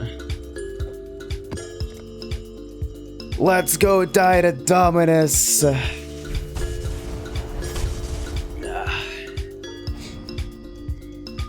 then I gotta what? Organize my maps. And then probably switch over to something chill. It's been pretty quiet tonight, so I might just end, but if I left every time that things were quiet, I'd be streaming a lot less often, so.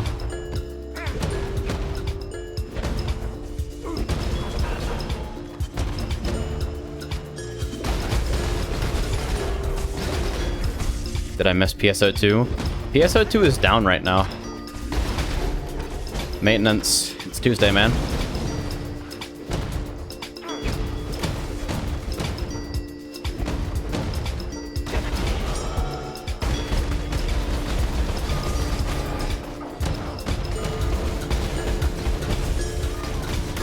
It's like one of the weird consequences of PoE's overlay map is that you spend more time looking at the map than you do at the fucking ground.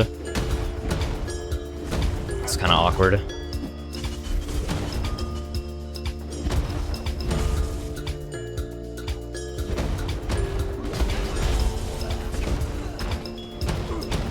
But yeah, I'm really waiting for that patch. I'm probably just gonna, when the game comes up, I'll just stream it regardless of the time and see what happens. Got one.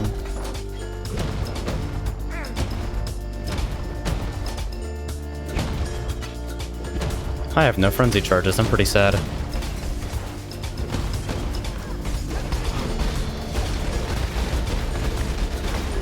Alright, there we go. We're getting somewhere.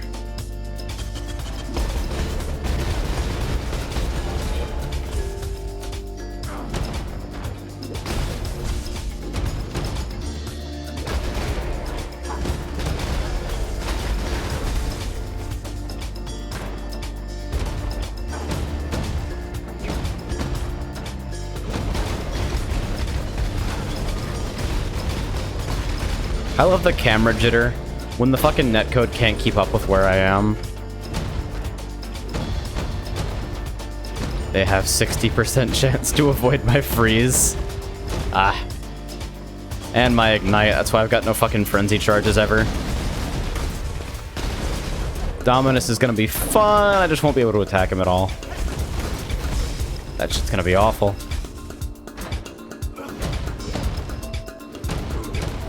I think that's this floor, for the most part. I'm too lazy to ever fucking full clear Residence. Damn map is so slow. I'm in the process of installing the game, so I'm gonna miss out. RIP.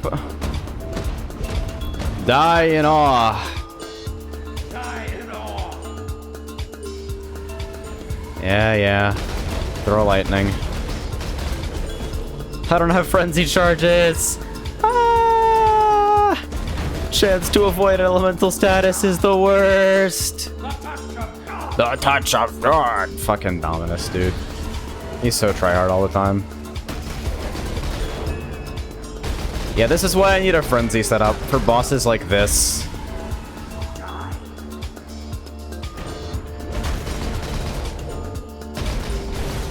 There. E.T.'s done. And I'm gonna go chrome my boots into Frenzy right the fuck now, even though they kind of suck. Because they got the enchant I need, I won't be replacing them very soon. So I'm actually gonna do this right now.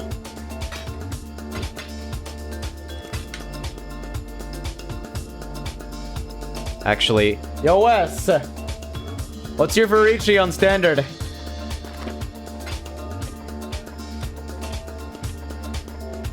Might have him bench it for me, since I know my Varici is fucking level 0. What kind of map is this? It's a new spider lair?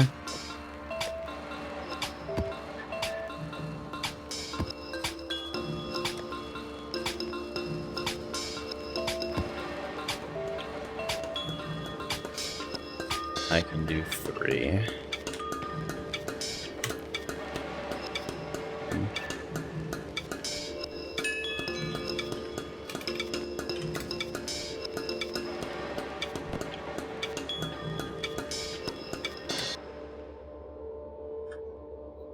Let me take the gems out of here.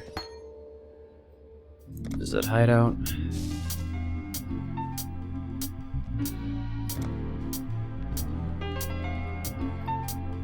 Items with cosmetic effects cannot be traded. Hold on. MTX.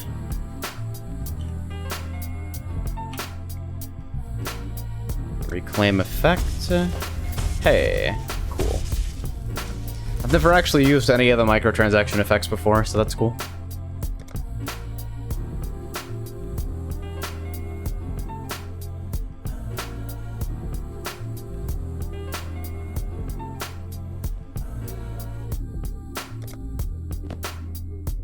Nice.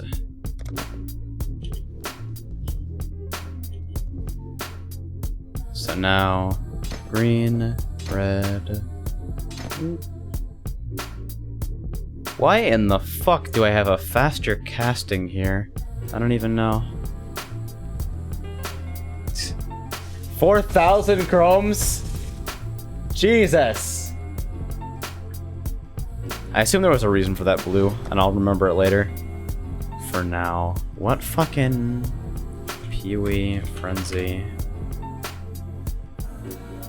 You better be Templar buyable. Nope. Do I have one in my stash?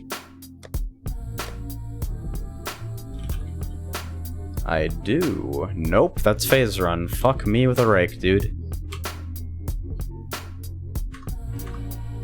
Here, Mike's directional capture is really good. Is it? Turned away and, suddenly no sound at all? Because that's the idea.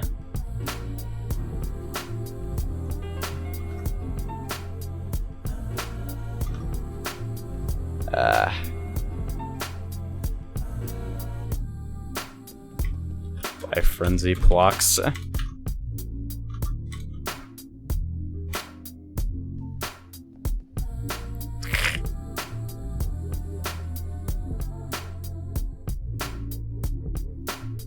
I just want to have this linked up before I go.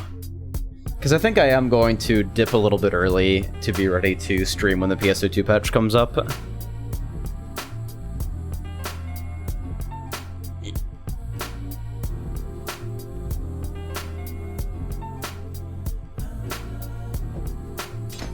And it is done.